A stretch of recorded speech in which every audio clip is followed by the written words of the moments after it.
with those relief efforts. And of course, it's a matter of inquiry now as to how this train derailment took place. This train had left from Chandigarh. It was from Chandigarh to Dibrugarh, an express train which has derailed here in Gonda district. As we've been telling you, this is between Gonda and Jhilahi is when the train derailment took place, in a place near Pikaura, and this is train number 15904. Chandigarh-Dibrugarh Express. There will be helpline numbers also coming up for relatives who may want to inquire about this train accident. There you can see those visuals which show the train off the track. 4 of the coaches overturned and are now lying on their side. Now a team has also been sent here by the UP Chief Minister. They have been instructed to help with the relief and rescue and the relief operation, and ensure that those who are injured are immediately rushed to the nearest hospital and receive medical relief at the earliest. So the Chief Minister has instructed officials to reach the site immediately and ensure that the injured receive medical care. So that is the big breaking news right now. The coaches that have turned over, that have derailed, are 4 AC coaches on this Chandigarh-Dibrugarh Express that have turned on their side. The entire train, as you can see, the track is blocked, and teams are arriving here. Efforts will be made to ensure that the track is cleared at the earliest, and of course an inquiry as to what caused this train derailment. 4 AC coaches of the Chandigarh-Dibrugarh Express derailing in Gonda, and a rescue team has been instructed to get there at the earliest. The Chief Minister directed officials to reach the site and expedite the relief efforts.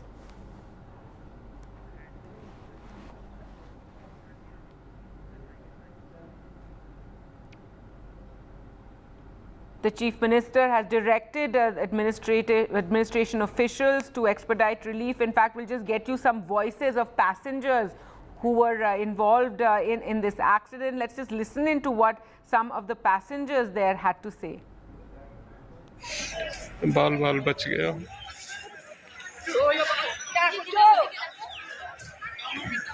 एक train accident हो गया जिसमें.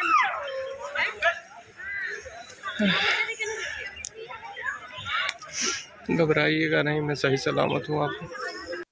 All right, so that passenger trying to send a message out also to his, loved ones that he's fine, but shaken, clearly saying that just, got saved. Baal bach gaya is what he had to say, and one can imagine a very frightening experience with the 4 coaches having overturned, the entire train coming to a halt after this derailment that took place. So for viewers who are just joining us, the big breaking news we're bringing you right now is the train derailment that has taken place in Uttar Pradesh.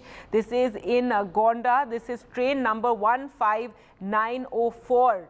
The Chandigarh-Dibrugarh Express train that has derailed. 4 coaches have overturned, and it is 4 AC coaches that overturned of this train. You can see them lying on their sides in the field. The Chief Minister has asked for a team to reach here at the earliest, so a team of officials has been instructed. The Chief Minister taking note of the accident and instructed officials to reach the site immediately and expedite this relief efforts there. At this moment, we don't know too much about the extent of injuries. There are some injured, as one can imagine, given that 4 coaches are lying on their sides, 4 AC coaches having overturned. This accident took place a few hours ago, and is what we've learned, and the relief team is going to reach there immediately, is what the Chief Minister has instructed, and that the injured be promptly transported to hospitals for the district administration to ensure they receive appropriate treatment. So Chief Minister there rushing a team. He's also expressed hope for the speedy recovery of the injured and asked officials to ensure that the injured receive appropriate treatment. Maria joins us on the phone line for more. And Maria, give us the latest that we know about this train accident, a train derailment, 4 coaches, AC coaches overturning. Yes, so it's a developing story right now, Gargi.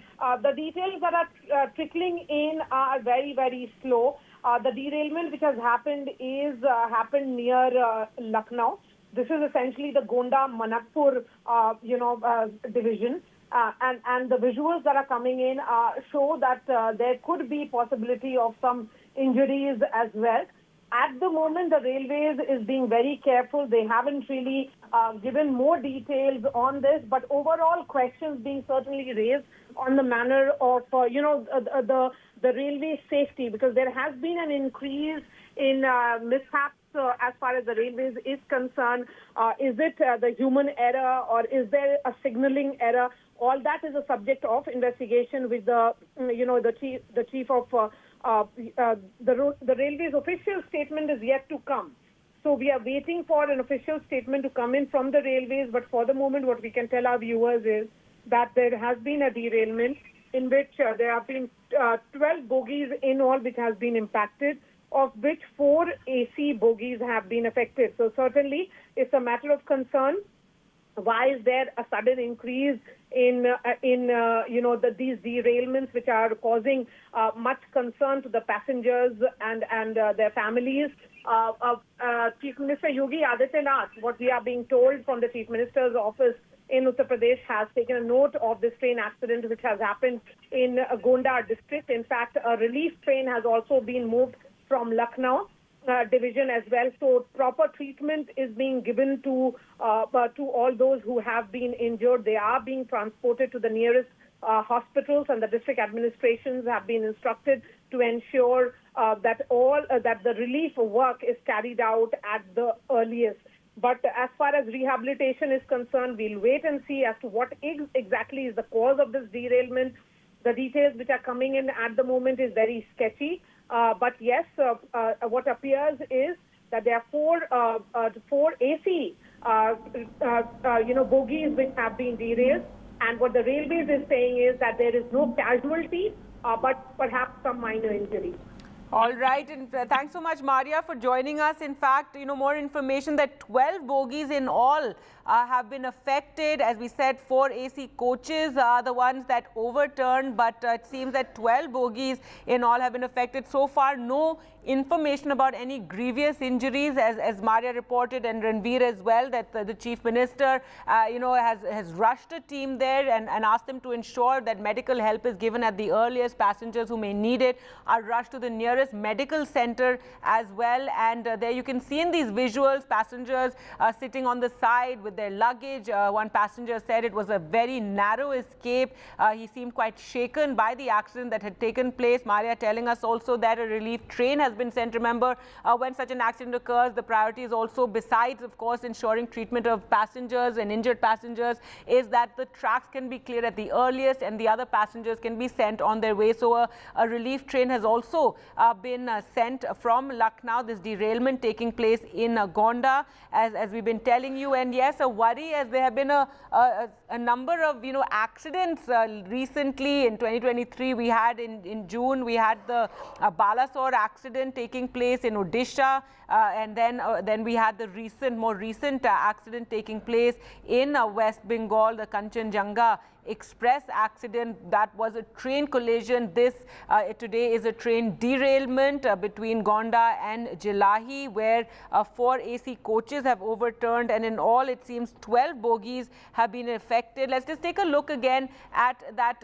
short clip that was shared by one of the passengers, who says that he had a very narrow escape.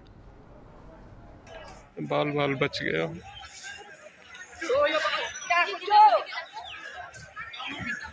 एक train accident हो गया जिसमें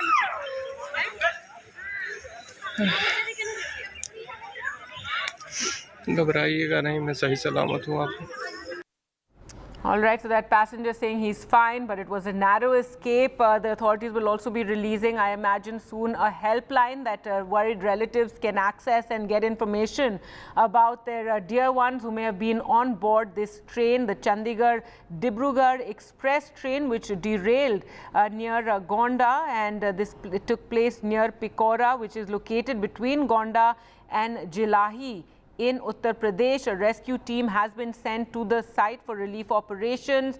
Some people are reportedly injured. We're not sure exact, the extent of injuries and how many people are injured, but the UP Chief Minister has asked the team to ensure that they're given medical help at the earliest and taken to the nearest hospital if required. and also you can see in these visuals people sitting on the side of the train with their luggage as well, and a relief train has also been sent. 4 coaches of the AC compartment derailed, and in all we believe there are 12 bogies, 12 coaches that have been affected. So a matter of worry for the railways, with no information, no response that I have to share with you just yet, but a matter of worry for the railways given the number of such incidents. Ranveer joining us again. Ranveer, what is the latest you can share with us? And now it seems 12 bogies in all were affected. A total number of 12 bogies affected, and the local administration confirmed to NDTV that 1 dead and 2 injured in this train accident till now. The local administration is reaching the spot as per CM office instruction, and the first priority is to give best possible relief to the injured one. So the Gorakhpur and Gonda rail line has been affected due to this train accident, and as per reports, the 12 bogies, 4 including 4 AC coaches, a total number of 12 coaches derailed near Gonda railway station. So the accident site is around 30 kilometers from district headquarters of Gonda, and the local administration is reaching on the spot. The top officials has been asked by the CM office to reach and give best possible support to the injured one. Right, and so Ranveer, you're confirming that 1 person has been killed? Yes, authorities confirm that total 1 death has been reported till now and 2 injured in this train accident, but it is a preliminary report, and local administration is trying to find out that whether someone is trapped inside the coaches or not, and trying to send the injured to nearby hospitals for best treatment. It is the big breaking news right now, and unfortunate news really, Ranveer, telling us that 1 person, one of the passengers has died in this train derailment that has taken place in Uttar Pradesh in Gonda. 2 more are said to be injured. As we already informed you that a team has been rushed there to help with this relief operations. 4 coaches, AC coaches overturned, and in all 12 bogies affected. And the breaking news right now is that 1 person has died and 2 people have been seriously injured. Also efforts to pull people out of the overturned coaches. The railway medical van has also reached the site, is what we're told, to help with that relief operation. So 1 person has been killed, has died in this train derailment that took place in Uttar Pradesh in the Gonda area just beyond Lucknow, and in fact 12 bogies in all have been affected. We'll just put up the call-in numbers for you to get any information about your loved ones in case any viewer wants to find out more. But for the moment, a rescue relief train has also left for the site. A medical van has arrived there. There are still efforts to pull out people from the bogies if required. In all, 12 bogies have been affected, and unfortunately, in very sad news, 1 passenger has died in this train derailment accident. There you can see those visuals of the bogies lying on their sides. 12 bogies in all affected, and initial information suggests that it's 4 AC coaches that overturned and are now lying on the side. We heard from 1 passenger who was clearly shaken and said that he had a very narrow escape given this train accident, given the derailment that has taken place and the fact that the bogies have overturned and are lying on their side. 1 passenger is dead, 2 more have been injured. The UP Chief Minister has rushed a team to help with the relief operations there and ensure that medical treatment is given at the earliest to those who may require it. So the Chief Minister directing officials to promptly transport the injured to hospitals, has instructed the district administration to ensure that appropriate treatment is given. He also expressed hope for the speedy recovery of those who are injured. We're waiting for more information from the railway ministry as well, but definitely a huge concern given an increase in recent incidents involving trains. There was also an accident that took place in Punjab in which 2 loco pilots were injured. That was with 2 goods trains colliding. Before that, we had the Kanchenjunga accident, the train collision taking place in which 10 people died. And then last year, of course, a massive accident in Odisha in Balasore, where also a train collision took place. So the big story that we're bringing you right now is this train derailment that has taken place. This is the Chandigarh-Dibrugarh express train that has derailed in Gonda in Uttar Pradesh, and this accident taking place near Pikaura between Gonda and Jhilahi. And what we can share with you now is that one person has died in this train derailment. 2 people are injured. The medical van has arrived at the spot to help with the relief operations and to treat any of those who are injured. 4 of those bogies, AC bogies, lying on their side in the fields there, and in all there were 12 bogies that have been affected, including the AC coaches. So that is the information coming in. Very sad news that one passenger was killed in this accident. 1 passenger has died, 2 others have been injured. This is train number 15904, where this derailment has taken place. So 1 passenger has died in this train derailment, where in all 12 bogies have been affected. 4 AC coaches are lying on their sides. The UP Chief Minister has rushed relief teams to the spot to help with the relief operations, to rush those injured to any medical facilities, and also a medical van has been sent there. A relief train has also been sent there. So this train derailment taking place in Gonda just after the train had left from Lucknow. It was from Chandigarh to Dibrugarh that this train was going when this derailment took place in Gonda. And now we can just share with you what the Ministry of Railways has released. They've released some numbers for people, helpline numbers. This is in regard with the derailment of 15904 Dibrugarh Express in Lucknow division, is what the Ministry of Railways said. And they have shared several numbers which we will just put on your screens there. You can see those numbers on your screens for relatives to contact. Also separate numbers been provided for Guwahati, where this train was headed, to Dibrugarh. So numbers are provided for families there, for those who may want to find out more details regarding this train accident and the train movement, because now as happens after an accident, the tracks will be cleared. There will be a second train that is sent to take the passengers along this route from Chandigarh to Dibrugarh. But very tragic news coming in that 1 of the passengers has died and 2 are said to be injured.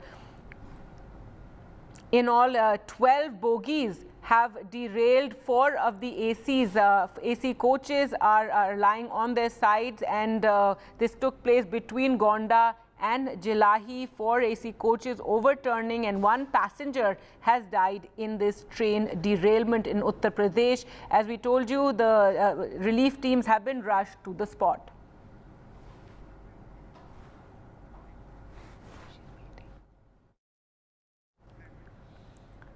And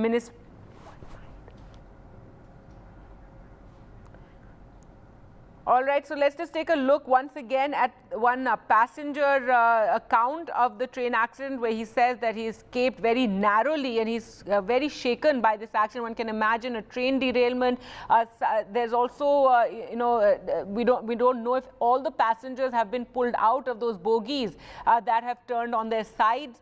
1 person has died. We can see, disturbing visuals there of the injured, and some even covered, with a shawl there. But for the moment, what we do know is that 1 passenger has died. 2 passengers are said to be injured. One can imagine there must be more injuries. UP Chief Minister has rushed the team there to help with the entire operation.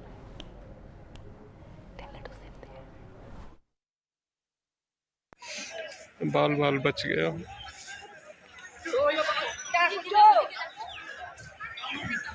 एक train accident हो गया जिसमें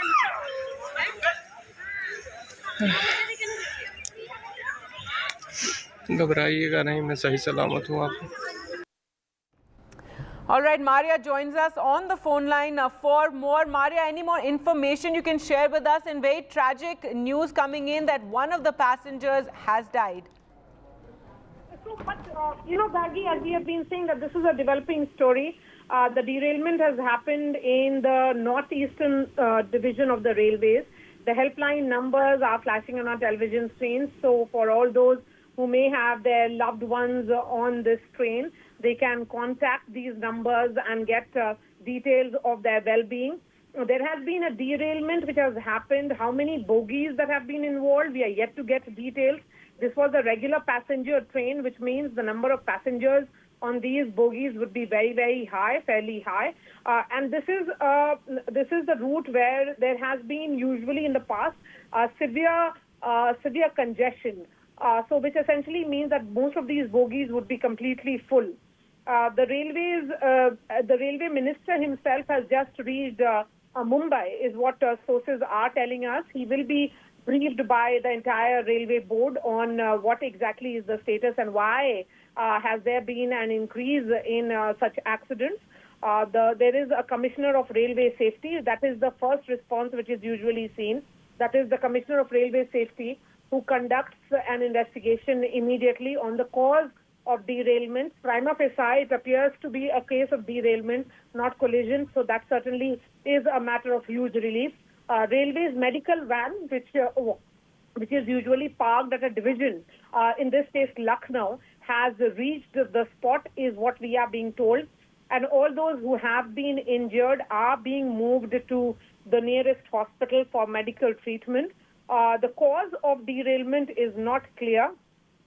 What we can also tell our viewers is that all the public health centers near this district, which is the Gonda district, has been alerted so that they can expedite any kind of relief which may be needed. And the special relief vans have been moved in, and all possible assistance is being provided. But as we have been saying, we are yet to get details of who has sadly lost his or her life. We are yet to get details on the number of those who have been injured. But for the moment, what we can tell our viewers is that this is certainly a huge tragedy. And railways in the last few weeks have seen multiple derailments, multiple collisions, which is certainly very, very worrying. Right, Maria, thanks so much for joining us with that. So one passenger has died. Very tragic news really coming in on this train derailment in which 12 bogies were affected. The train derailment taking place in Gonda, and one person has died. Others are injured as well.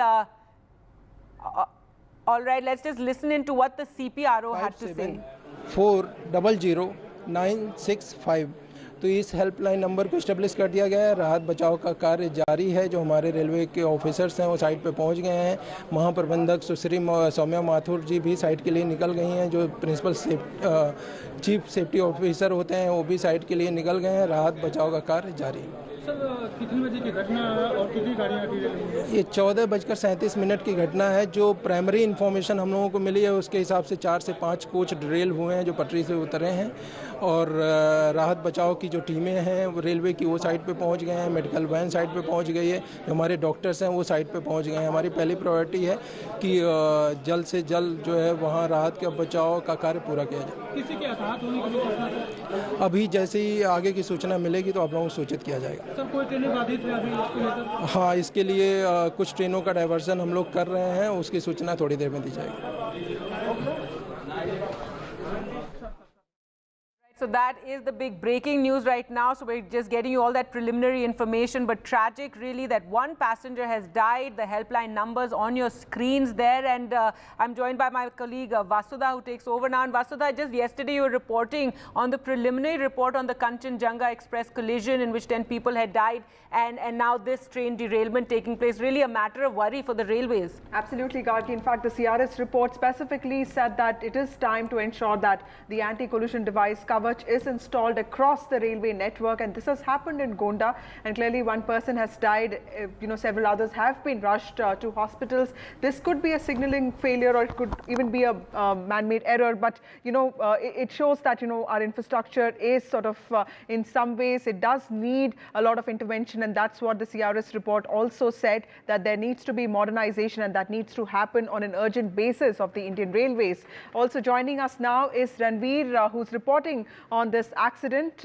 One passenger has died and 2 others have been injured, and several coaches of the Chandigarh-Dibrugarh express train derailed in Gonda district today. This is in Uttar Pradesh, and this incident took place in Pikaura, which is located between Gonda and Jhilahi in Uttar Pradesh. In fact, Railways has already rushed rescue teams for relief operations, and UP Chief Minister Yogi Adityanath has also instructed his administration officials to ensure that the injured people are taken to hospital as soon as possible. Ranveer, tell us what is the latest on this? How is the state government looking at this? And of course, what kind of rescue operations are on the site?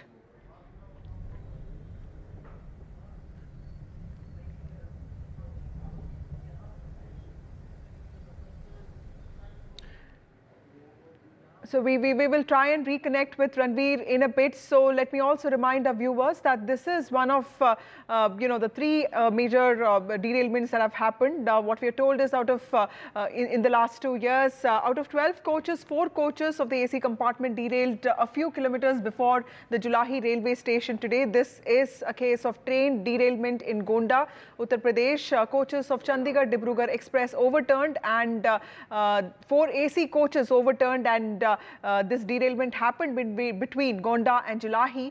In fact, all of this happened in Uttar Pradesh. In fact, UP Chief Minister Yogi Adityanath has asked relief teams to reach the site immediately. The reasons for this derailment are not known yet. Indian Railways is yet to respond. The CPRO, of course, has come out, given a statement talking about the helpline numbers. The helpline numbers are flashing on our screens. These are numbers that people whose families and friends were traveling in this train can actually reach out to. Remember that rescue teams have already been rushed to the site for relief operations, and some people, we are told, are reportedly injured. State government officials have said that they have been rushed to nearby hospitals. There are visuals that show passengers standing on the sites. Let's listen into some reactions that are coming from the spot. बचाव के लिए क्या व्यवस्था हुई है अभी तक? अभी तो हम खुद ही निकल के आए हैं, अभी देखा नहीं है शायद, लेकिन शायद एम्बुलेंस वगैरह आ रही है क्या? जी ऐसा सुनने में आया। Thank you.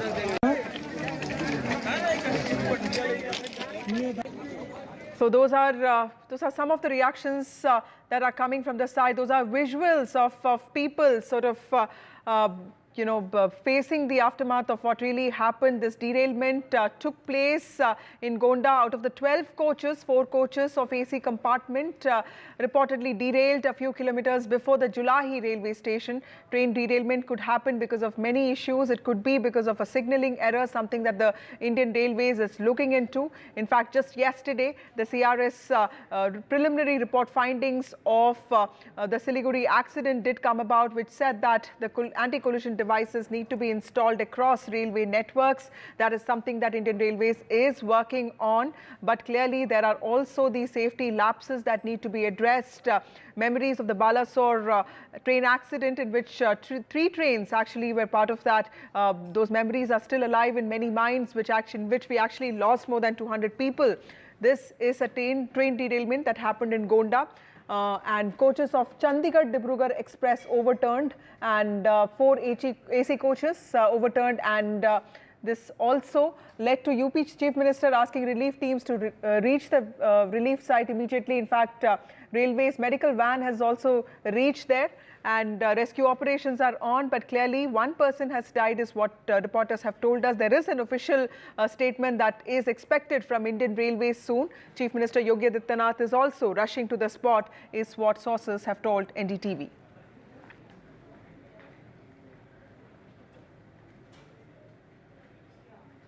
Those are the visuals. Let me also remind our viewers that yet another train derailment that has happened, even as Indian Railways focuses on expanding the railway network and also expediting installing the anti-collision device Kavach across the railway network in India. This is a case of another derailment that happened. In fact, it was just on June 17 that we did see a collision of sorts between the Kanchenjunga Express and the goods train that happened in North Bengal.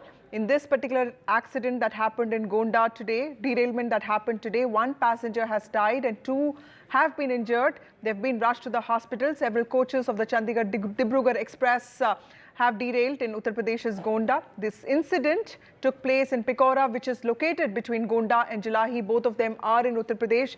A rescue team has been sent to the site. In fact, Railways has also rushed its medical vans to the site. Some people are reportedly injured. They're being taken to the hospital. In fact, Uttar Pradesh administration is working at it.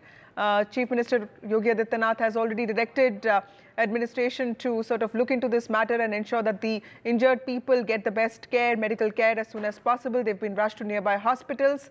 These are the visuals that show passengers standing on both sides of the track with their luggage after this derailment. In fact, there are white sheets there, many of them really trying hard to come to terms with what really happened, many of them shocked. We did get some reactions there for you. Out of the 12 coaches, 4 coaches of AC compartment seem to have derailed, and this happened just a few kilometers away from the Jhilahi railway station, a few kilometers away from Gonda. And all these coaches belong to the Chandigarh-Dibrugarh Express. There's just one train involved here, which fortunately is the other two accidents that have taken place in the recent past actually showed multiple trains, which also led to an increase in casualties. We're not really sure of the number of dead. From our reporters, we do come to know that one person has been killed and 2 people have been injured, but there is a chance that more people have been injured and they've all been rushed to the nearby hospitals. UP Chief Minister, in fact, has asked relief teams to reach the site immediately, and that rescue operation is still on, is what we've been told. Let's listen in to what the CPRO is saying on this accident. ARME वो site पर पहुंच गई है और राहत बचाव का कार्य शुरू कर दिया गया है। एक हेल्पलाइन नंबर भी हम लोगों ने इस्टेब्लिश किया है। लखनऊ में जो हेल्पलाइन नंबर इस्टेब्लिश हुआ है वो आपको बता देते हैं 8957409292। गोंडा में जो हेल्पलाइन नंबर इस्टेब्लिश हुआ है वो है 8957400965।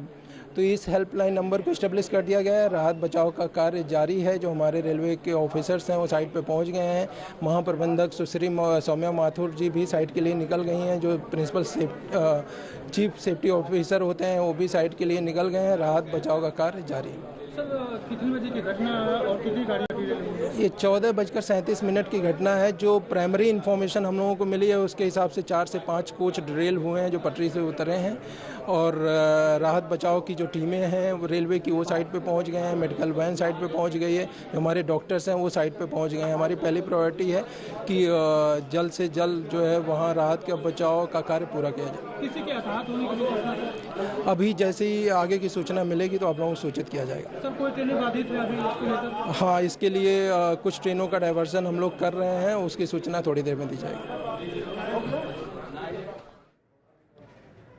Remember, this is a developing story. One passenger has died and 2 others have been injured after several coaches of the Chandigarh-Dibrugarh Express train derailed in Uttar Pradesh's Gonda today. Just a month ago, we saw a similar accident taking place in North Bengal between Chatarhat and Rangapani district. In fact, the CRS report that came out yesterday also stated that it is time that the country's railway network has the Kavach system installed in it in its entire stretch. In fact, there has been a lot of emphasis on railway safety even as India tries to expand its ever-growing railway network. Demands have grown, so have the needs for railway safety. This particular incident that happened today took place in Pikaura, which is located between Gonda and Jhilahi in Uttar Pradesh.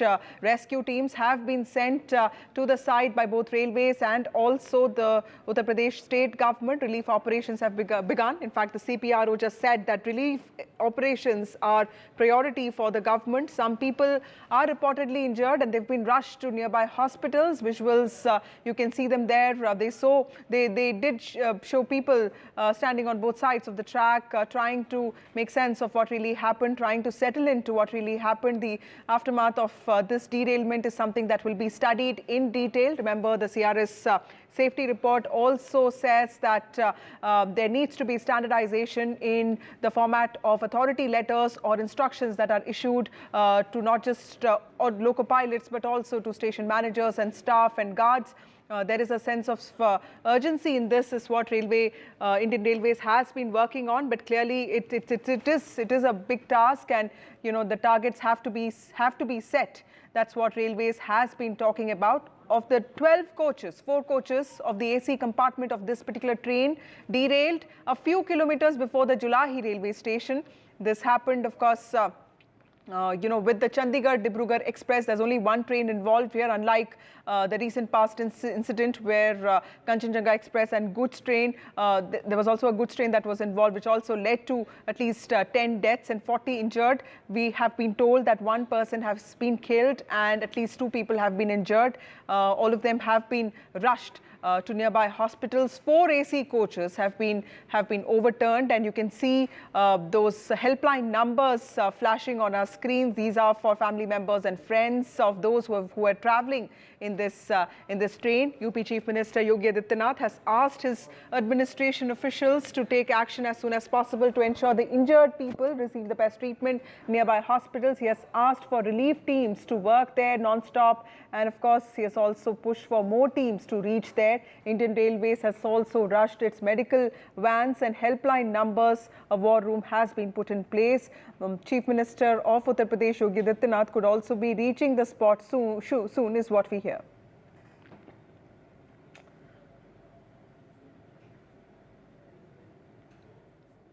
There's just the second derailment that has happened in this country in the last 60 days. In fact, last 30 days. It was on June 17th that there was collision between the Kanchenjunga Express and a goods train in Siliguri, which was between Rangapani and Charterhat district, and that really happened because there was a discrepancy in the way signals were interpreted by 2 loco pilots. After that, Railways did put in place a standardization of the format of communication that is issued to not just loco pilots but also guards and station managers. Indian Railways has been working on the safety front, but as Indian Railways expands its stretch, there's also a need for ensuring that these collisions and derailments do not happen. I have my colleague Tanish joining us.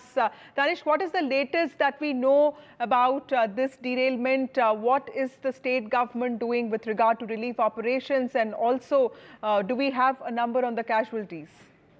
Well, Vasudha, at least one person has died in the train accident the derailment that happened in Gonda, and of course the number of casualties can of course increase as well. Around 20 people have been injured as of now. 5 coaches were derailed. The state government has currently issued 2 helpline numbers, one for Lucknow and one for Gonda, and the UP CM Yogi Adityanath has taken the cognizance and ordered officials to begin rescue and relief work. So around 10 to 12, more than 10 coaches of the Chandigarh-Dibrugarh Express were overturned, as the train derailed in Uttar Pradesh, Gonda. So at least one person has died. This number can of course go up. But right now, Chief Minister Yogi Adityanath has taken cognizance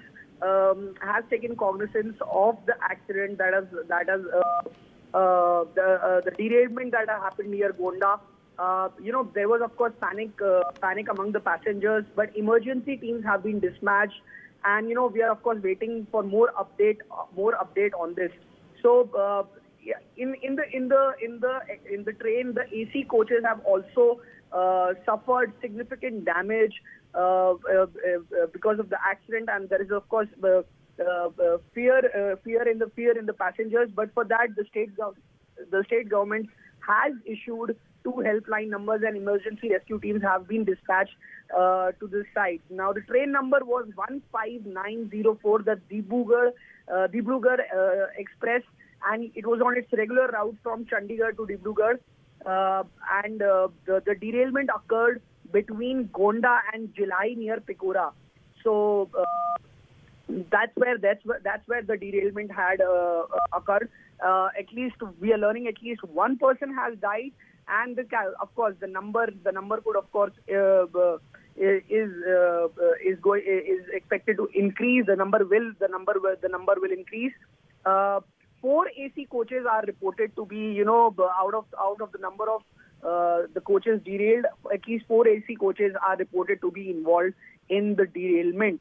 So, yes, that is the latest we are gathering. The state, of course, the Chief Minister Yogi Tanish, we'll keep tracking that story. Remember, it's a developing story, a terrible accident there, terrible derailment yet again. And of course, we know that one person has died and some of them have been injured. They have been, they've been shifted to hospitals nearby. This happened in Gonda in Uttar Pradesh. We are tracking that story for you and we'll keep getting you all those details. But over to some breaking news now. There's an important order of the Supreme Court on the NEET UG examination. Remember, the Supreme Court was listening to all the petitions that were filed with regard to the NEET UG examination. Petitioners, around 40 of them, had asked for a retest. They had also asked for the cancellation of the UG examination. They had also asked for a thorough probe into this, something that the state government has, the central government has already initiated. What did the Supreme Court say today? Well, it has asked for publishing marks of students on website by noon on Saturday. It has also asked for releasing points cities and center-wise. In fact, it has also asked for the identity of the students to be hidden. The Supreme Court is all set to hold a decisive hearing on the 22nd of July. That is when the Supreme Court will decide whether there is a need for a re-examination or not. Supreme Court's comment is that there is no doubt that there was a paper breach. Remember, all through the day, the Supreme Court did ask a lot of important questions to the Solicitor General. In fact, it also talked about how there is a very high number of students getting top marks, something that we have not seen in this country in the last few years.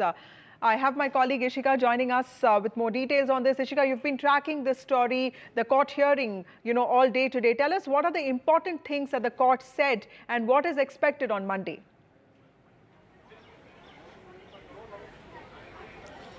Well, first of all, as you rightly said, in fact, that now the hearing again will be on Monday. But before that, the Supreme Court, in fact, has directed the NTA to publish the results of the NEET UG examination on their website. And that should be city-wise and center-wise while masking the identity of the candidates. And this, the court has ordered the NTA to do it by Saturday, 12th noon.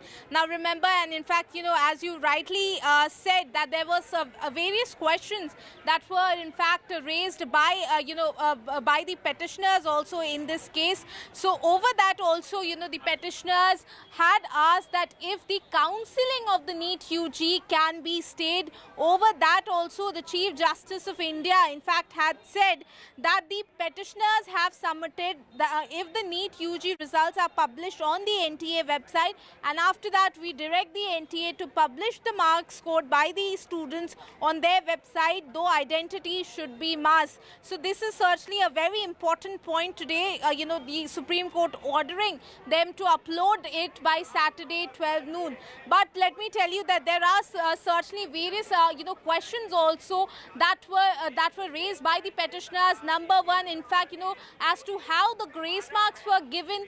They also in fact asked the NTA as to how there were several points that was not disclosed in the affidavit also that was filed by the NTA. One of them being that as to how a wrong paper was given in one of the centers in Bahadurgarh, where in fact students lost around 40 minutes. So all of these points were raised by the petitioners, and after that the Solicitor General also, who was appearing for the central government, he in fact responded to all of this, and he in fact said that it was not a leak, rather it was a breach. And after that, the Chief Justice of India asked them that if it was a breach, then how can all of this be done? How can the question paper be solved and then be distributed to the students all in just 45 minutes? So these are various, questions that were in fact asked, asked by the petitioners also, and the Chief Justice of India in fact has responded, in fact has asked the NTA also to respond on all of this. And now, but the big thing is that the Chief Justice of India, the top court, now in fact has ordered the NTA to publish the results of all of these, center-wise on their website by Saturday 12 noon. Over to you. Right. Ishika, also when the CGI today said that those profiting from paper leak would not, circulate it widely, that also led to a lot of, arguments in the court, especially with Advocate Huda saying that the leak supposedly started on the 3rd of May and then went on till the 4th of May, and Telegram channels were full of that. So tell us about what really happened on the court with respect to these allegations of a paper leak. Was the CGI in some ways convinced that there was one, which is why do you think that there could be, there is a lot of clamor for retest? Do you think that there is some sort of understanding that there was some sense of a leak that happened?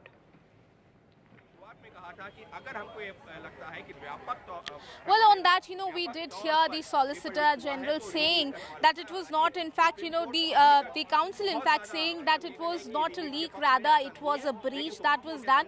And when, in fact, it was asked by the court as to how many students have been, how many have actually been impacted because of this, benefited because of this, there, in fact, the response that came from the center side was that it would be approximately only 150, because remember, all of these points are actually, the first thing that Chief Justice of India had mentioned is that if a re-examination needs to be done, it needs to be done on the concrete footing that there has been, that in fact all the irregularities have been done on a large scale. So all of these points, certainly, were placed by the center, all of these arguments saying that it was not much who were affected because of this breach. In fact, they went on to say it was only approximately around 150 who were in fact benefited because of this, is what the center said.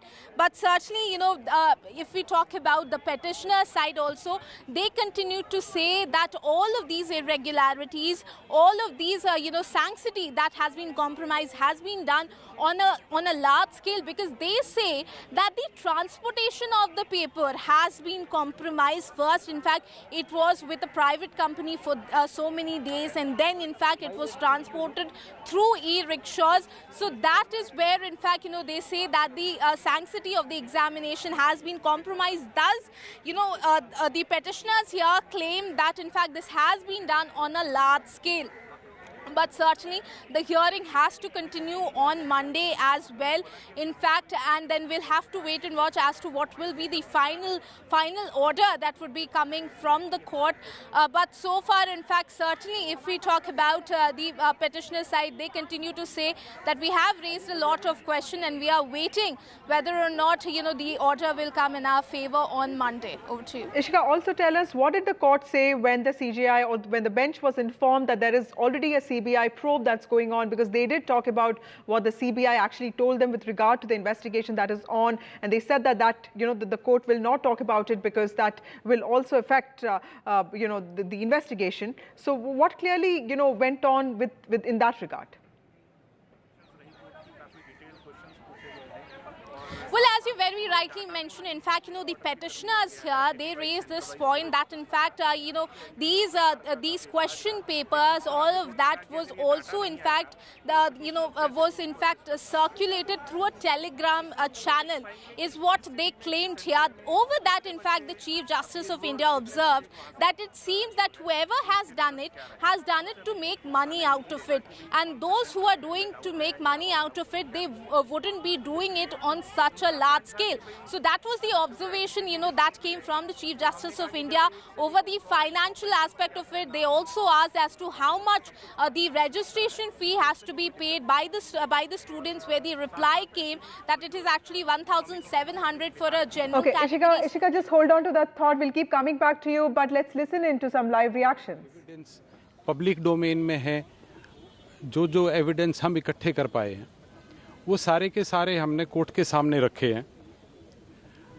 सुनवाई के बाद court ने national testing agency को एक direction दी है कि वो सारा का सारा रिजल्ट डिक्लेयर करे सिटी वाइज और सेंटर वाइज, ताकि पटिशनर्स उस डाटा को भी एनालाइज कर सके, ये दिखाने के लिए कि इस एग्जामिनेशन में पेपर लीक हुआ है। अब इसकी सुनवाई सोमवार को होगी। Sir, can you explain in English what happened in court today? Today the matter was heard almost the whole day. We have presented all the incriminating material to demonstrate that it is a case of paper leak, and leak has gone wide across the country. After hearing, the court has directed a national testing agency to declare the entire result of all the candidates with reference to center and city by concealing the identity of the candidates, so that the petitioners who are seeking re-examination can analyze the data and assist the court in a better fashion. Today the specific direction, there is a further specific direction in the order.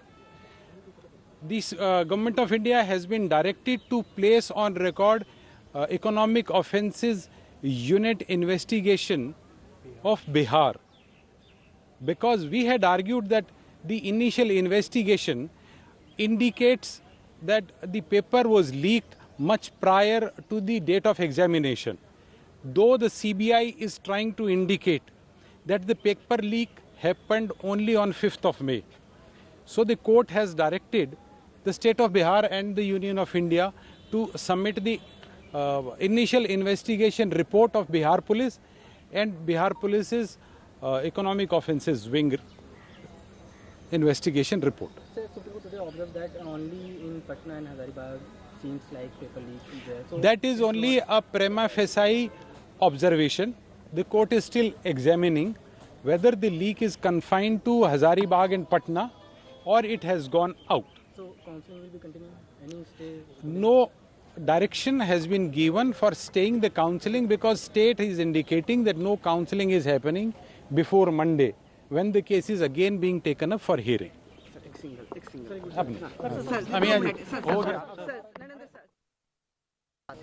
Supreme court में basically जो आज hearing conclude हुई है उसमें petitioners की side से request की गई थी कि जितना रिजल्ट्स है सारे कैंडिडेट्स का वो एटलीस्ट ऑनलाइन आ जाए, so that we can utilise our mind and apply our mind for the analytical digital analysis, ताकि कितने स्टूडेंट्स को कितना रिजल्ट है और कितने मार्क्स मिले हैं उसके ऊपर प्रॉपरली हम भी देख पाएँ, और सेंटर वाइज किस सेंटर पे कितने कैंडिडेट्स को किस हिसाब से रेटिंग्स रही हैं एग्जाम्स की वो हम थोड़ा एनालिसिस कर पाएँ।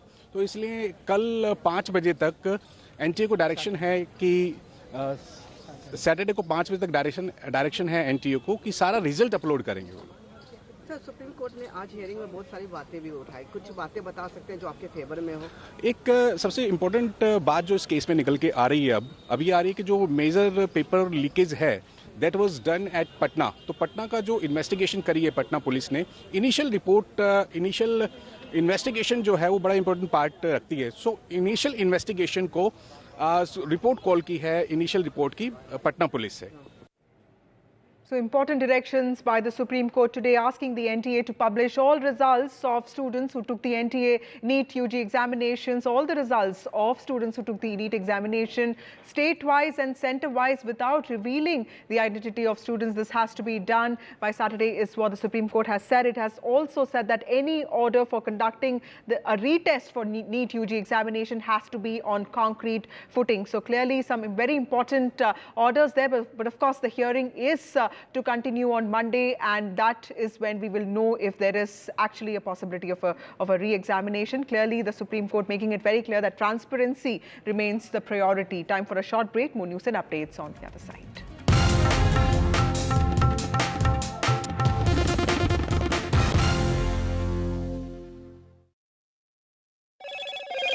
Hello, Moto. Motorola, India's best 5G smartphone brand.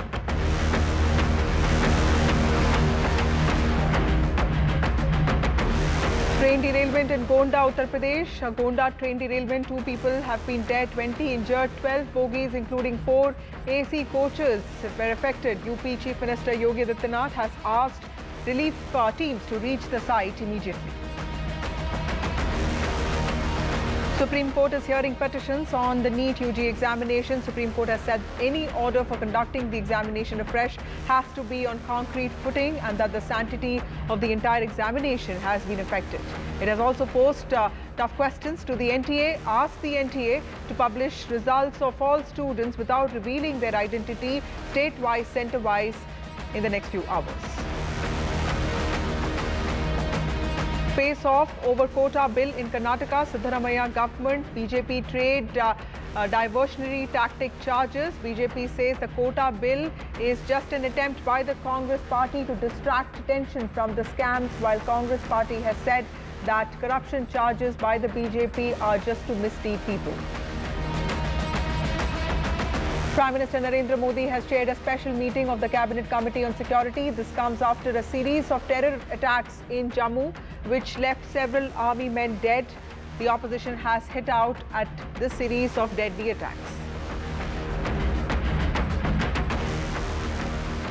Loan मिलेगा या नहीं, ये आपके क्रेडिट स्कोर पे डिपेंड करता है। तो आज ही अपना क्रेडिट स्कोर चेक करें फ्री में पैसाबाजार.com पर।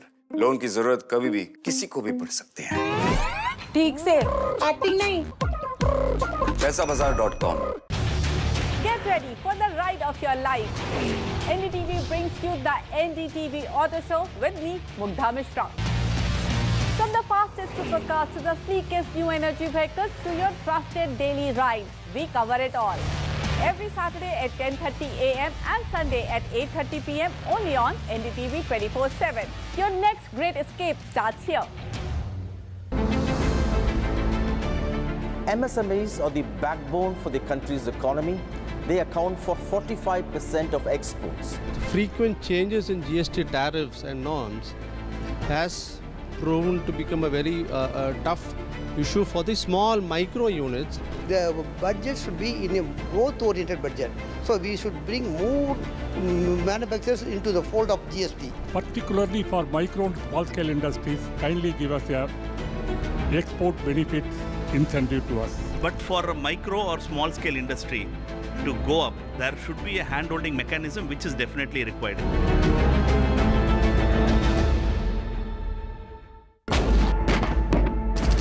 "25 years ago, an unprecedented attack on a part of India very few people knew about. Kargil, a war fought at unprecedented heights, India's first televised war. We are here because we have to be here, because it's the uniform. We were there, on the ground and in the air. A final assault. To bring you stories of valor and sacrifice. 25 years after Kargil. Join us for special and exclusive programming right here on NDTV. Stay informed and entertained with the new and updated NDTV News app. You can watch all our channels live, listen to podcasts,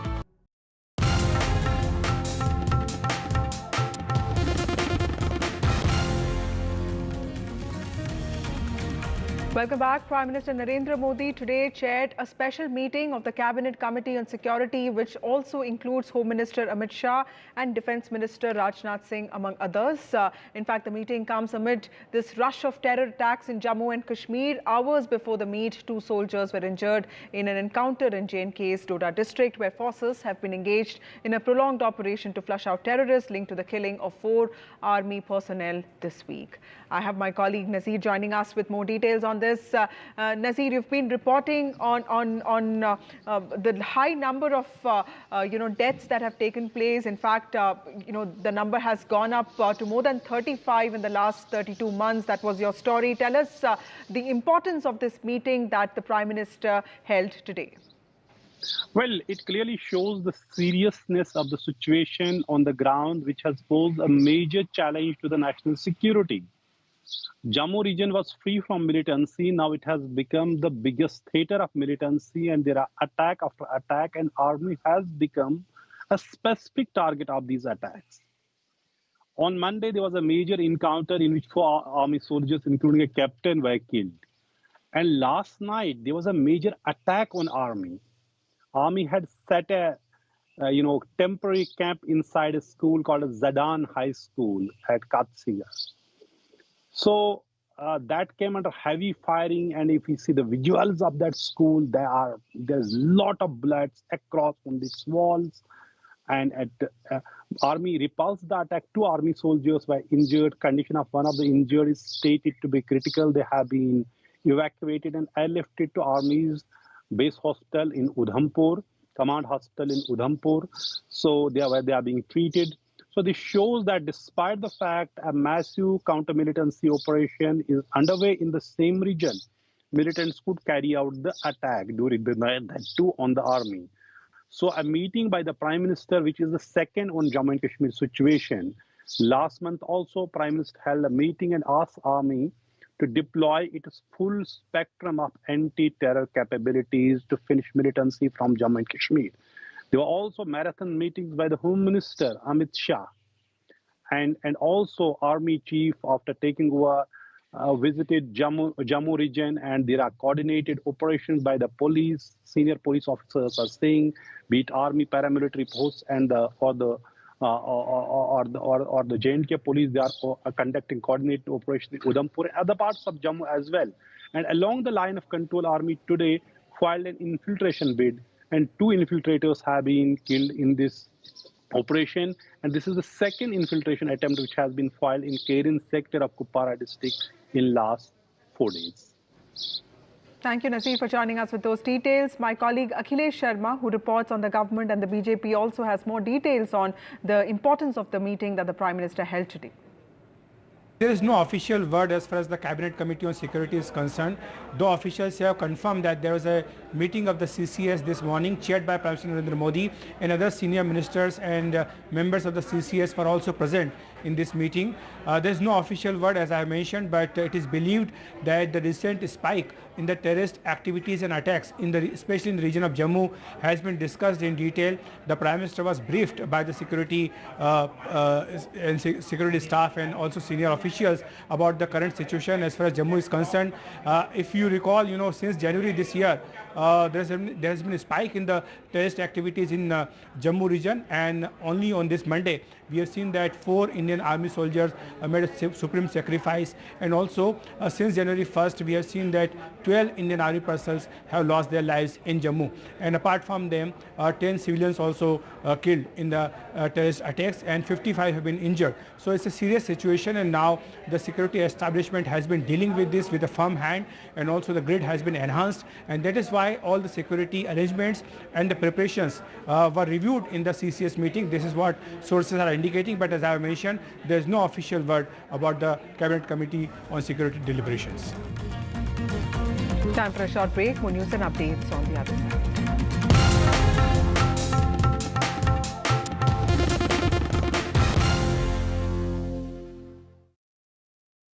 loan मिलेगा या नहीं, ये आपके credit score पे depend करता है। तो आज ही पैसाबाजार.com पर जाइए और अपना क्रेडिट स्कोर चेक कीजिए फ्री में, क्योंकि लोन की जरूरत कभी भी किसी को भी पड़ सकती है। बस एक्टिंग करा लो इनसे। पैसाबाजार.com, क्रेडिट स्कोर चेक, आदत अच्छी है। Some people say the metaverse will only be virtual. One day this lecture hall will be made of code, and driverless cars would be trapped in intersections.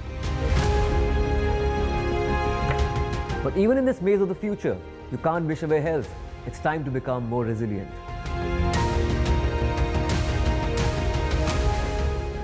10 years of Banega Swasth India, we have grown and achieved so many milestones.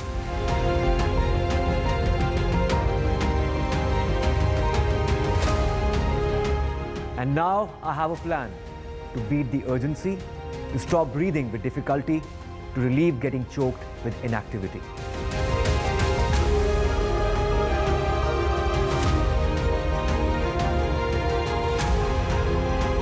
energize our government, our environment, our society, and ourselves.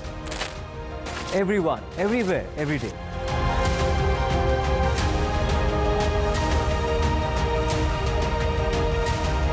Banega Swasth India. One world hygiene.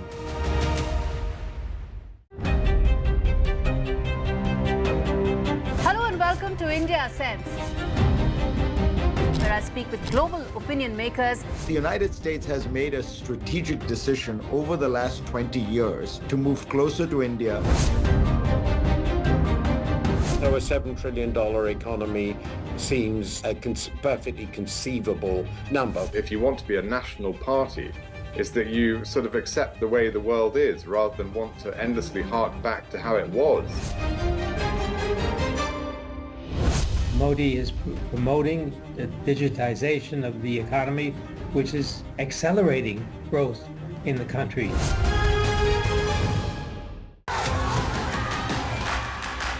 The biggest democratic exercise in the world. Team NDTV covers it from ground zero. BJP really had to fight a tough election this time. Unprecedented exercise. Unmatched coverage. There is no dispute. Janta ko decide karna hai. From polling to counting, NDTV brought you the most trustworthy news and updates.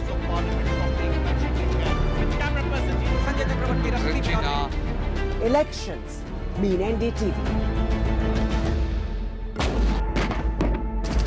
25 years ago, an unprecedented attack on a part of India very few people knew about.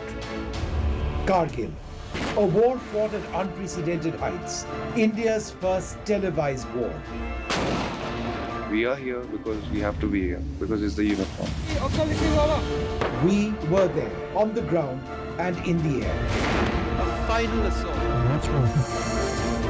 To bring you stories of valor and sacrifice.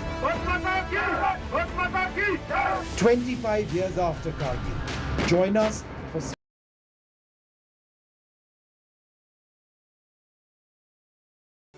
Stay informed and Two terrorists have been killed in a gun battle that broke out between security forces and terrorists. This happened in Jammu and Kashmir's Kupwara district near the line of control. I have my colleague Nazir joining us with more details on this. We'll try and get connected to Nazir. This happened hours after two soldiers were found to have sustained injuries. This happened when another encounter broke out between security forces and terrorists. This is all happening in Jammu Kashmir's Doda district in the early hours of Thursdays when it started. According to police, the encounter erupted near the Kastigah area, which around 2 a.m. in the morning, which is when the terrorists opened fire on police. Of course, 2 terrorists have been killed and joint search operations are now on to nab the other terrorists.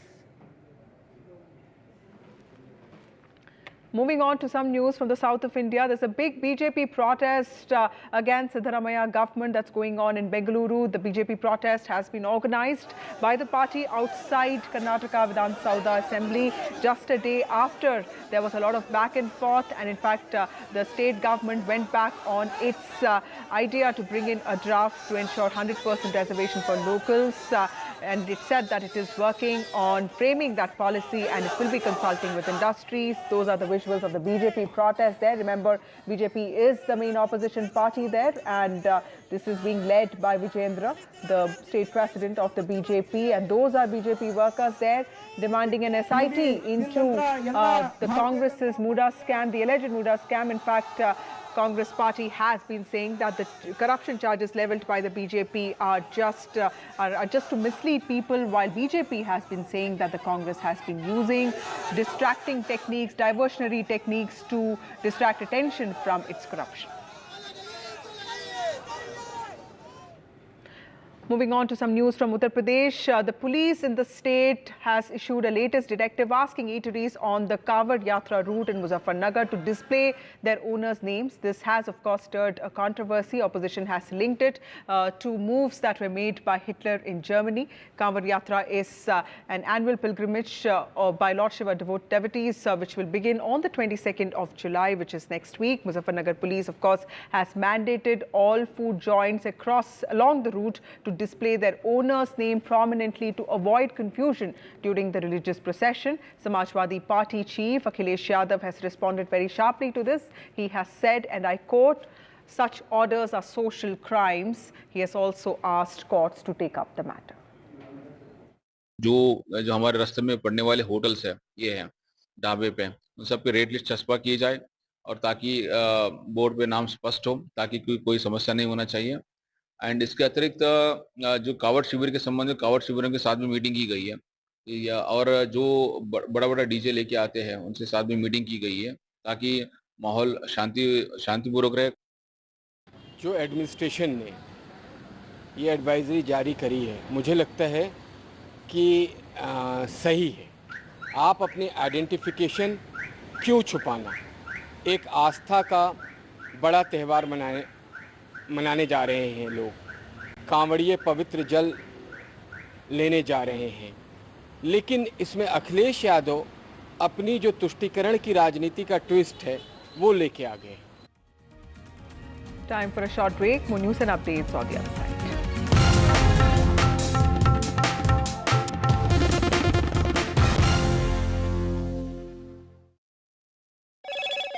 Hello, Moto.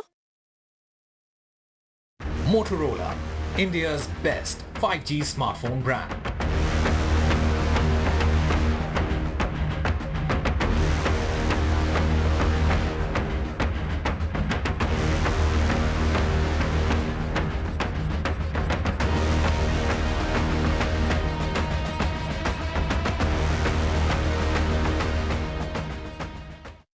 Loan मिलेगा या नहीं, ये आपके credit score पे depend करता है। आज ही जाइए पैसाबाजार.com पर और अपना क्रेडिट स्कोर चेक कीजिए फ्री में, क्योंकि लोन की जरूरत किसी को भी कभी भी पड़ सकती है। चल एक्टिंग थोड़ा भेल बनो। पैसाबाजार.com। Get ready for the ride of your life. NDTV brings you the NDTV Auto Show with me, Mugdha Mishra. From the fastest supercars to the sleekest new energy vehicles to your trusted daily ride, we cover it all. Every Saturday at 10:30 a.m. and Sunday at 8:30 p.m. only on NDTV 24/7. Your next great escape starts here. MSMEs are the backbone for the country's economy. They account for 45% of exports. The frequent changes in GST tariffs and norms has proven to become a very tough issue for the small micro units. The budget should be in a growth-oriented budget. So we should bring more manufacturers into the fold of GST. Particularly for micro and small scale industries, kindly give us a export benefits incentive to us. But for a micro or small scale industry to go up, there should be a hand-holding mechanism which is definitely required.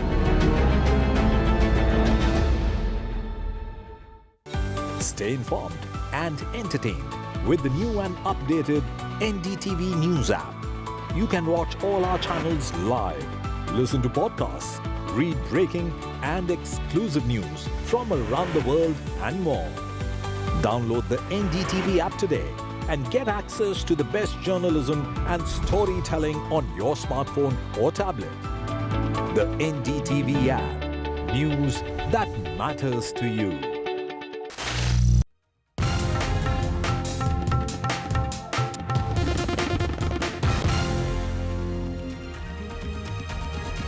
Welcome back. Moving on to some sports news. Shooting champs are being trained across the country. Shooting champs are also being trained in Chennai. Across India, academies are training shooters. India's largest shooting team, in fact, is in Paris. 21 shooters aim for medals in Paris. 2 shooters are gunning for glory.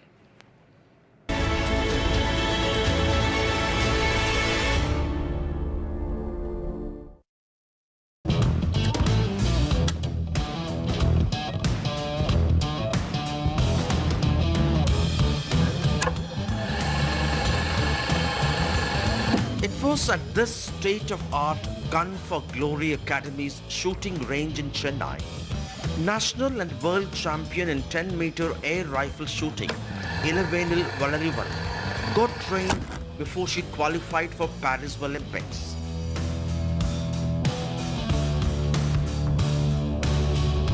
Founded by Olympic bronze medalist Gagan Narang, his mentoring and the crucial 360-degree support by the centre catapulted her to the big league. The Gun for Glory Academy, shooters say, has emerged to be a one-stop solution as it takes care of aspirants completely, from weapons to consumables to fitness. A facility like this, with all the equipments, with all the support what they are offering, I think is a must for any athlete, because at the end of the day, everything comes down to the team what we are having, you know, a coach, a mind trainer, a psychologist, a physiotherapist, a fitness trainer, and you name it, everything is being provided by Gun for Glory. So I think an association like this is made for athletes who are aiming for the best. Ilavenil's coach Neha Chavan, who has been her mentor since day one of her shooting career, shares a guru-shishya bond with Ilavenil that transcends beyond shooting. She has been her guide in her parents' absence, be it wake her up at 4 in the morning and even picking her up and reaching the range by 5, a routine that two have followed for the past 9 years. Over the years, the Khelo India accredited Chennai Academy and its scholarship for exceptional shooting talent has emerged topper among their centers spread over Hyderabad, Pune and Jabalpur. It has a good infrastructure, whatever it is required. Then we have everything. We have a cafeteria downstairs. We have a swimming pool, as well as we have a gym. So everything is inside. A sports science facility, which is fantastic. We have good doctors.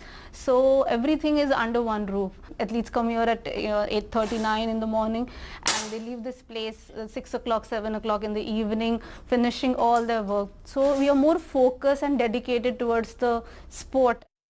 In 2022, Dhanush had won a gold in Deaf Olympics, and this time the Academy hopes at least 2 more would win Olympic medals.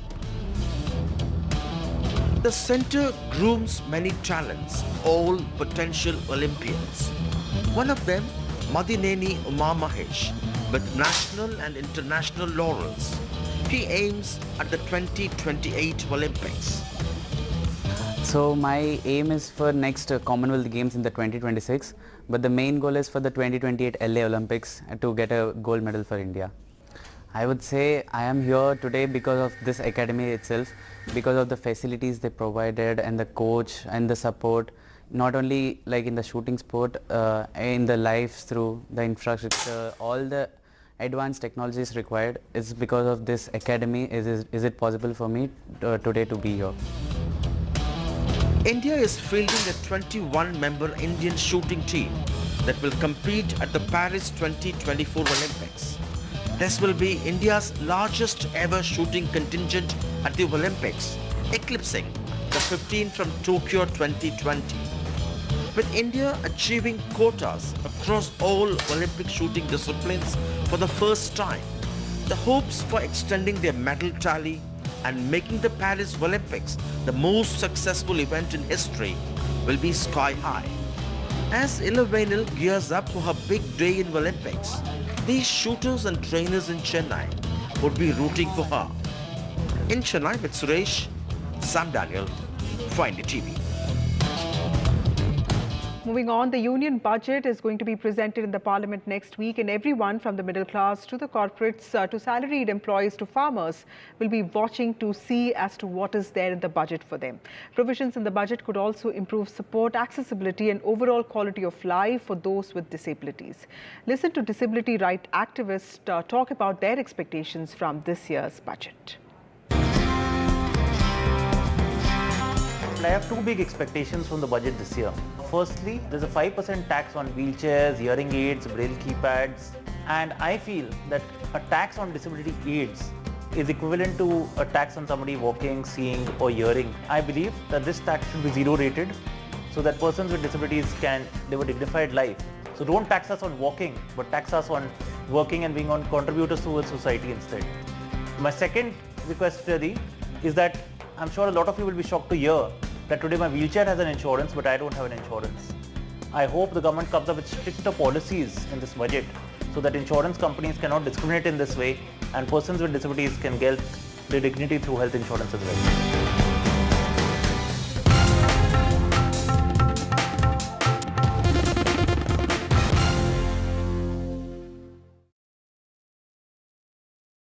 Loan मिलेगा या नहीं ये आपके credit score पे depend करता है। तो आज ही अपना क्रेडिट स्कोर चेक करें फ्री में पैसाबाजार.com पर। लोन की जरूरत कभी भी किसी को भी पड़ सकती है। ठीक से एक्टिंग नहीं। पैसाबाजार.com। Hello and welcome to India Sense, where I speak with global opinion makers. The United States has made a strategic decision over the last 20 years to move closer to India. So a $7 trillion economy seems a perfectly conceivable number. If you want to be a national party, it's that you sort of accept the way the world is rather than want to endlessly hark back to how it was. Modi is promoting the digitization of the economy, which is accelerating growth in the country.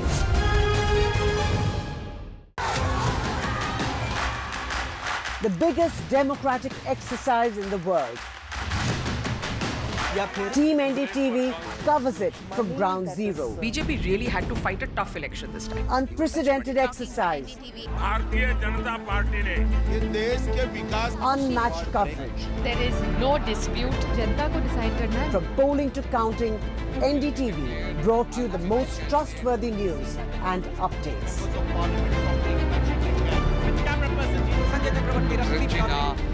Elections mean NDTV. Stay informed and entertained with the new and updated NDTV News app. You can watch all our channels live, listen to podcasts, read breaking and exclusive news from around the world and more. Download the NDTV app today and get access to the best journalism and storytelling on your smartphone or tablet. The NDTV app. News that matters to you. NDTV proudly upholds its legacy of trust and credibility. According to the prestigious Reuters Institute's Digital News Report 2024, NDTV is the topmost news platform in the country. Number one in both online and offline reach in India. Beating all its competition, NDTV stands for trust. Get ready for the ride of your life. NDTV brings you the NDTV Auto Show with me, Mugdha Mishra. From the fastest supercars to the sleekest new energy vehicles to your trusted daily ride, we cover it all. Every Saturday at 10:30 a.m. and Sunday at 8:30 p.m. only on NDTV 24/7. Your next great escape starts here. MSMEs are the backbone for the country's economy. They account for 45% of exports.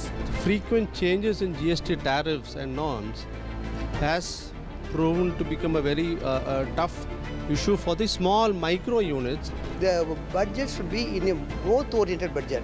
So we should bring more manufacturers into the fold of GST. Particularly for micro and small scale industries, kindly give us a export benefit incentive to us. But for a micro or small scale industry to go up, there should be a hand-holding mechanism which is definitely required.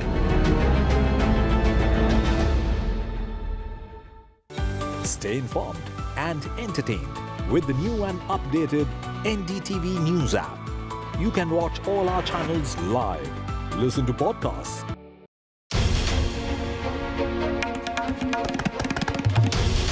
This is NDTV, and you're watching NDTV 24/7.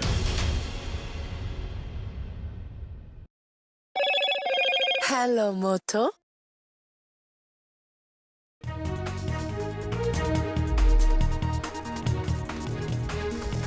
Hello and welcome. You're watching NDTV. I'm Gargi Rawat. Up ahead, we'll get you all the latest on the train derailment that has taken place in Uttar Pradesh, as the number of dead has now risen to 2 passengers. Let's take a look at the headlines we're tracking right now. 2 passengers have died, over 20 were injured after several coaches of the Chandigarh-Dibrugarh express train derailed in UP's Gonda. Rescue and relief teams are now at the spot. Several other trains have been affected. The Supreme Court has asked the National Testing Agency to publish the city and centre-wise results of the Neet UG by 5 p.m. on Friday, keeping the identity of the students masked. The next hearing in this case will take place now on Monday, as there are several pleas before the Supreme Court asking for a re-Neet to take place. Prime Minister Modi chaired a special meeting of the Cabinet Committee on Security today. This after a series of terror attacks in Jammu, which left several army men dead. The opposition had hit out at the series of deadly attacks. And Uttar Pradesh Police's latest directive asking eateries on the Kanwar Yatra route in Muzaffarnagar to display owners' names stirs a massive row. The opposition has called it a social crime and likened it to Nazi Germany. Akhilesh Yadav says the courts must take up the matter.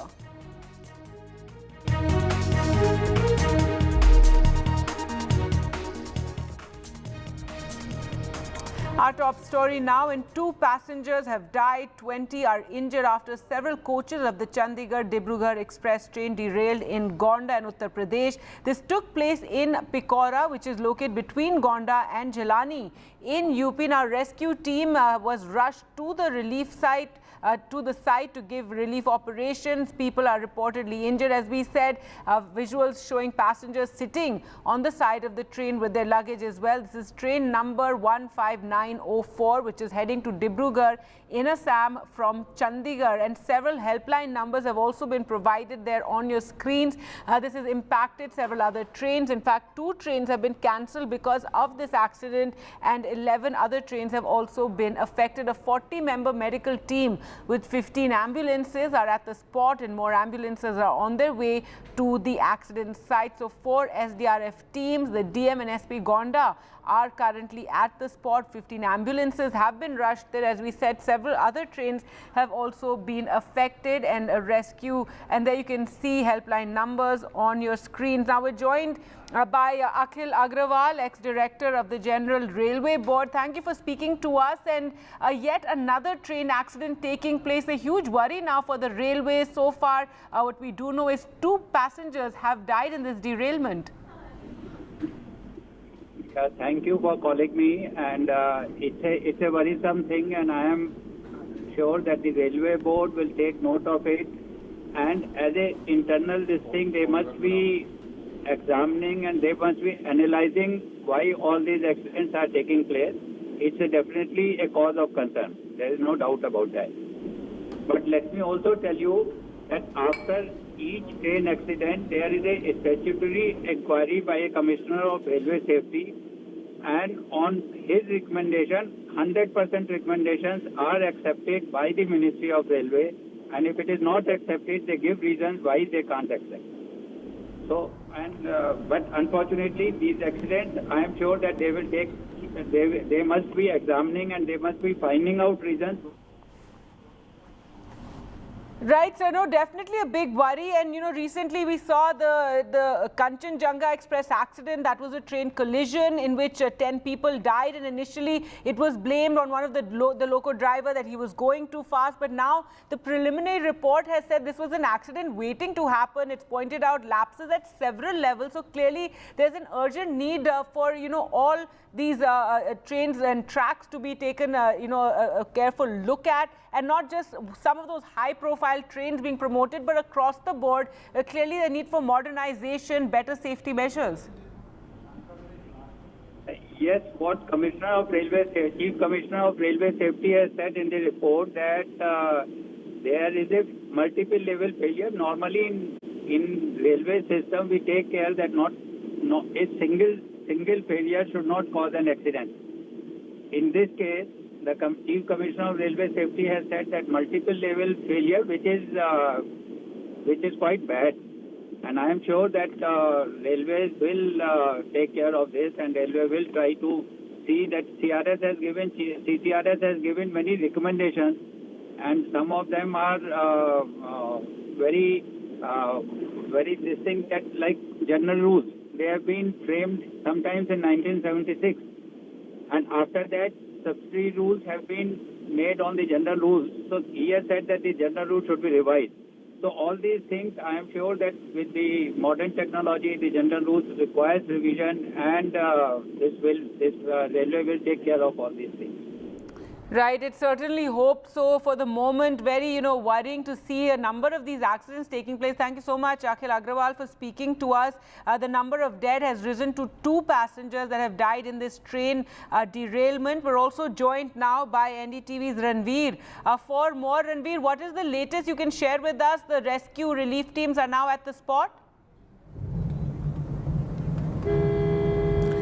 Yes, 4 teams of SDRF are there, 40 medical teams are there, and reports are saying that 2 passengers are dead and around 30 are injured. Out of them, 3 are critically injured and been shifted to district hospital.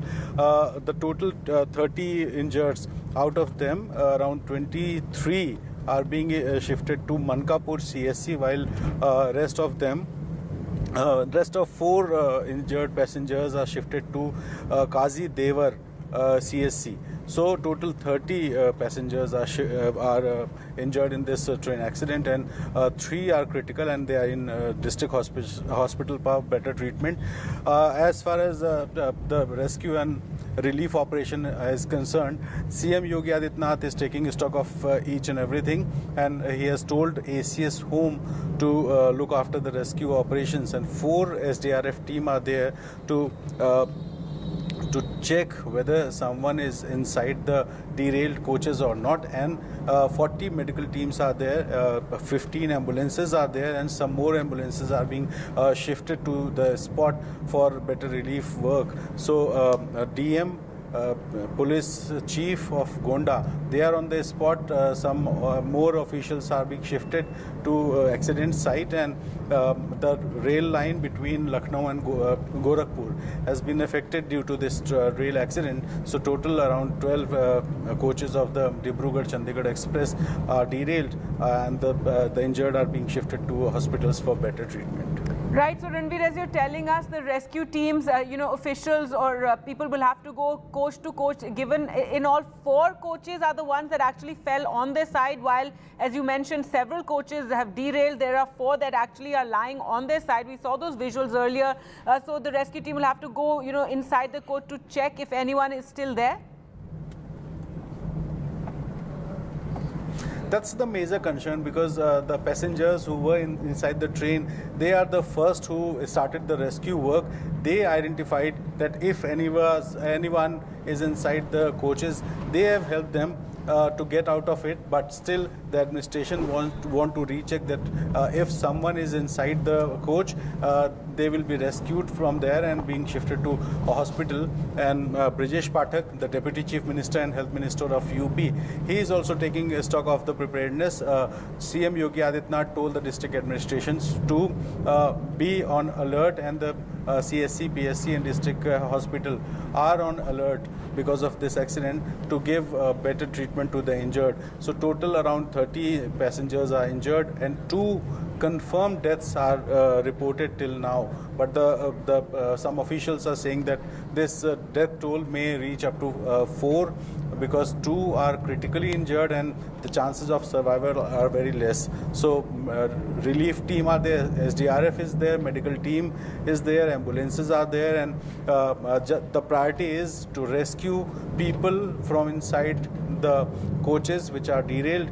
If there is someone, the local administration is trying to rescue them, and also the second most important thing is to send the injured to hospital for better treatment.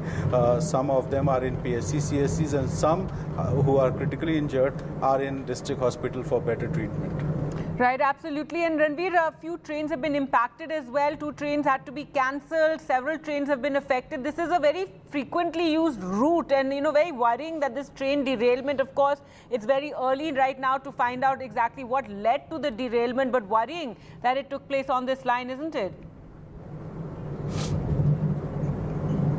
No one knows that why this incident occurred, but it is a matter of inquiry. But as far as the location is concerned, Gonda Junction is the biggest railway station between Lucknow and Gorakhpur, and the accident site is around 30 kilometers away from Gonda Junction. So this is a rural area which where no big hospital is there, and some CSCs and PSCs are there. So the district administration sent some medical teams for immediate relief and medical treatment to the injured. But after reaching the ambulances, the administration ensured that the injured should reach hospitals as soon as possible. So around 23 are in CSC Mankapur, 3 in district hospital, and rest of the 4 injured are in Devar CSC in Gonda for treatment. All right, thanks so much, Ranveer. We'll return to you for more updates. Let's just listen in to what some passengers who were on the train had to say. बाल बच गया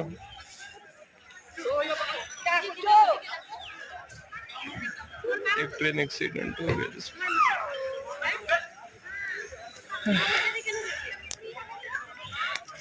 घबराइएगा नहीं मैं सही सलामत हूँ आपको यहाँ ये 2:30 बजे के करीब में हादसा हुआ है। हाँ, चंडीगढ़ डिब्रूगढ़ एक्सप्रेस में गोंडा से करीब 20 किलोमीटर आगे है ये जी। बता रहे मनकापुर अभी यहाँ से 5 किलोमीटर है। हाँ, और 2 बोगियाँ तो एकदम से ऐसे पलट गई हैं। हाँ, एक बोगी ऐसे लगी है, बाकी तो आप देख ही सकते हैं पटरियों की क्या हाल है। पटरियाँ खिसक चुकी हैं यहाँ पे। कैजुअल्टी भी हो सकती है, अभी उसको मालूम नहीं है लोग अपनी जान बचा करके कैसे कैसे निकल रहे हैं। All right, so those were 2 passenger accounts earlier. One of them talking about how it was such a close shave for him. Another talking about how the bogies overturned, and now we do know that 2 people have died. 2 of the passengers died. The rescue relief operations are taking place. Medical and rescue teams are at the spot of the accident where this train derailment took place. Now, joining us for more on this story is Ramakrishnan, TS railway expert. Thank you so much for being with us. And your first comments on this train derailment today. 2 passengers are dead, and this comes at the back of several incidents like this taking place of train collisions and train derailments. Yeah, I mean, the Indian Railway maintenance track record has been becoming bad to us for various reasons. Although the number of accidents have reduced over a period of time, in the recent past, in the last 2 years, things have become pretty bad. And it is not just one type of accidents. It was collision, then it was signal failure or signal overlook, and now it is derailment. So there are various reasons, for these accidents. So we can't club all of them in under one, banner of, the systemic fault in the system. It is much deeper. The systemic fault in the system is railway system is much deeper, and certainly the railway has to wake up and then do a lot of safety audits across the sectors, across the engineering domains. It is not just enough if they do audits on signal and illumination or on rolling stock or on railway tracks. They have to do things on an integrated basis. So unless otherwise they do such a close audit and for the next 6 months, it's very difficult for them to improve upon the track record of Indian Railway with reference to safety. Right, sir. And recently we had an unfortunate accident, the Kanchenjunga Express, in which there was a train collision, which 10 people died. And just yesterday, the preliminary report by the Commissioner of Railway Safety came out on that, in which they were quite, they spoke about how it was a series of systemic failures that had taken place, and how there's an urgent need to overhaul train operations, and how this was an accident waiting to happen. So given, that kind of report that just came out, and now this train derailment, we of course at this point don't know the cause. What was there something on the track? What led to this? Speeding, etc. But a worry, and this is something that requires urgent attention from the government. Certainly, because the Commissioner of Railway Safety has given a report stating that the standard operating procedure was not followed by the respective station masters while giving a memo to the loco pilot that you should go at a specific speed.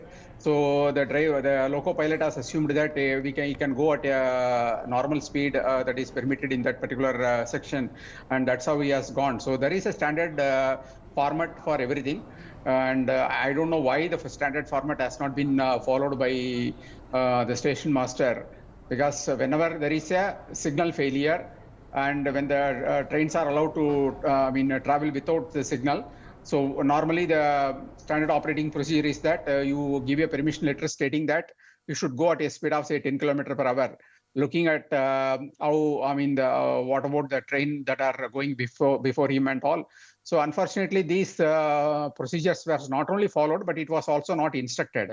So such kind of things have resulted in the accident where the loco driver of the freight train was able to locate the train only a few hundred or a few 100 meters before that, and then he applied the brakes, but it didn't help enough him, and he has gone and rammed it into the system. So a lot of safety audits have to be done. So that should be the first priority of this the railway ministry now. All other things can wait. So right, a safety audit is the need of the hour. Thank you so much. And moreover, and one more thing I want to add. Yes. There are many near-miss accidents. So the government has, the railway ministry has a lot of data on near-miss accidents. So today's near-miss accident is tomorrow's accident. So Absolutely. They should take all the data about near-miss accidents and then collate it, and then they should try to find out reasons for that and then try to sort it out. There is so much data available with the Ministry of Railways. Only thing is they need to act upon that.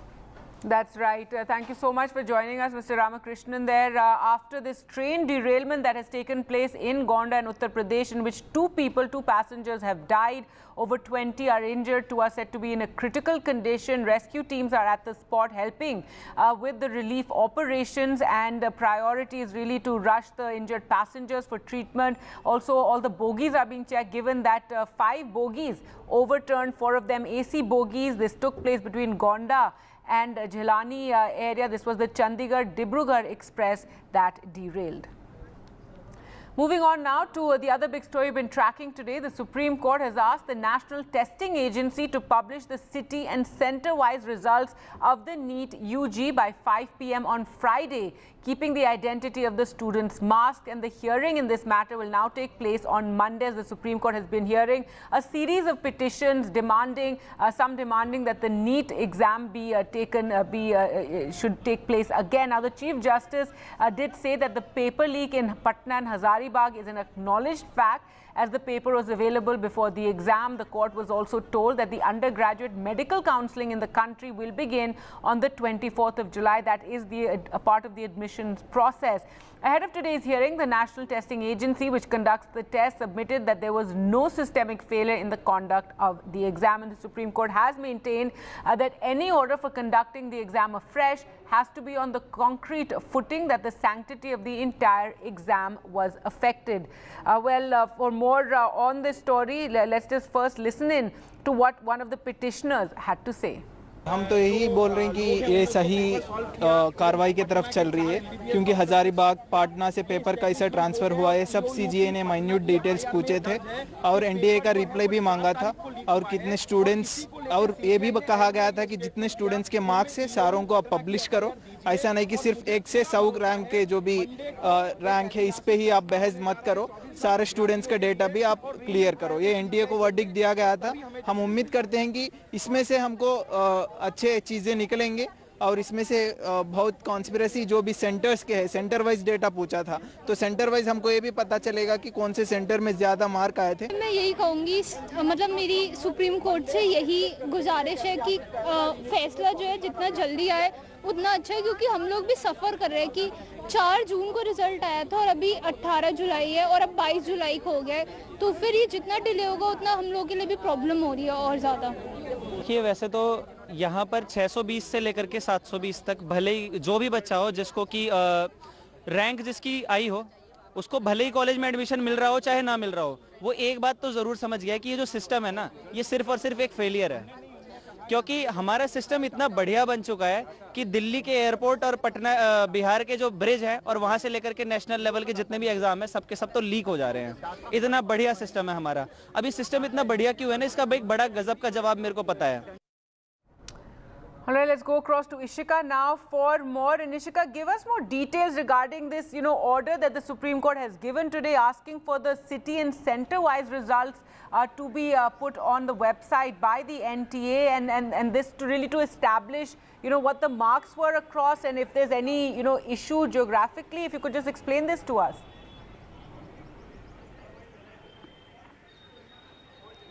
Well, yes, certainly, as you very rightly mentioned today in the very crucial hearing, Supreme Court now has directed the NTA to, in fact, to upload all the results, in fact, to upload the results center-wise on their website by Saturday, 12th noon. And while doing so, the identity of the student should be masked, is what the Supreme Court has said. And as you rightly mentioned, this will only help, in understanding as to where the irregularities happen, and that too on a minute level, that is on the center-wise level as to where, the irregularities happen. Because now the question is as to how, on what scale did this irregularity happen in the NEET UG examination. So for that, this is very necessary. Now, apart from this, the another very important direction that now has been issued by the top court to, is that they have asked for the case files from the Bihar police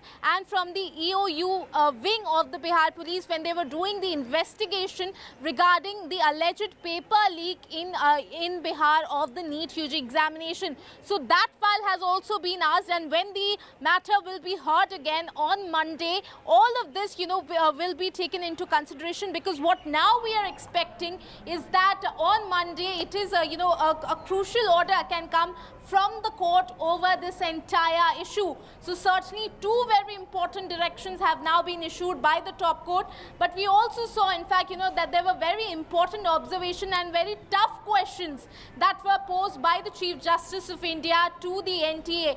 Number one, in fact, they question as to how the entire theory of what the NTA says is that in just 45 minutes the question paper was solved and distributed to the students. It seems to be too far-fetched. This is one of the very important observations that came from the Chief Justice of India. Now, the Chief Justice of India also, in fact, questioned the link between the Hazaribagh paper leak and the Patna paper leak. Not just that, there were very important observations that were made regarding, the allocations of centers also that was made by the Chief Justice of India today in, the hearing in the Supreme Court. Remember that this case is being heard by the Chief Justice of India. Now the next hearing will be on Monday, and we are expecting that after this entire discussion has happened, and after looking into the case files also of the Bihar police investigation into the matter, an order is likely to come from the court on Monday. So that certainly is going to be very, very crucial. Over to you. That's right, Ishika, and the court has said that only if there's, proof that the sanctity of the entire exam was affected, will they order a retest. And also a lot of the students, we've been speaking to a lot of them, waiting for that final order, because this case is also stretched out. As you said, the exam was in May, the results in June, and still there's no clarity on what happens next. So that is something, the students will be hoping that on Monday, one way or the other, that decision will be coming. What was also interesting is that the court was informed that the undergraduate medical counselling will begin on the 24th of July. So are we to understand that for the moment is going ahead?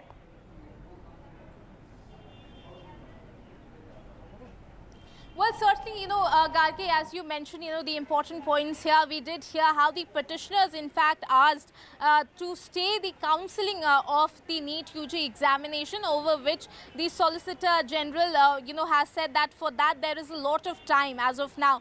So certainly that will be clear once the hearing is, is in fact resumed on Monday. But, it's a very important question that certainly is in fact looming here, is that will there be a re-NEET? because what the Chief Justice of India today has said in this particular hearing is that he has said that there needs to be a concrete footing that this, in fact, irregularity has been done on a large scale. Only then there could be, in fact, a re-Neet. So certainly all of these points, all of the affidavit, the case files of the investigation, all of that is going to be examined in the Monday hearing, and after that it is likely that the answer whether or not there will be a re-Neet or not will be given by the court. So certainly the Monday hearing remains to be very, very important, and as you said, we have been speaking to the students there, and students continue who in fact have been holding protest and have been demanding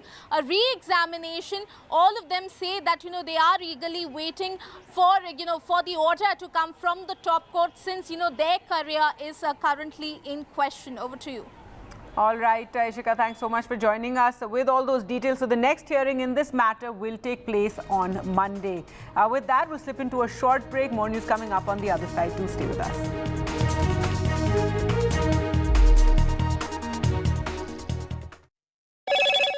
Hello, Moto.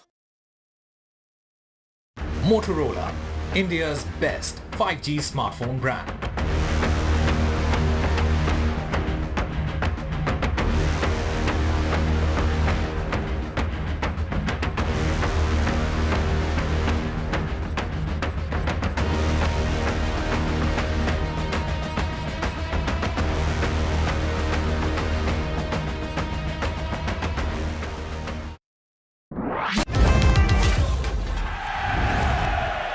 Get the magic of the best working for you now.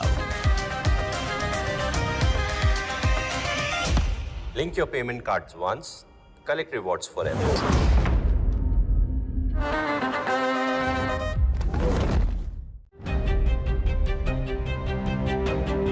Hello and welcome to India Sense, where I speak with global opinion makers. The United States has made a strategic decision over the last 20 years to move closer to India.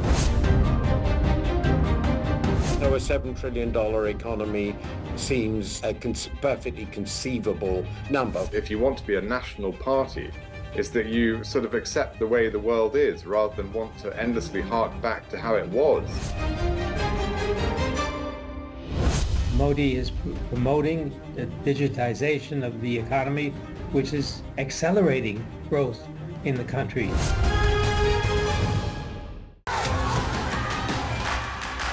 The biggest democratic exercise in the world.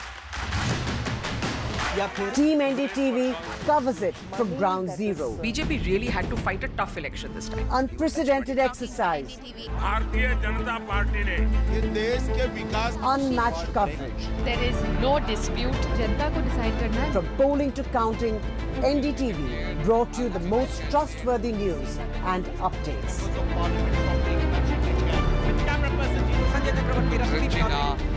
Elections mean NDTV. Stay in.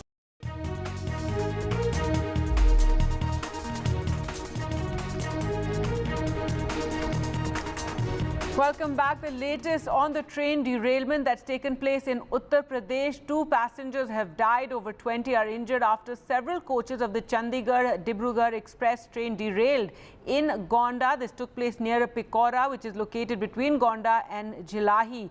Now rescue teams have been rushed to the spot. They have arrived there. In fact, we believe a 40-member medical team and 15 ambulances are at the spot, as are the local administration too is there at the spot to help with the rescue and relief operations. At least 5 bogies were fallen on their sides. The train, several bogies derailed, and 4 to 5 bogies had fallen on their side. So the rescue teams will be checking each of these bogies to see if any injured people remain inside those bogies. It's train number 15904, which is heading to Dibrugarh from Chandigarh. So Dibrugarh and Assam, the Assam Chief Minister also closely monitoring all these developments. As we said, a 40-member medical team with 15 ambulances is at the spot, and more are rushing there because of this accident. 2 trains have been cancelled. At least 11 other trains have been impacted because of the accident that has taken place. Let's just listen into what passengers who were on the train had to say. बाल बाल बच गया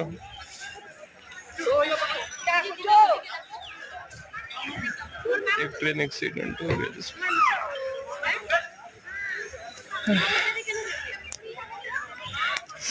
घबराइएगा नहीं, मैं सही सलामत हूँ। आप यहाँ ये 2:30 बजे के करीब में हादसा हुआ है। हाँ। चंडीगढ़ डिब्रूगढ़ एक्सप्रेस में गोंडा से करीब 20 किलोमीटर आगे है ये जी। तो बता रहे मनकापुर अभी यहाँ से 5 किलोमीटर है। हाँ। और 2 बोगियाँ तो एकदम से ऐसे पलट गई हैं। हाँ। एक बोगी ऐसे लगी है, बाकी तो आप देख ही सकते हैं पटरियों की क्या हाल है। पटरियाँ खिसक चुकी हैं यहाँ पे। कैजुअल्टी भी हो सकती है, अभी उसको मालूम नहीं है लोग अपनी जान बचा करके कैसे कैसे निकल रहे हैं। All right, so those passenger testimonies coming earlier, one of them talking about how it was such a narrow escape, another also describing how the bogies fell on their sides. What we do know now is 2 people have died, 2 others are very grievously injured, and over 20 people in all have been injured in this train accident, and rescue teams are there assisting with the rescue work and of course ensuring treatment to all the passengers who are injured, rushing them to medical facilities. That's something that UP Chief Minister had ordered immediately. We saw that that notice being issued by his office. But Tanish now joins us on the phone line for more. And Tanish, what other details are available? At least 5 bogies there derailing and falling on their sides, and 40-member team is at the spot helping with the rescue and relief. Well, Gandhi, the update we've got from the local administration is that all the people inside the train have been taken out by the SDRF team. And no people are trapped inside right now. Around 10 to 12 coaches were derailed, out of which the local administration say that 2 had fallen on this side. Now the number of people who have unfortunately died is what you say. 2 people have died, and around 6 people currently are grievously injured. They have been taken to nearby CHCs. And a total of 20 people are injured, in which around 6 are seriously injured as of now. But yes, the rescue work is going on. 4 SDRF teams are on the spot. They were called from the nearby district. DM and SP of the Gonda are on the spot. As you mentioned, 15 ambulances were on spot. Now the rest of the passengers are being sent off by buses to the nearest railway stations or to safe points. The rest of the passengers are now being sent by buses. Around 5 buses have already left, and more buses have been called in. So the rescue work is underway. The railway officials are also present on the site. And yes, the Chief Minister Yogi Adityanath himself has taken cognizance of the accident and has issued directives to the rescue teams. But yes, 2 people have been injured in this train derailment that happened near Quota. Yes. All right, thanks so much, Tanish, for joining us with those details. Let's just listen in to what Vineet Jaiswal, SP Gonda, had to say on the accident. Express train है वो Daryl हुई है, क्या हादसा हुआ है, किस तरह से लोगों को रेस्क्यू किया जा रहा है? देखिए, जनपद गोंडा का ये थाना मोतीगंज क्षेत्र है। इसमें ये सूचना प्राप्त हुई थी कि ये चंडीगढ़ डिब्रूगढ़ ट्रेन है, ये डिरेल हो गई है। इसके करीब 10-12 डब्बे पटरी से अलग हो गए हैं और 2 डिब्बे इसमें पलट गए हैं।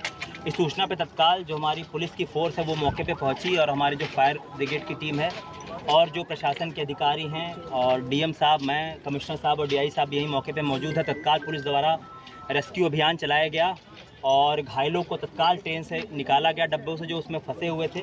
यहाँ के जो ग्रामीण हैं उनके द्वारा भी काफ़ी सहायता की गई। अभी तक जो पुष्ट सूचना है उसके अनुसार 2 लोग की इस दुर्भाग्यपूर्ण घटना में मृत्यु हुई है, जिन्हें एम्बुलेंस से भिजवाया गया है, और करीब 6 लोग हैं जो थोड़े गंभीर घायल हैं। उन्हें भी तत्काल यहाँ पर, क्योंकि सीएमओ भी यहीं पर आ गए थे और एम्बुलेंस की हमारी सारी टीमें थी, स्ट्रेचर में लाकर तत्काल उन्हें अस्पताल उपचार हेतु भिजवाया गया है, जहाँ उनका उपचार चल रहा है। इसके अतिरिक्त कुछ लोग हल्के रूप से चुटहिल हुए हैं, तो उनको फर्स्ट एड आदि की सुविधा जो है पास के सीएससी में उपलब्ध कराई जा रही है। इन डब्बों को 2 बार हमारे पुलिस की टीमों द्वारा और जो रेस्क्यू टीम रेलवे की अपनी है उसके द्वारा पूरा चेक कर लिया गया है। अब इसमें अभी वर्तमान में कोई नहीं फंसा है और सभी उच्चाधिकारी यहाँ मौके पर मौजूद है। रेलवे के भी अधिकारी यहाँ पर आ गए हैं, जीआरपी की भी टीम है और जो भी अग्रिम इसमें आवश्यक कार्रवाई है वो यहाँ पर की जा रही है। चूँकि ट्रेन में और भी लोग सवार थे, उनको उनके गंतव्य तक पहुँचाने के लिए देखिए प्रशासन की पूरी टीम यहाँ मौजूद है, आरटीओ यहाँ मौजूद है, जिलाधिकारी और मंडलायुक्त महोदय खुद मौजूद हैं। लगातार यहाँ पर पास में बसें मंगाई गई हैं, 3-4 बसें यहाँ पे पब्लिक को भर के रवाना भी हो चुकी हैं और अन्य बसें भी लगातार यहाँ पे मंगाई जा रही हैं, ताकि जल्द से जल्द इन्हें जो सुरक्षित स्थान है या स्टेशन है वहाँ तक इनको पहुँचाया जा सके, किसी को कोई समस्या ना आए। जनपद के जितने भी वरिष्ठ अधिकारीगण हैं सभी यहाँ मौजूद हैं। सर, प्रथम दृष्टया क्या कुछ निकल कर आया जिससे देखिए रेलवे के अधिकारी यहाँ पर सभी मौजूद हैं, उनकी टेक्निकल टीम भी मौजूद है, वो अपनी जांच कर रही है। इसके संबंध में वही लोग स्पष्ट कुछ इस पर टिप्पणी कर पाएंगे। All right, moving on now to other news. And today, Prime Minister Narendra Modi chaired a special key meeting of the Cabinet Committee on Security, which also included Home Minister Amit Shah and Defence Minister Rajnath Singh, among others. Now, the meeting came amid a rush of terror attacks in Jammu and Kashmir. Hours before the meet, 2 soldiers were injured in an encounter in Jammu and Kashmir's Doda district, where forces were engaged in a prolonged operation to flush out terrorists linked to the killing of 4 army personnel this week. Remember, the opposition too has raised this issue of these continuous terror attacks that are taking place in Jammu. In fact, since that meeting, 2 terrorists were also killed in an encounter that took place in the Keran sector. Earlier we spoke to Nazir for more. There was another attack on army in Doda. Army had set up a temporary camp at Zadan High School, Chandigarh, and during the night there was heavy firing on this temporary camp and 2 army soldiers were injured. Condition of 1 soldier is stated to be critical. Injured have been evacuated and airlifted to Udhampur Army's base hospital at Northern Command. So this clearly shows how there's attack after attack, and army is the specific target of these highly trained militants who are using state-of-art weapons, including M4 rifles. And a senior police official has said that the weapons which may have been left by the Americans after they withdrew from Afghanistan may have made their way to Jammu and Kashmir as well. So in 3 days, 2 major attacks. In between there were also exchange of firing in Doda. So overall in 3 days, 4 incidents. And last week there was an attack on army ambush on army 2 trucks of army, in which 5 soldiers were killed and 5 others were injured. On Monday there was an encounter in Desa area of Doda. 4 soldiers including a captain were killed, and in last 32 months in Jammu region, which has become really a huge target of militants, 48 soldiers have been killed. And this attack on army camp in Doda last night has happened when security forces have launched an all-out operation to track down militants. According to senior police officer DIG Doda, he said coordinated operations have been launched by all the security agencies in Doda to track down the attackers, and there has been contact with militants yesterday and today as well. That means the exchange of fire. But so far there is no information if any of the militant has been cornered during these ongoing operations. And as the security forces are engaged in this long anti-militancy operation in Doda, where they are facing attack after attack, at the line of control, 2 militants, according to army, have been killed while trying to infiltrate. This is the second infiltration attempt that has been foiled by the army in last 4 days in Keran sector along the line of control in Kupwara district. There is no official word as far as the Cabinet Committee on Security is concerned, though officials have confirmed that there was a meeting of the CCS this morning chaired by Prime Minister Narendra Modi, and other senior ministers and members of the CCS were also present in this meeting. There is no official word, as I mentioned, but it is believed that the recent spike in the terrorist activities and attacks, especially in the region of Jammu, has been discussed in detail. The Prime Minister was briefed by the security security staff and also senior officers officials about the current situation as far as Jammu is concerned. If you recall, since January this year, there has been a spike in the terrorist activities in Jammu region, and only on this Monday we have seen that 4 Indian Army soldiers made a supreme sacrifice, and also since January 1st we have seen that 12 Indian Army personnel have lost their lives in Jammu, and apart from them 10 civilians also killed in the terrorist attacks, and 55 have been injured. So it's a serious situation, and now the security establishment has been dealing with this with a firm hand, and also the grid has been enhanced, and that is why all the security arrangements and the preparations were reviewed in the CCS meeting. This is what sources are indicating, but as I have mentioned, there is no official word about the Cabinet Committee on Security deliberations. All right, in other news now from Karnataka, and the BJP staged a protest today against the Siddaramaiah government in Bengaluru. The opposition protested both inside and outside the assembly. This is during the Karnataka Chief Minister's speech. Remember, the BJP has been targeting the Congress government over the Muda and Valmiki scam, and so this protest was held to draw attention to this scam. Nehal joins us on the phone line for more. Nehal, what is the latest? What is happening now? See, the united opposition led by the BJP entered the well of the house, and they were protesting against CM's reply. Today, CM had replied on Valmiki Corporation scam, and the BJP and the JDS, the opposition parties, they were demanding Chief Minister's resignation, saying that on moral ground as head of their state, he should step down because prima facie it is clear that Minister Nagendra, who has been arrested by the ED, he was straight away responsible for the scam, and as the head of the state, he must resign, not only inside the well, but also outside the premises of Vidhan Saudha. The BJP had staged a protest.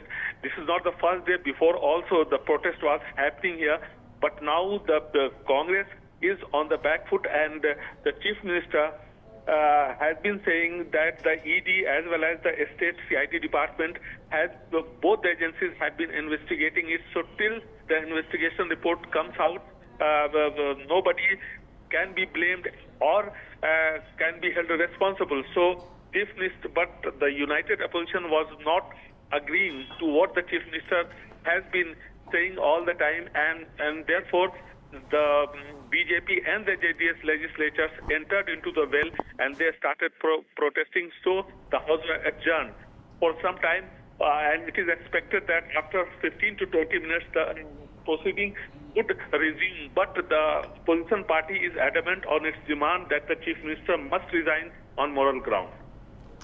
All right. Thanks so much, Nehal, for joining us with those details of the opposition really targeting the Chief Minister over the Valmiki and the Muda scam and demanding his resignation. Now, remember yesterday the big controversy out of Karnataka was the jobs quota bill that had been proposed, that had been passed by the Karnataka cabinet, but the government then put on hold that bill by the evening yesterday, which mandated reservation for locals in the private sector. This after a huge backlash from industry. The government will have a relook at the bill, it said, before it is tabled in assembly. This came within hours after the state cabinet had cleared the bill, which proposes appointment of Kannadigas to 50% of management positions and 70% of non-management positions in the private sector.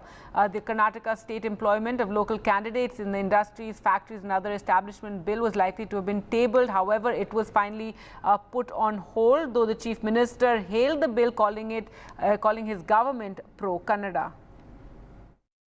So when it comes to the different scams, the BJP has been protesting even today, talking about how this is a diversion tactic that is being played out by the Congress, and that they need to provide definitive answers with respect to both the scams, Valmiki and Muda. Look, this is a scam on which our government has taken a very clear stand. We will not tolerate this. On suspicions, we have ensured that the minister is resigned. There is an allegation, but there is no proof against him as yet. But investigation will establish the facts. He should not interfere with the investigations, being a minister, so we have ensured that he is not part of the cabinet. Investigation is going on. at a fast pace. We have put one of the most credible police officers to investigate the matter. So the intent of government is very clear through the pace of investigation and also through the type of officers we have deputed for the investigation. And we have given them all the powers necessary to carry out the investigation. So our intent is very clear that whoever has done wrong should be brought to justice. In this case, it's a shameful deed, whoever has done it, and it's wrong, it's reprehensible. So our stand is very clear, but now ED is trying to actually divert the whole issue, and they've entered Karnataka. We don't have any problem them investigating, but they are selectively leaking information to the media or probably sharing that information with BJP leaders on a very selective basis, and mere suspicions are being doled out as facts of investigation. With respect to the job quota bill that has been reversed, now they put a pause on this. How do you see this? It has clearly exposed the lapses on the government, how irresponsible the government is. How government has been irresponsible. It is completely exposed this government. How without any responsibility they brought into the cabinet, approved, again withdraw. It clearly exposed they have been not responsible. No right governance is happening in this government.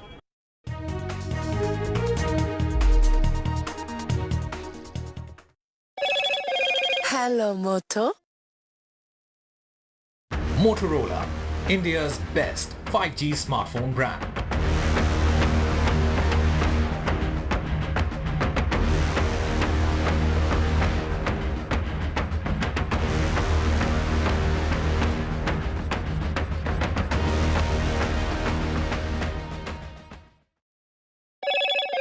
Hello, Moto. Loan मिलेगा या नहीं ये आपके credit score पे depend करता है। तो आज ही पैसाबाजार.com पर जाइए और अपना क्रेडिट स्कोर चेक कीजिए फ्री में, क्योंकि लोन की जरूरत कभी भी किसी को भी पड़ सकती है। बस एक्टिंग करा लो इनसे। पैसाबाजार.com, क्रेडिट स्कोर चेक, आदत अच्छी है। Get ready for the ride of your life. NDTV brings you the NDTV Auto Show with me, Mugdha Mishra. From the fastest supercars to the sleekest new energy vehicles to your trusted daily ride, we cover it all. Every Saturday at 10:30 a.m. and Sunday at 8:30 p.m. only on NDTV 24/7. Your next great escape starts here. MSMEs are the backbone for the country's economy. They account for 45% of exports. Frequent changes in GST tariffs and norms has proven to become a very tough issue for the small micro units. The budget should be in a growth-oriented budget. So we should bring more manufacturers into the fold of GST. Particularly for micro and small-scale industries, kindly give us a export benefit incentive to us. But for a micro or small-scale industry to go up, there should be a hand-holding mechanism which is definitely required.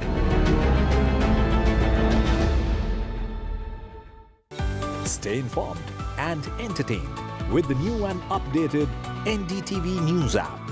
You can watch all our channels live, listen to podcasts, read breaking and exclusive news from around the world and more. Download the NDTV app today and get access to the best journalism and storytelling on your smartphone or tablet. The NDTV app. News that matters to you. Some people say the metaverse will only be virtual. One day this lecture hall will be made of code, and driverless cars would be trapped in intersections. But even in this maze of the future, you can't wish away health. It's time to become more resilient.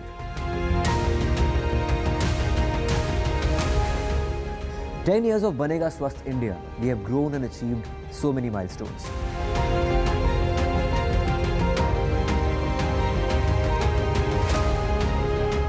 And now I have a plan to beat the urgency, to stop breathing with difficulty, to relieve getting choked with inactivity.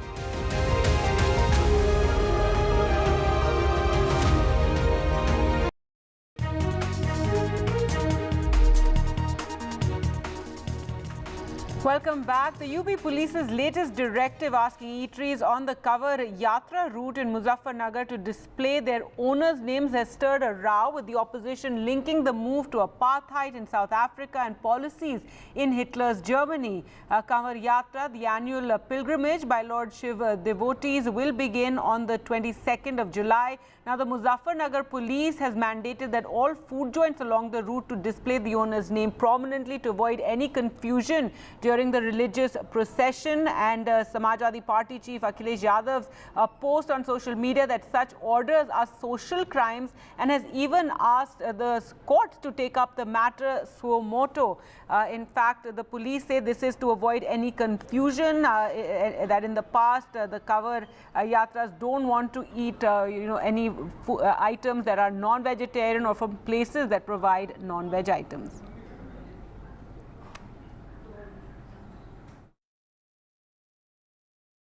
जो हमारे रास्ते में पड़ने वाले hotels है, ये हैं ढाबे पे, उन सब पे रेट लिस्ट छपा किए जाए, और ताकि बोर्ड पे नाम स्पष्ट हो, ताकि कोई समस्या नहीं होना चाहिए।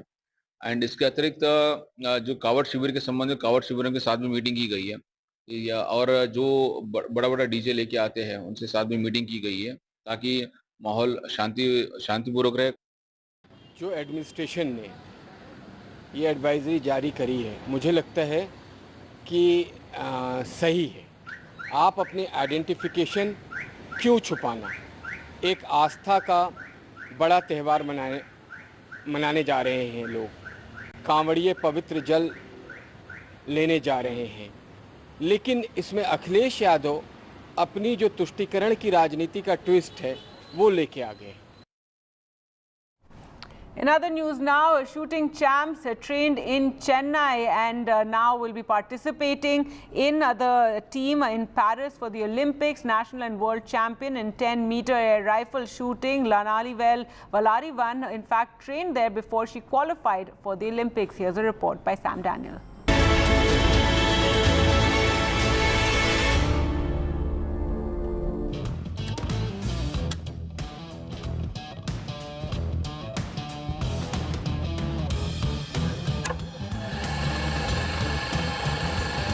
It was at this state-of-art Gun for Glory Academy's shooting range in Chennai.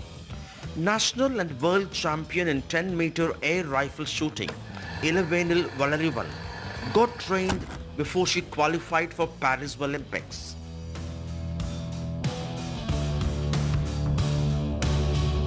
Founded by Olympic bronze medalist Gagan Narang, his mentoring and the crucial 360-degree support by the center catapulted her to the big league. The Gun for Glory Academy, shooters say, has emerged to be a one-stop solution as it takes care of aspirants completely, from weapons to consumables to fitness.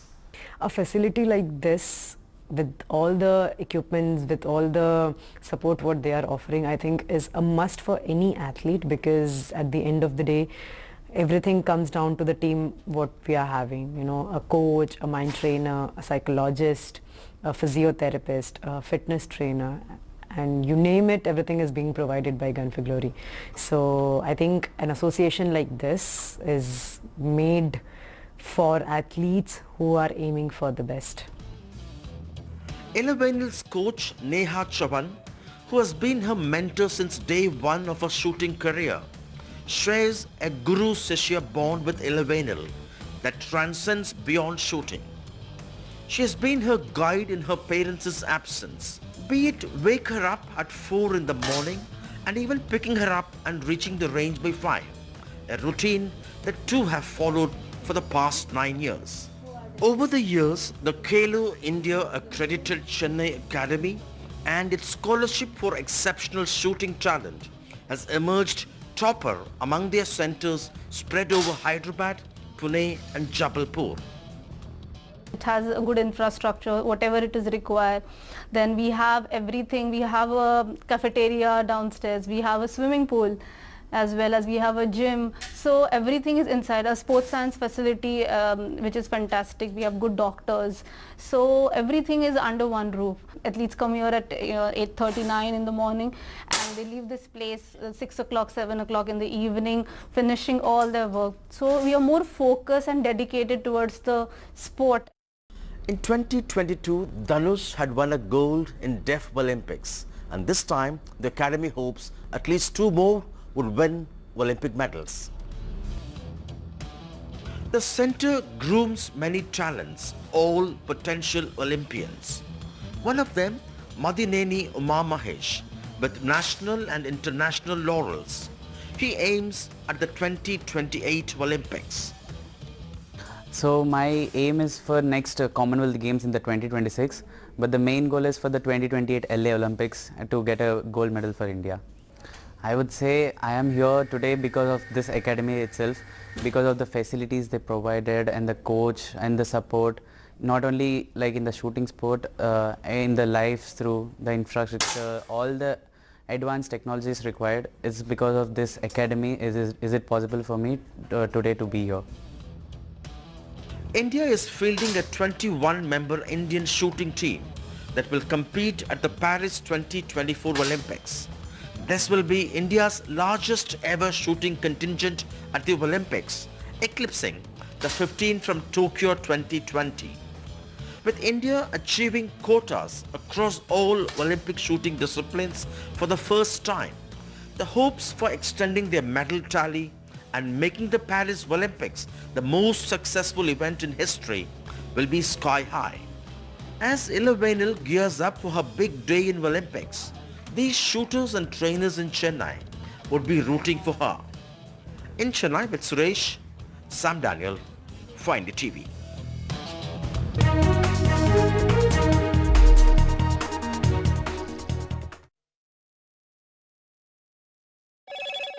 Hello, Moto. Motorola, India's best 5G smartphone brand.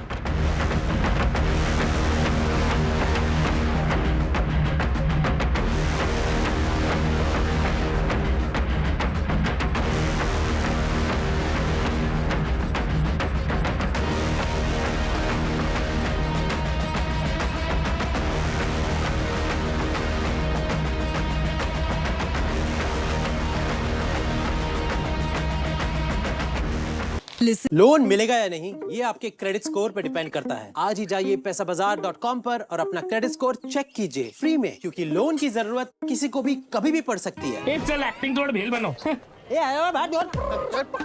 पैसाबाजार.com। Hello and welcome to India Sense, where I speak with global opinion makers. The United States has made a strategic decision over the last 20 years to move closer to India. So a $7 trillion economy seems a perfectly conceivable number. If you want to be a national party, is that you sort of accept the way the world is rather than want to endlessly hark back to how it was.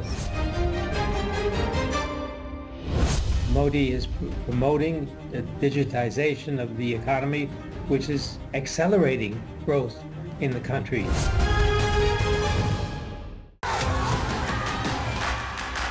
The biggest democratic exercise in the world. Team NDTV covers it from ground zero. BJP really had to fight a tough election this time. Unprecedented exercise. Unmatched coverage. There is no dispute. जनता को decide करना है. From polling to counting, NDTV brought you the most trustworthy news and updates.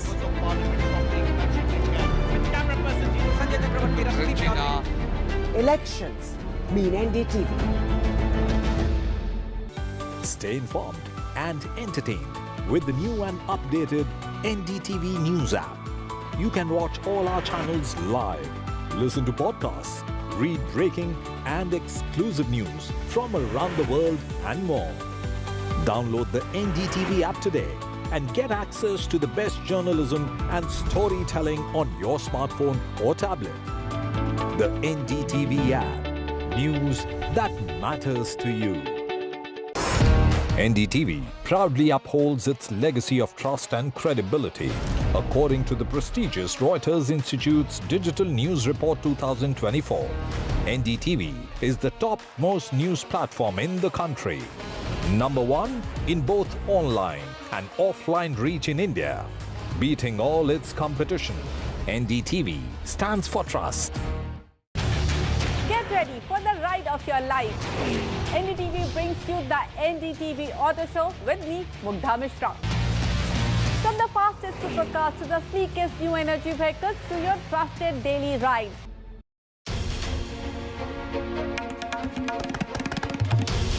This is NDTV.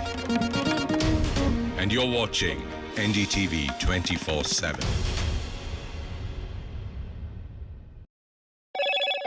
Hello, Moto.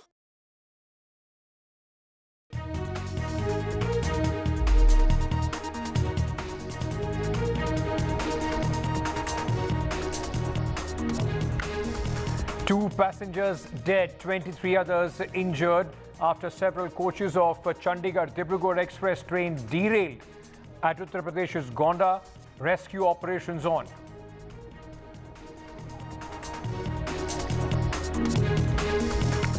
The Supreme Court has asked the National Testing Agency to publish the city and the centre-wise results of Neet undergraduate by 5 p.m. Friday, keeping the identity of their students masked. The next hearing will be on Monday.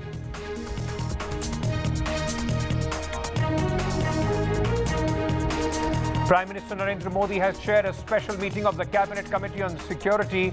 This after a series of terror attacks in Jammu, which has left several security personnel dead.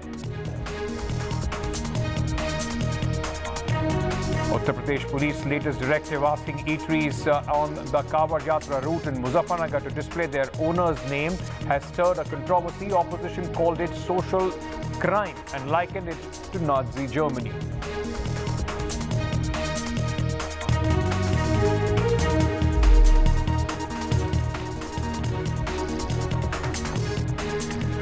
Ladies and gentlemen, 2 passengers have died and 20 others have injured after several coaches of the Chandigarh-Dibrugarh express train derailed in Uttar Pradesh's Gonda. The incident took place in Pikaura, which is located between Gonda and Jhilahi, in fact, station in Uttar Pradesh. What you are seeing on your screens at this moment are live visuals coming in from the spot of the accident. Initially, the report was of 4, in fact, bogies being derailed, but later it went up to about 10 to 12 bogies is what the Northeastern Railways, in fact, had said. They have also issued some helpline numbers. These are the visuals from the spot where the derailment took place. Remember, at this moment, I mean, the Indian Railways is facing serious questions over the safety issues. There was an accident on 17th of June as well, which left 10 people dead, and now this derailment resulting in the life or in the death of 2 people, and 23 others are said to be injured. Rescue teams are on the spot for relief operations. Some people have, in fact, been reportedly injured. What we are showing you are some pictures of inside the bogies which have overturned. What you are seeing at this moment are SDRF teams inside these bogies, and you can understand the horror that the passengers must have gone through. The SDRF teams, in fact, trying to rescue and locate passengers and take the people, those who are injured, out of the bogies. A few people are said to be trapped. Let me go across at this moment to my colleague Tanish Punjabi, who is joining us at this moment. Tanish, what is the latest as far as this incident is concerned? It is far away from any big hospital in this area. Where are the injured being taken, and what is the latest? Well, Ankit, the injured are being taken to nearby CHCs. Around 26 injured have been taken to the nearby CHC. But as of now, the latest update is that all the people have been taken out from inside the train. So nobody is trapped inside the train as of now, as informed by the Gonda, by the SP of Gonda. So as you mentioned, around two people have died. 20 people, around 20 people have been injured, out of which 6 people have received serious injuries in this. Now, for rescue and relief operation, 2 SDRF team are on the spot and 2 NDRF team have been called and 2 NDRF team have been called in. Talking about what other measures the government has taken, around more than 20 ambulances have been called, and now people are being sent off in buses to nearby railway stations, safe spots nearby. They are being sent off by buses. Around 5 to 6 buses have already left. Around 5 to 6 buses have already left. Of course, the helpline numbers have been issued, and the railway officials are on the spot. DM and SP of Gonda, all of them are on the spot, and of course more NDRF, more medical personnel are being called in. But as of now, the death toll is 2 and 6 people with serious injuries, and in a total of 20 people have been injured. And of course, Chief Minister Yogi Adityanath has directed the officials to for speedy rescue and relief operations. Yes. Is there also, Tanish, any worries as far as the injuries are concerned about the numbers going up? There have been some reports also suggesting that the fatalities could even go higher. Well, as of now, the latest figure, and around 10 to 15 minutes ago, the latest figures received by the government is that 2 people have died. So there are of course speculations that the number could rise. But what we know so far, the official number is 2. The number of people who have been injured is more than 20, out of which 6 people have been seriously injured. Yes.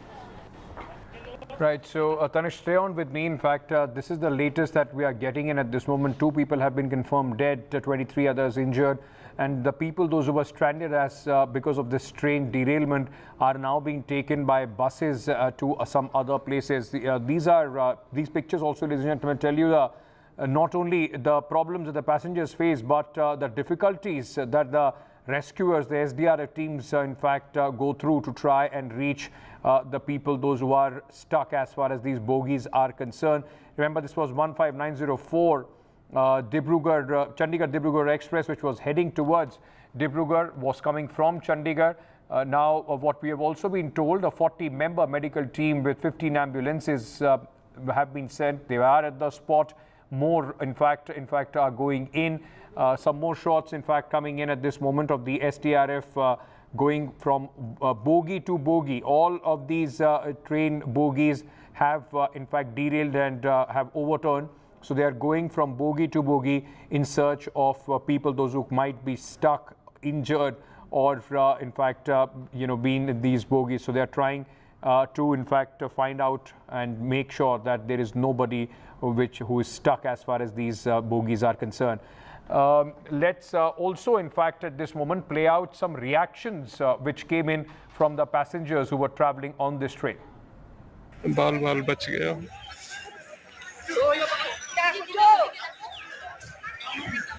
एक train accident हो गया जिसमें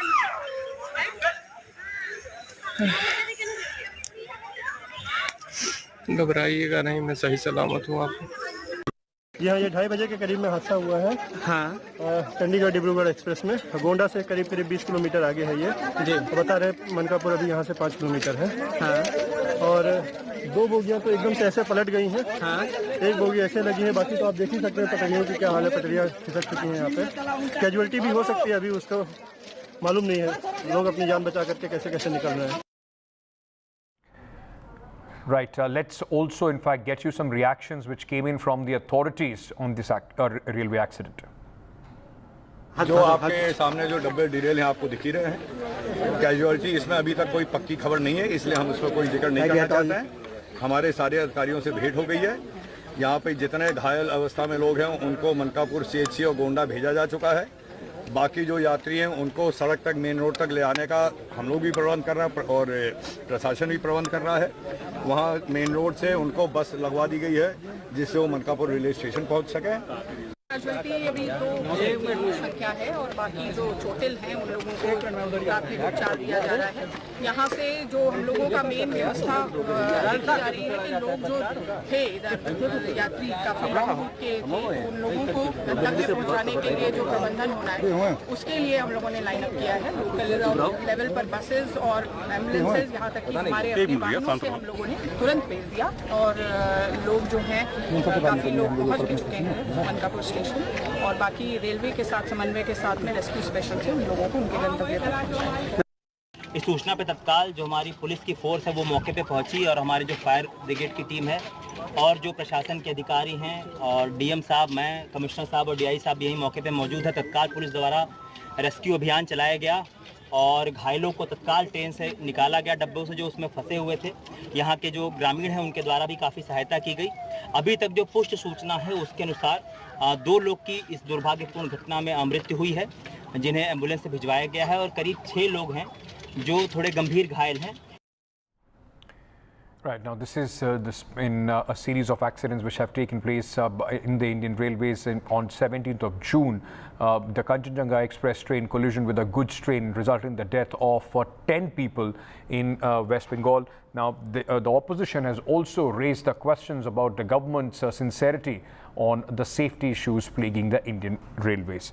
Moving on now, the Supreme Court in fact has asked the National Testing Agency to publish the city and centre-wise results of the Neet undergraduate by 5 p.m. on Friday, keeping the identity of the students masked. The next hearing will take place on Monday.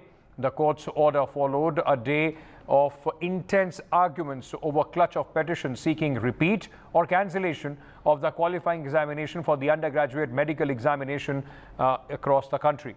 The original exam, attended by nearly 24 lakh aspiring medical professionals, was held on May 5th. The CJI said the paper leak in Patna and Hazaribagh is an acknowledgement as the paper was available before the examination.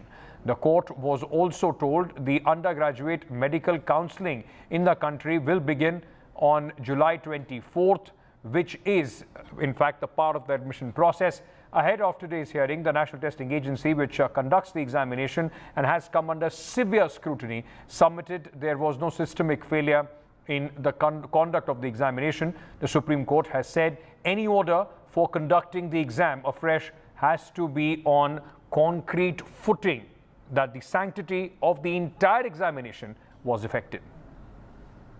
हम तो यही बोल रहे हैं कि ये सही कार्रवाई की तरफ चल रही है, क्योंकि हजारीबाग पाटना से पेपर कैसा ट्रांसफ़र हुआ है सब CGA ने माइन्यूट डिटेल्स पूछे थे और NDA का रिप्लाई भी मांगा था और कितने स्टूडेंट्स, और ये भी कहा गया था कि जितने स्टूडेंट्स के मार्क्स है सारों को आप पब्लिश करो।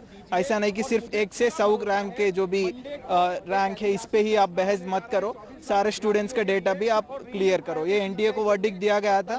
हम उम्मीद करते हैं कि इसमें से हमको अच्छे चीज़ें निकलेंगे और इसमें से बहुत कॉन्स्पिरेसी जो भी सेंटर्स के है, सेंटर वाइज डेटा पूछा था तो सेंटर वाइज हमको ये भी पता चलेगा कि कौन से सेंटर में ज़्यादा मार्क आए थे। मैं यही कहूँगी, मतलब मेरी सुप्रीम कोर्ट से यही गुजारिश है कि फैसला जो है जितना जल्दी आए उतना अच्छा है, क्योंकि हम लोग भी सफ़र कर रहे हैं कि 4 जून को रिजल्ट आया था और अभी 18 जुलाई है और अब 22 जुलाई को हो गया है, तो फिर ये जितना डिले होगा उतना हम लोगों के लिए भी प्रॉब्लम हो रही है और ज़्यादा। देखिए वैसे तो यहाँ पर 620 से लेकर के 720 तक भले ही जो भी बच्चा हो जिसको कि रैंक जिसकी आई हो उसको भले ही कॉलेज में एडमिशन मिल रहा हो चाहे ना मिल रहा हो, वो एक बात तो ज़रूर समझ गया कि ये जो सिस्टम है ना ये सिर्फ और सिर्फ एक फेलियर है, क्योंकि हमारा सिस्टम इतना बढ़िया बन चुका है कि दिल्ली के एयरपोर्ट और पटना बिहार के जो ब्रिज है और वहाँ से लेकर के नेशनल लेवल के जितने भी एग्जाम है सबके सब तो लीक हो जा रहे हैं।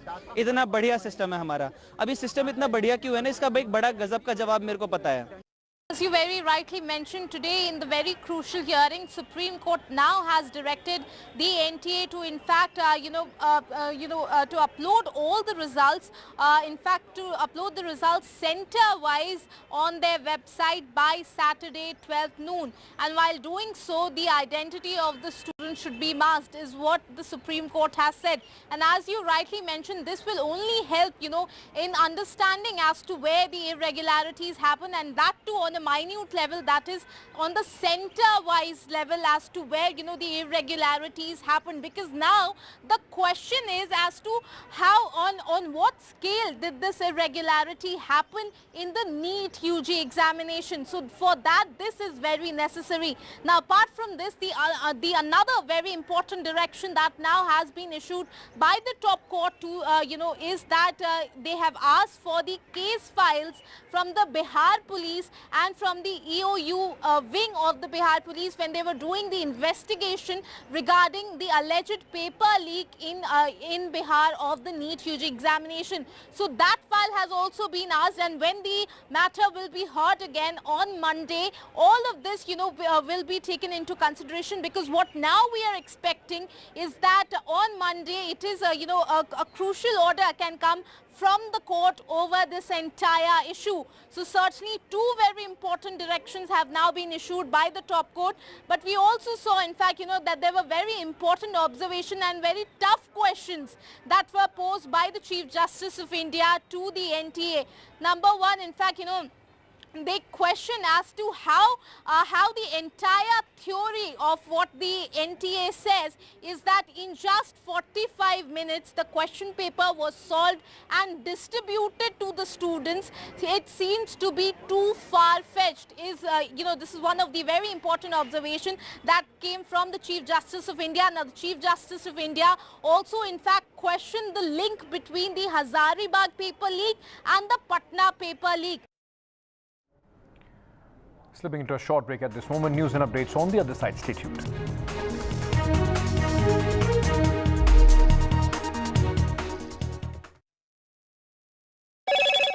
Hello, Moto. Motorola, India's best 5G smartphone brand.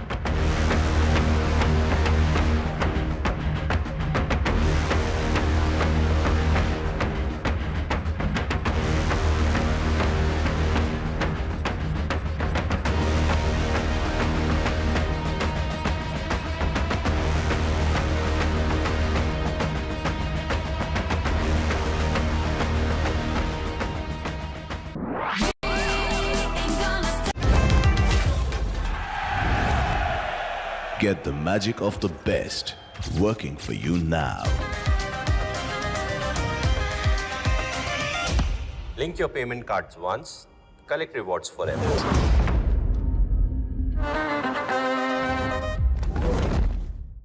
Stay informed and entertained with the new and updated NDTV News app. You can watch all our channels live, listen to podcasts, read breaking and exclusive news from around the world and more.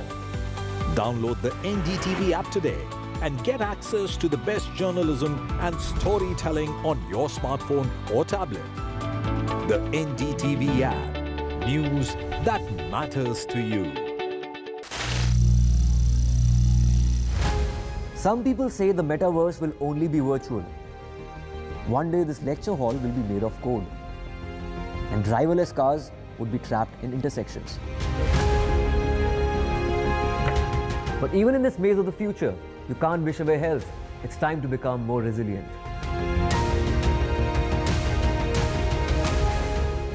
"10 years of Banega Swasth India, we have grown and achieved so many milestones.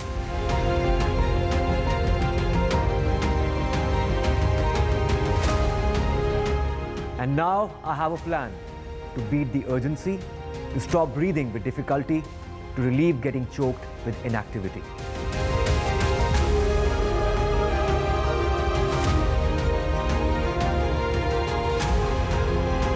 Energize our government, our environment, our society, and ourselves. Everyone, everywhere, every day.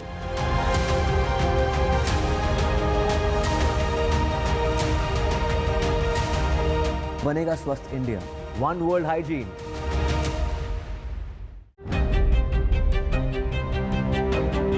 Hello and welcome to India Sense, where I speak with global opinion makers. The United States has made a strategic decision over the last 20 years to move closer to India. So a $7 trillion economy seems a perfectly conceivable number. If you want to be a national party, is that you sort of accept the way the world is rather than want to endlessly hark back to how it was.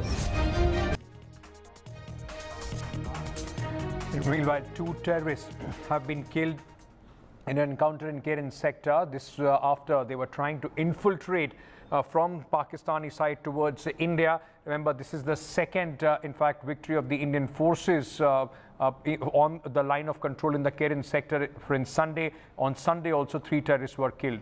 But this has there have been spate of terror attacks in Jammu and Kashmir, resulting in the death of at least 9 Indian Army personnel. And this has prompted a very important meeting of the Cabinet Committee on Security, which was chaired by Prime Minister Narendra Modi. Home Minister Amit Shah, Defence Minister Rajnath Singh were present among others. The meeting comes amid a rush of terror attacks in Jammu and Kashmir. Hours before the meeting, 2 soldiers, remember, were injured in the encounter in Jammu Kashmir's Dora district, where forces have been engaged in a prolonged operation to flush out terrorists linked to the killing of 4 army personnel, including an Indian Army captain, this week itself. Going across to my colleague Akhilesh for more details. There is no official word as far as the Cabinet Committee on Security is concerned, though officials have confirmed that there was a meeting of the CCS this morning chaired by Prime Minister Narendra Modi, and other senior ministers and members of the CCS were also present in this meeting. There is no official word, as I mentioned, but it is believed that the recent spike in the terrorist activities and attacks, especially in the region of Jammu, has been discussed in detail. The Prime Minister was briefed by the security staff and also senior officials about the current situation as far as Jammu is concerned. If you recall, since January this year, there has been a spike in the terrorist activities in Jammu region, and only on this Monday we have seen that 4 Indian Army soldiers made a supreme sacrifice, and also since January 1st we have seen that 12 Indian Army personnel have lost their lives in Jammu, and apart from them 10 civilians also killed in the terrorist attacks, and 55 have been injured. So it's a serious situation, and now the security establishment has been dealing with this with a firm hand, and also the grid has been enhanced, and that is why all the security arrangements and the preparations were reviewed in the CCS meeting. This is what sources are indicating, but as I have mentioned, there is no official word about the Cabinet Committee on Security deliberations. Meanwhile, in Uttar Pradesh, police in Muzaffarnagar, their latest directive asking eateries on the Kanwar Yatra route in the district to display their owners' names has stirred a huge controversy. Opposition has called it discriminatory. They have linked this move to the apartheid regime in South Africa and policies of Hitler in Germany. Now, Kanwar Yatra, an annual pilgrimage by Lord Shiva devotees, will begin on July 22nd. Muzaffarnagar police had mandated all food joints along the route to display their owner's name prominently to avoid confusion during the religious procession. Now, SP Chief Akhilesh Yadav, taking to X, has said such orders are social crimes and asked the courts to take up this matter. जो हमारे रास्ते में पड़ने वाले hotels है, ये हैं ढाबे पे, उन सब पे रेट लिस्ट चस्पा किए जाए, और ताकि बोर्ड पे नाम स्पष्ट हो, ताकि कोई समस्या नहीं होना चाहिए. एंड इसके अतिरिक्त जो कावड़ शिविर के संबंध में कावड़ शिविरों के साथ भी मीटिंग की गई है, और जो बड़ा डीजे लेके आते हैं उनसे साथ में मीटिंग की गई है, ताकि माहौल शांतिपूर्वक रहे. जो एडमिनिस्ट्रेशन ने ये एडवाइजरी जारी करी है, मुझे लगता है कि सही है. आप अपनी आइडेंटिफिकेशन क्यों छुपाना? एक आस्था का बड़ा त्यौहार मनाने जा रहे हैं लोग, कांवड़िए पवित्र जल लेने जा रहे हैं, लेकिन इसमें अखिलेश यादव अपनी जो तुष्टीकरण की राजनीति का ट्विस्ट है वो लेके आ गए. The Karnataka government has put on hold a bill mandating reservation for locals in private sector after a huge backlash from the industry. The government will have a relook at the bill before it is being tabled in the parliament. This came within hours after the state cabinet cleared the bill, which proposed appointment of Kannadigas to 50% of management posts and 70% of non-management positions in private sector. The Karnataka State Employment of Local Candidates in Industries, Factories and Other Establishments Bill 2024 was likely to be tabled on Thursday in the Assembly. Chief Minister Siddaramaiah led his ministers in hailing this bill and called his government pro-Kannada. He stated their priority was to look after the welfare of Kannadigas.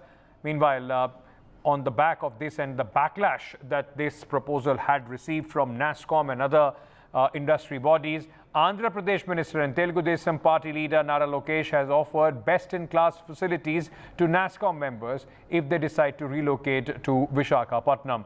The offer follows software bodies raising serious concern over Karnataka cabinet approving this bill mandating quota for locals in select private jobs. So when it comes to the different scams, the BJP has been protesting even today, talking about how this is a diversion tactic that is being played out by the Congress and that they need to provide definitive answers with respect to both the scams, Valmiki and Muda. Look, this is a scam on which our government has taken a very clear stand. We will not tolerate this. On suspicions, we have ensured that the minister is resigned. There is an allegation, but there is no proof against him as yet. But investigation will establish the facts. He should not interfere with the investigations being a minister, so we have ensured that he is not part of the cabinet. Investigation is going on at a fast pace. We have put one of the most credible police officers to investigate the matter. So the intent of government is very clear through the pace of investigation and also through the type of officers we have deputed for the investigation. And we have given them all the powers necessary to carry out the investigation. So our intent is very clear that whoever has done wrong should be brought to justice. In this case, it's a shameful deed, whoever has done it, and it's wrong, it's reprehensible. So our stand is very clear, but now ED is trying to actually divert the whole issue.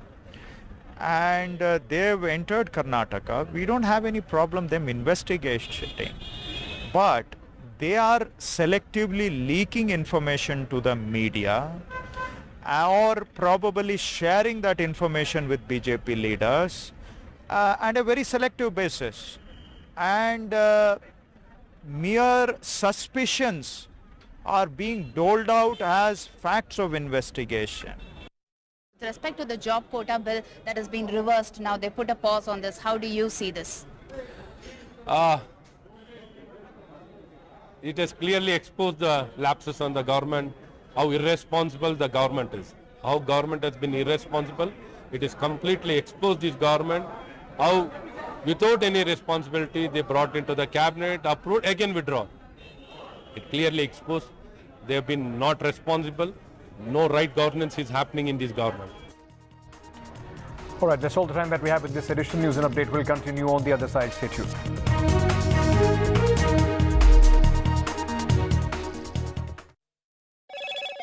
Hello, Moto. Motorola, India's best 5G smartphone brand.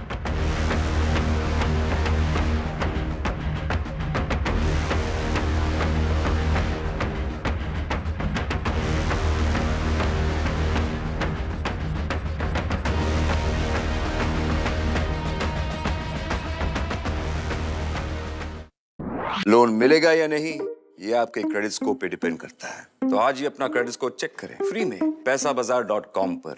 Loan की जरूरत कभी भी किसी को भी पड़ सकती है। ठीक से एक्टिंग नहीं। पैसाबाजार.com। Stay informed and entertained with the new and updated NDTV News app. You can watch all our channels live, listen to podcasts, read breaking and exclusive news from around the world and more. Download the NDTV app today and get access to the best journalism and storytelling on your smartphone or tablet. The NDTV app. News that matters to you. NDTV proudly upholds its legacy of trust and credibility.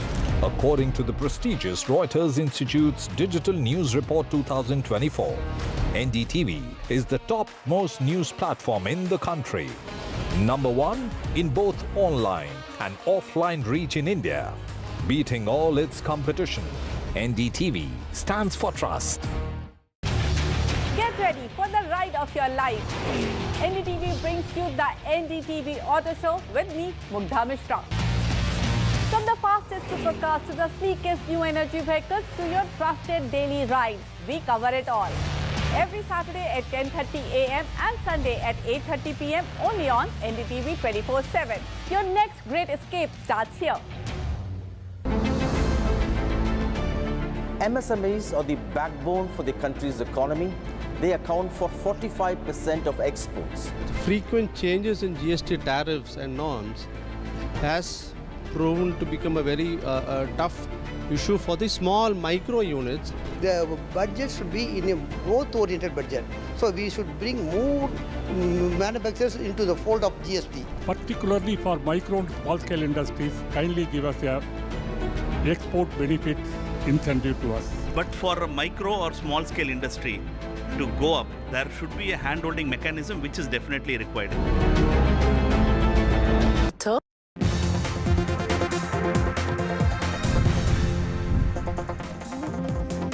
Welcome to NDTV's pre-budget show, Budget of Hope, where we delve into the expectations and aspirations of different sectors from the union budget.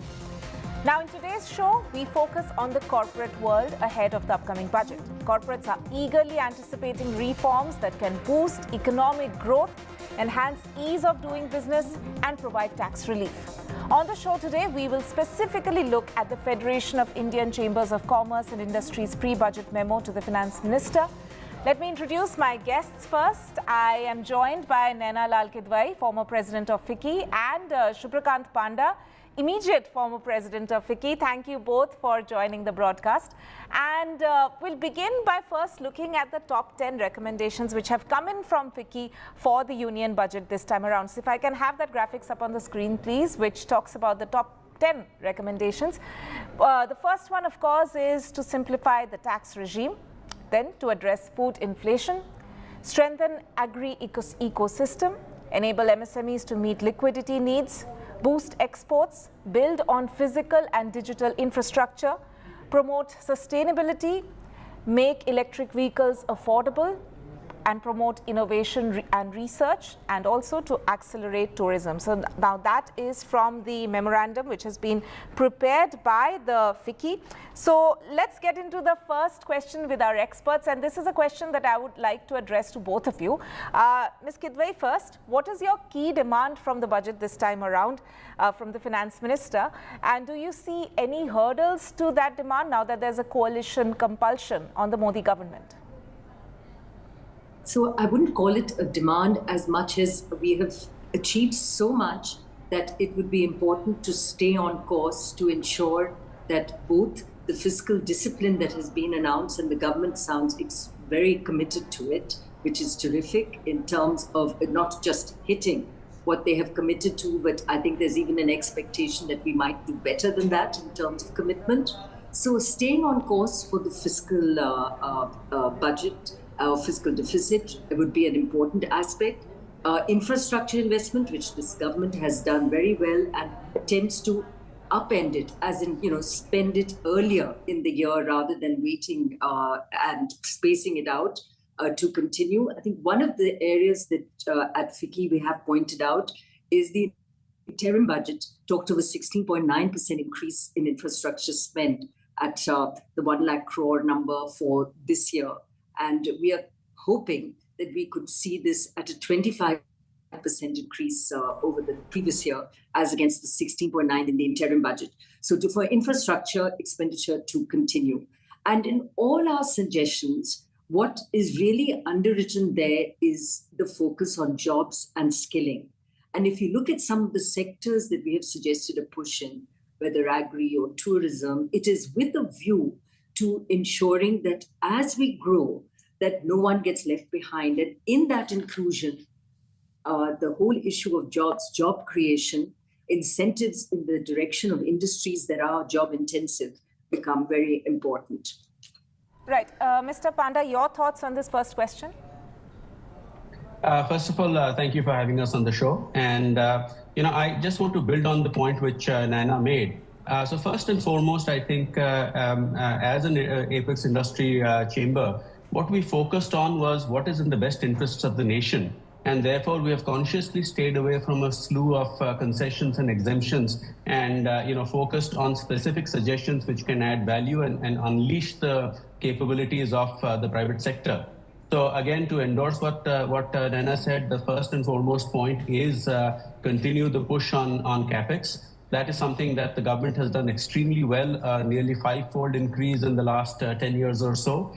And that is something that stood us in very good time, very good stead during the pandemic and its immediate aftermath. And as you know that, spending on infrastructure is something that has a multiplier effect as well. So that apart, a commitment to fiscal discipline, which is what I think, again, the government has done very well. And the third, I think, major focus was continue measures on, which will enhance ease of doing business. And from a tax perspective, which is what really comes into the purview of the budget, what we have looked at, what we have recommended is suggestions which will simplify the taxation structure, which will reduce classification disputes and therefore lead to less litigation, and also measures that if litigation is commenced, what's the best way out of that, so that industry goes on to doing what it does best, which is to contribute to nation building.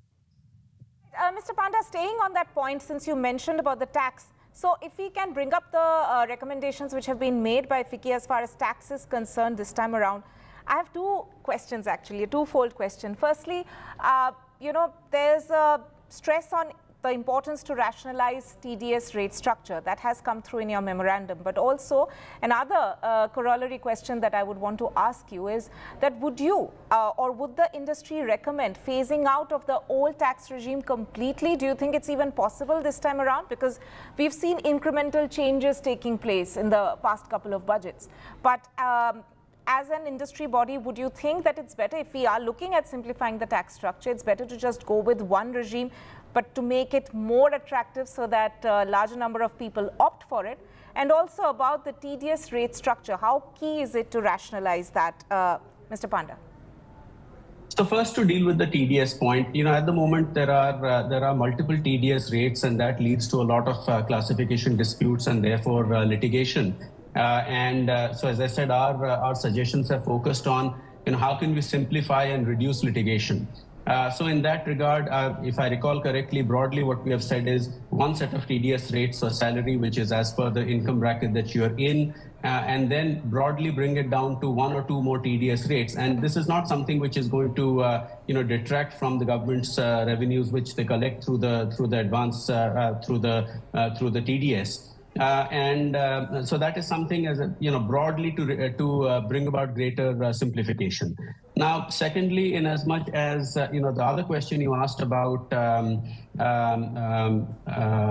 sorry, you need to remind me. Phasing out the old tax regime and to make the new tax regime more attractive. Sorry about that. So in as much as the tax regime is concerned, what is very clear is that the government has focused on sort of nudging people towards the new tax regime, and that is something that I would expect to see continue in this budget as well. But whether or not they will completely do away with the old tax regime, I can't really comment on that. But I think given that there are certain legacy issues or other things that people have claimed certain benefits, I don't know if that's what the path that they will go down. But certainly to continue that push towards the new tax regime, which in many ways I think makes life a lot simpler. I have experienced that from a corporate taxation point of view as well as individually, and I think it makes a lot of sense. Right. Ms. Kidwai, if I can also take a tax question to you. There's a growing demand to simplify capital gains tax, but from the market's point of view, it may be beneficial to not make any changes. Now, what are FICCI's recommendations keeping that catch-22 situation in mind? Yeah. So, ours has really been more to simplify capital gains tax so that it's easier understood. So it's really back to not having too many brackets and too much there. And I think the underlying expectation is that if it is to evolve, it should evolve to the most favorable regime. So it shouldn't get worse, it should get better. If real estate gets taxed as capital gains, if you've held it for 2 years and equity is 1 year, then you bring real estate to 1 year rather than take equity to 2 years, etc. So if it is to tweak capital gains tax to make it worse, I would say it would be a disaster. We have, in my 40 years, not seen as attractive a capital market for IPOs as we are seeing now. And it is critical because for the first time, we are seeing a range of industries, small and big, being able to access the market successfully, that when the markets are accessed, those prices stay up, that retail investors can benefit from this participation. And there has to, of course, we ensure that there shouldn't be too much hubris around this, but in a disciplined way, and SEBI's got a very eagle eye out on this, as indeed is important, that we must continue to encourage this IPO market. Now, what we've done in the first phase, because we have created liquidity, and I raise this because capital gains tax is an important part of this liquidity. We've created liquidity where PE funds, promoters, whoever, are being able to exit readily. The exit enables them to invest in fresh investments. So you nurture one industry, you move out, you then nurture another. And this flexibility, this liquidity is important. On the other hand, maybe not enough is going into fresh capital expenditure. And in order to do that, we need to ensure that this liquidity stays in the market, because this first phase of really cashing in must lead to more capex and fundamental investment, which is also needed as we grow. And I think creating and ensuring an attractive equity regime, also an attractive debt regime. We did put a bit of a nail in the coffin with the capital gains tax treatment on debt in the last budget with the view to equalizing it with the bank FDs. That has not paid off. Banks are still really struggling to get their fixed deposits up.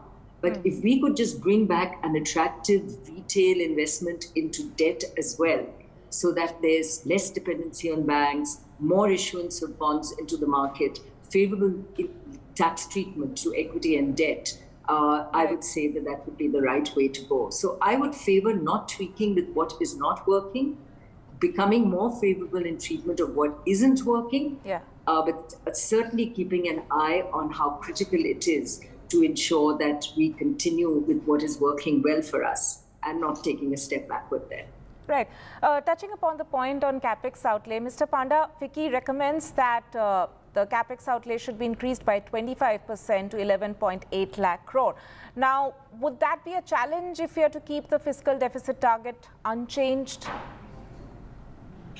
Well, what you have witnessed, especially over the last 2 or 3 years, is that the outlay for public infrastructure has consistently gone up and by leaps and bounds, and yet the government has been able to stay onto the fiscal glide path.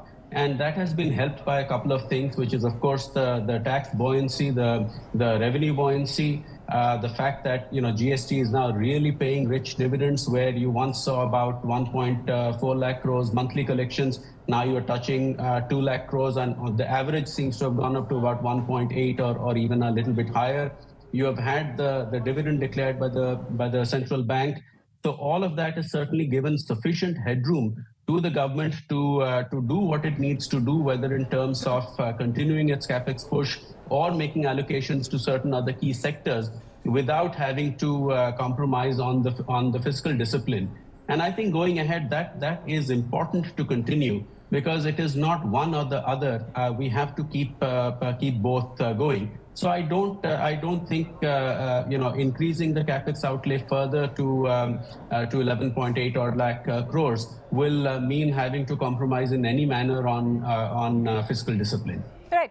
Mr. Panda, an additional question related to that. Now, there's a chance, considering Maharashtra and Haryana elections are around the corner, especially Maharashtra, because it's an important industrial state.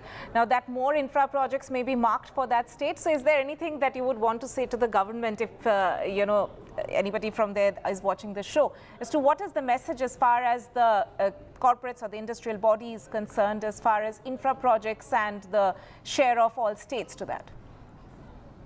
So, again, I think the government has done very well in looking at the nation as a whole and allocating infra projects where they are needed. So whether they are port proximate industrial clusters, whether they are freight corridors, whether they are ports themselves being developed, roads, highways, etc. I think they've done a good job in terms of allocating projects where they're needed the most. And as I mentioned, that infra projects have a knock-on effect on the entire industrial ecosystem. So I don't really think that I have anything to add as to what they should or shouldn't do. Okay. Ms. Kidwai, if we look at the manufacturing sector, what is the main ask from that sector to the government this time? I think the continuance and of encouragement to the MSMEs and SME sector remains a very big ask.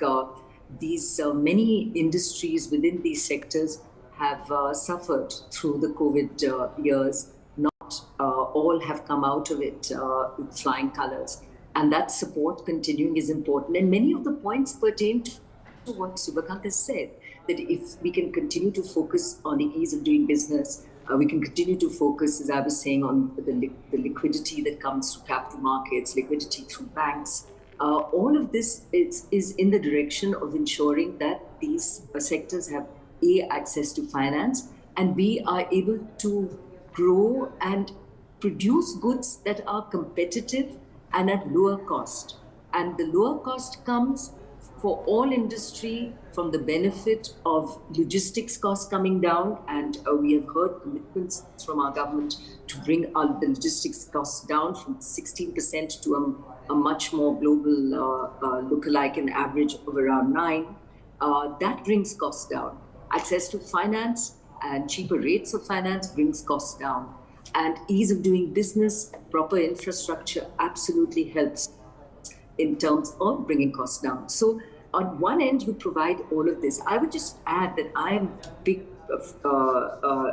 proponent, and FICCI has done a lot of push on this as well, of industry parks. If we can provide this plug-and-play infrastructure to our MSMEs, it helps them adhere to a lot of the regulatory asks, including the environmental requirements, provision of renewable energy, etc., and enables them to focus on manufacture and not have to worry as much about every aspect of setting up their business, which can be a deterrent. So the push on infrastructure should include not just what we've just discussed, but also the infrastructure of industrial parks, also digital infrastructure, and within this, therefore, whether it is water, sanitation, renewable energy, all of these inputs need encouragement in terms of private sector stepping in to help, but also for government to provide for the services as required.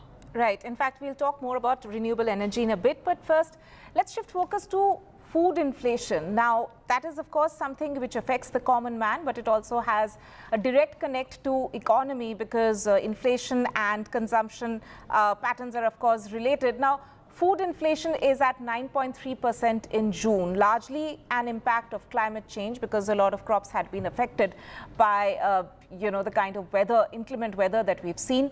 What are urgent steps that the government can take to mitigate that impact, Ms. Kidwai?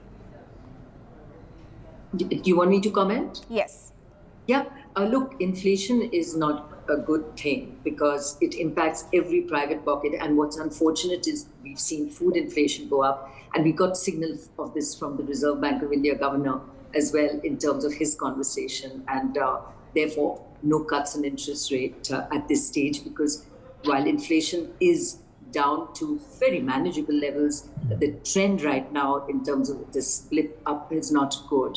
I think a lot of it has to do with just the logistics of monsoons and just the timing of this, and I'm hoping that it is stuff that would settle but it is something that needs very close watching.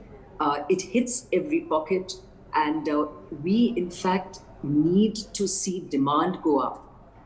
We have seen across industries, rural demand is still not where it needs to be, although improving.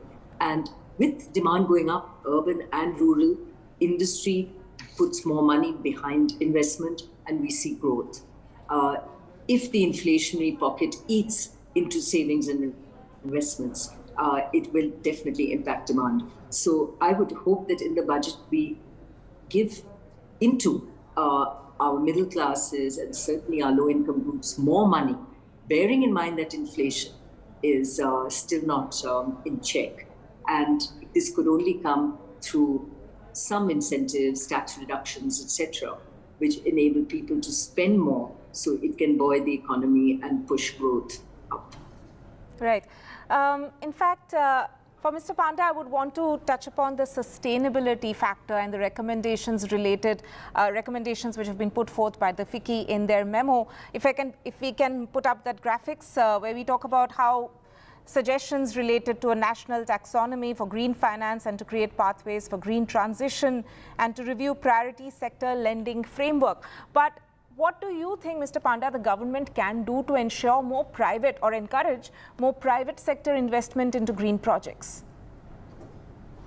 So look, first and foremost, just to reiterate the obvious, that sustainability is a very key pillar that needs a lot of focused attention. And the government at the highest levels has made it clear that it's not just growth, but sustainable, inclusive, and resilient growth. So on the sustainability side, clearly, the national taxonomy that we talked about, broadening the priority lending framework to include electric vehicles, etc., ensuring that there is more, the ecosystem relating to charging and all of that for EVs, all of that is important. And of course, energy transition, and in that context, especially for MSMEs, because I think the larger companies, they're very clear what they need to do, and if they don't, they know who they need to talk to get these ideas. But in addition to other hand-holding that the government is doing for MSMEs, I think lending a helping hand for energy transition is important. Now, to come to your question about how to encourage private sector to invest more in sustainability projects, I think that is already happening, because as I mentioned, it's obvious that sustainability is a very, very important peg going ahead. And you are seeing major announcements by groups which are focused on the green economy, or conglomerates who are looking to put money into key sectors. So I think that is happening, and that is something that will obviously gather pace as time goes by. But in terms of ensuring that we have an enabling ecosystem with measures like proper green taxonomy, etc., I think that is what can be done to see that these projects are properly prioritized and move ahead. Right. I probably have time for only one more question, and I'll take that to Ms. Kidwai. Ms. Kidwai, there's, of course, recommendations related to innovation as well. Now, why is investing in innovation and research and development so critical, specifically keeping in mind probably the fact that India is also looking at becoming the strongest manufacturing hub and also an innovation hub in this part of the world, and keeping in mind our competition with China? How important is it for the government to actually pick up the pace as far as investing in innovation and R&D is concerned? This is a great question, and one which FICCI has been pushing for quite a while. And we have seen an announcement from the government, as you know, of the 1 lakh crore R&D fund. So it will be good to see how this is operationalized. So to answer what is a great question from you is, why is it important? India today spends less than 1% on R&D, 1% of GDP. The global average is 1.8, and that includes the good and the bad. And a country like the US is at 3.5% of GDP. So if we want to look more like a US, which is a hub of innovation and the capital that goes into that innovation, then we still have a ways to go. It's critical because the industries we have chosen to excel in require it. We are an IT hub, and there, without innovation, we would die. The pharmaceutical sector has been crying for a long time to get incentives to ensure that the R&D spend is encouraged within the sector. And we are a very big pharmaceutical hub, as you know. And now as we look at AI and the new age sectors, again, this would become key. China has clearly set out for itself a target of being an innovation hub. And that focus is clearly there in President Xi's speeches and the direction that China is going in. If we want to be the China plus one, or indeed the alternate investment destination, I don't think we can ignore this. And the skilling that goes into it, the job focus, and the spend and incentives, which are not really there right now, the incentives that industry should get provided in order to do this becomes important. And the ecosystem should be one where industry, venture capital, the science hubs that government has, the ministries and their spends all come together in these specific areas. And by working together, we ensure that we can commercialize better what we are doing in terms of R&D. Right. I'm afraid we are completely out of time, but Naina Lalkedwai, Subrakant Panda, thank you so much for joining us on NDTV for this pre-budget special, where we are focusing today, of course, on top industry voices and their ask from the Finance Minister. Thank you for watching, and news and updates will continue right here on NDTV.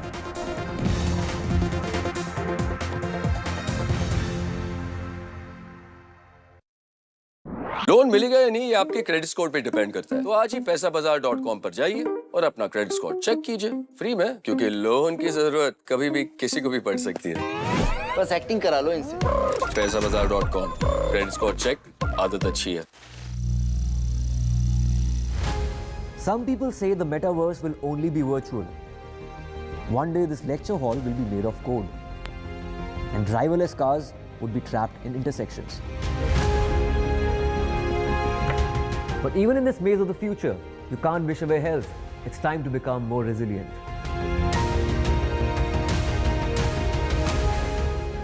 "10 years of Banega Swasth India, we have grown and achieved so many milestones.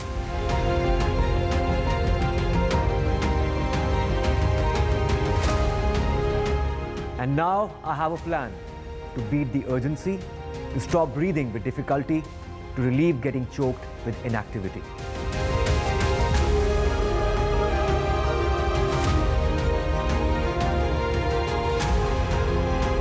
Energize our government, our environment, our society, and ourselves. Everyone, everywhere, every day.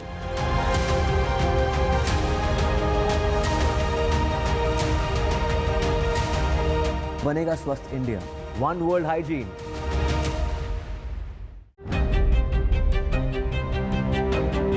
Hello and welcome to India Sense, where I speak with global opinion makers. The United States has made a strategic decision over the last 20 years to move closer to India. So a $7 trillion economy seems a perfectly conceivable number. If you want to be a national party, is that you sort of accept the way the world is rather than want to endlessly hark back to how it was. Modi is promoting the digitization of the economy, which is accelerating growth in the country.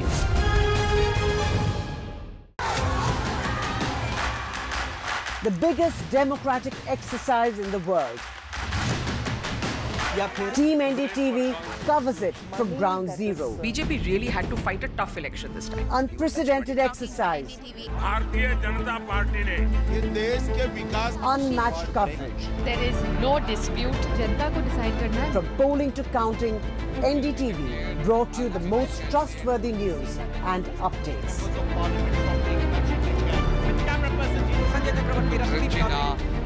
Elections mean NDTV. Stay informed and entertained with the new and updated NDTV News app. You can watch all our channels live, listen to podcasts, read breaking and exclusive news from around the world and more. Download the NDTV app today and get access to the best journalism and storytelling on your smartphone or tablet. The NDTV app. News that matters to you.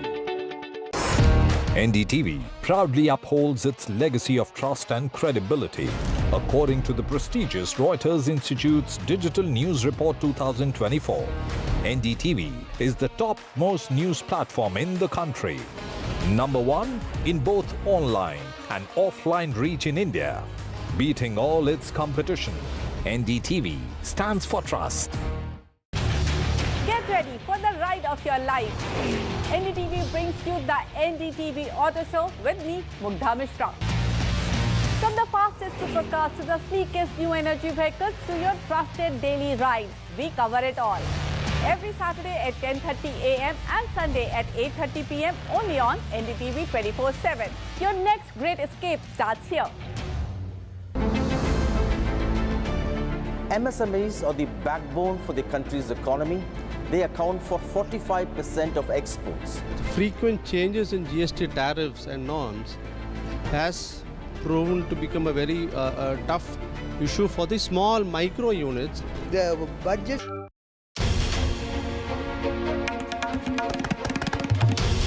This is NDTV, and you're watching NDTV 24/7.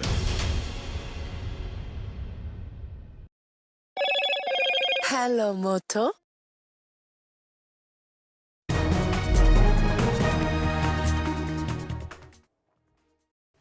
The controversial bill around the job quota in Karnataka created such a furor, and with such a backlash, the Karnataka government had to put or hit the pause button there. But there are deep-set concerns, and we need to get into the controversy, get into the depths of it. And to unravel this, I'm joined by top corporate honchos. Thank you so much for joining us. And let me actually introduce you to them. Starting with Mr. Arvind Sawant, founder and managing director from B&B Workplace. And then we have Mr. Jagannath Rao, founder and director, facility management, global network. And we have Jairam Govindaya, who needs no introduction, founder, corporates in real estate. And we are also joined by Mr. Manjunath Baswaraj, corporate real estate professional. Now, without further ado, we begin the show because we are talking about the bill. I'm Pratibha Raman. Let me introduce myself as well. And we begin the show today. My first question is, when you heard this news, what were your first thoughts? When you saw this controversial bill, did you think that this is a boon or a bane? When we heard this news yesterday, by heart I liked it, but by my mind, I am not in compliance with this bill. I tell you, Pratibha, Bangalore has around 2 million IT employees. When you pass a bill like this, you need to be extremely inclusive, and you need to consult people who are in charge of the IT and ITES industries. You know, Bangalore has the bigs of IT and ITES. My smallest recommendation is that government can pass anything and everything, but they need to consult the industry honchos, take the inclusivity. We have NASSCOM, who's the governing body for IT and ITES. Talk to people and then make sure that this is an inclusive bill. That's where I stop, but I can add a lot of things once I hear from But in fact, talking about NASSCOM, please hold your thought together. Talking about NASSCOM, interestingly, they did mention that this would drive companies away. So my next question would be around what would really companies think of when they want to set up, say, Karnataka as their base or Bangalore as their base?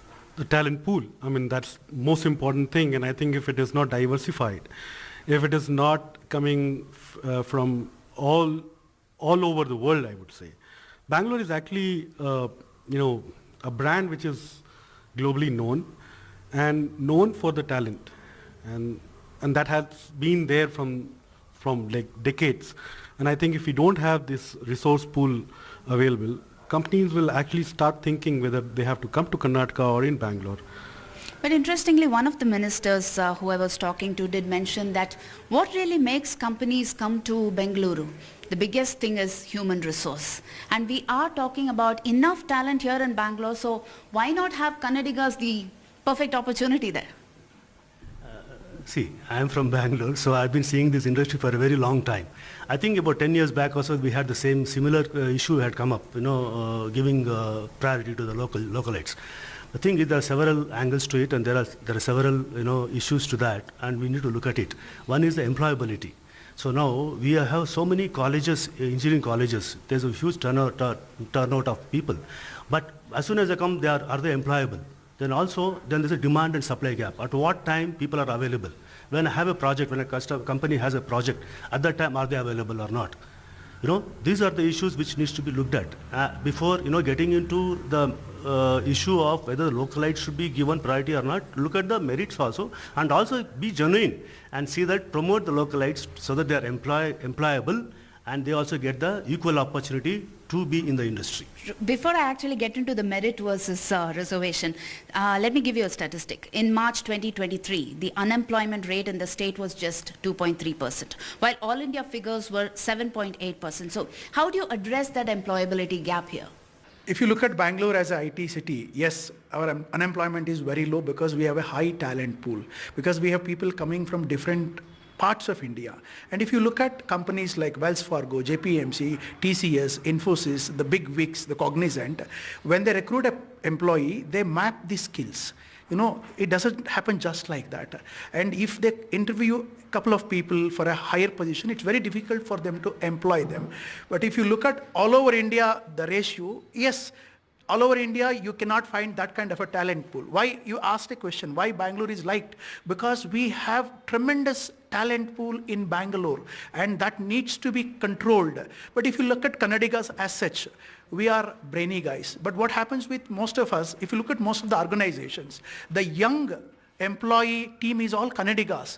What happens with them is that they want to serve in the junior level, then the middle level. When it comes to senior management, they migrate to the different countries. That's the challenge we have with Bangalore.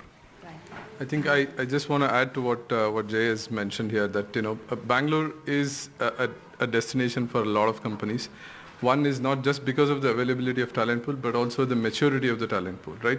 So we have matured as a city, as a human resources over a period of time, not just because we're being just Kannadigas, right? So it's a combination of everybody who has come together to this city, and we have learned from each other. And I think it should continue to go that way. My next topic is about merit. Sorry, you want to add something to it? There are two things actually. See, one is the whole thing the IT industry operates is all customer centric. See, the customer wants something, can we deliver it? Do we have the people? So suddenly when a project comes and need about 100 people. So how do you think about all these things? So the HR plays an important role here. Their job is to get the people because they have a KRA to achieve, right? So that time, this also should be looked at in a policy-wise, HR, what kind of policy they have, how they look at the localites and how they also give the equal opportunity to them. So that, based on their merit, they can be recruited. Everybody is talking about merit. So merit versus reservation. When you look at that, in fact, interestingly, most of the ministers did mention that we are only talking about Kannadigas with merit. We are not saying that, you can just randomly recruit any kind of a Kannadiga. We are talking about those with talent and has to be a Kannadiga. So when you have, the country, India, on the bright spot, the world is looking at us. Now, to fulfill that, the gap is widening in terms of resource pool, in terms of quality of resources. How will you fill that gap? I mean, only one state talent may not support that or help. You need to look into other states. You need to give, you need to collect them together. Bangalore, as I said, is like always overlooked by, the companies outside India. And that's the main reason. I mean, you need to give the opportunities to others as well. Competition, healthy competition is another very important point where for the customer and being customer centric, you have to have these healthy competition. And, when you have open field to play, you give the opportunity to everyone to play, and then the quality of production is improved. Innovation is improved. In fact, I was having a very interesting conversation with one of my gym mates who also happens to be a government official, and she was telling me that she wanted to be in a private sector, and when she joined the company, the boss who she was reporting to was only recruiting persons belonging to his or her community. And that left her baffled, and she is a Kannadiga, a proud one at that, and she was feeling extremely bad, and she was feeling extremely proud that this bill came about. So when there are sentiments like this doing the rounds in, say, from the gym to every road that you walk into, what are your thoughts on that? How do you address that then?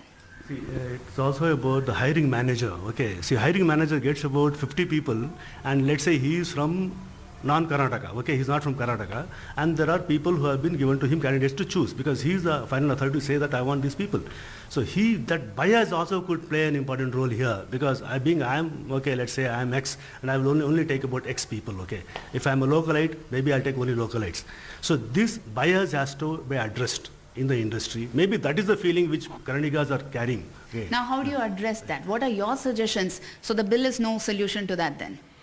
See, if you look at companies of higher cadre, higher caliber, who has employee force of more than 30,000, 40,000, companies like Boeing, companies like TCS, these things will not happen there. Because I just heard what you said, your gym mate has said that it's a bias. It doesn't happen in all the organizations. Trust me, when they hire an HR manager, they hire with a lot of integrity and values, wherein he will not be biased. I have undergone a lot of interviews where HR manager has said very clearly, you can be coming on merit or reservation. We don't need you because you don't carry that kind of skill sets. How it can be addressed, I tell you, India has 30 plus states. We need to bring in a uniform policy making people who are a cross-functional committee, wherein a state can be independent when it comes to taking decisions on a lot of other things. But on employment, something like this, Bangalore is looked upon immediately when something happens in Bangalore, because everybody is connected to Bangalore. Talk about US, talk about Singapore, Europe, even a small flood happened in the smallest of the small stretch in Bangalore. People said Bangalore is losing its brand name. That's the kind of value Bangalore carries. Let government create an inclusive committee wherein everybody has a say. Like he heads FMG, I head SIRE, and we have a lot of industry heads who can give a lot of inputs where this bill can still be implemented with some kind of corrections. But trust me, we are Indians first when it comes to the employability. Then we can look at the state-wise. That's what I was meant to say. That's interesting. If there are any corrections, what would those be? I think see, any employability starts from education. So I remember 90s when the engineering colleges were mostly in South India or Maharashtra. I come from North India. I remember those days where a lot of people from North India used to come, or from other states by that matter. They used to come and get educated. So the correction could be that you give maybe free education or subsidized education in terms of engineering or the technical courses to the people of Karnataka, where there are opportunities, and make them more employable and come on a platform, get the opportunities as easy as they can. I mean, interesting. You come from North India and you are a proud Kannadiga. So what do you look at when you recruit a person, and what do you when you recruit a person? Well, I see the talent. I mean, I see the productivity of a person. And that's very important for any business. First thing first, we have learned this from the ages. Government has no business in the business. And right now it's doing, they are being, enforcing something. So when we do business, we only look into our services, our products, which has to be, of top quality. We have to compete with the market, which is growing. The competition is growing as far as it can go, and we have to be there. So we need to see only the talent, and you need to see the productivity. And what about Just to add to what you said, as a Kannadiga and has spent 30 years in the industry, what I would look at as a criteria for an employment is, Definitely, yes, one of the parameter, we will see whether localite or not. That's definitely one of the parameter. But it's all about flexibility, it's all about skill sets, it's all about adaptability, and exactly what Jagan said. Does this person cater to the needs of the customer? That is very important. That comes on top of the list. And if you get a combination of everything, we will employ him. Otherwise, you cannot go by line item. I would definitely give an opportunity to a localite, but does he fit into this bill is what I look at it. I will share one of my secrets. Suppose I want to build a rapport with a person, or I want to get something done by that person. I will ensure that if that person hails from my hometown, if that person speaks the same language as I, then it becomes a greater connect to get my things done. Does that happen when it comes to a person coming for any kind of a job and speaks the same language, hails from the same town, says, you're a Kannadiga, I'm also a Kannadiga. Will he be able to get that job? Absolutely. I mean that affinity towards your own people will always be there, right? But at the end of the day, the availability of the skill and availability of the person, right, for the right job at the right time is what definitely matters to us, because it's not my decision. It is in the interest of the organization that we need to take this, right? So, and again, the government, I'm not sure what they're trying to achieve by doing this, reservation or whatever. Like you said, merit and reservation should not be in the same, in the sentence. Either it could be a merit or no reservation. What are your thoughts on that? Yeah, see, it is obvious as human beings it happens, but somewhere we need to look at it. And I again come back to the point that it has to be, customer is the king. You have to be customer centric. Like, you have to give what customer wants. So when you're doing that, you need to get the right people for the right job.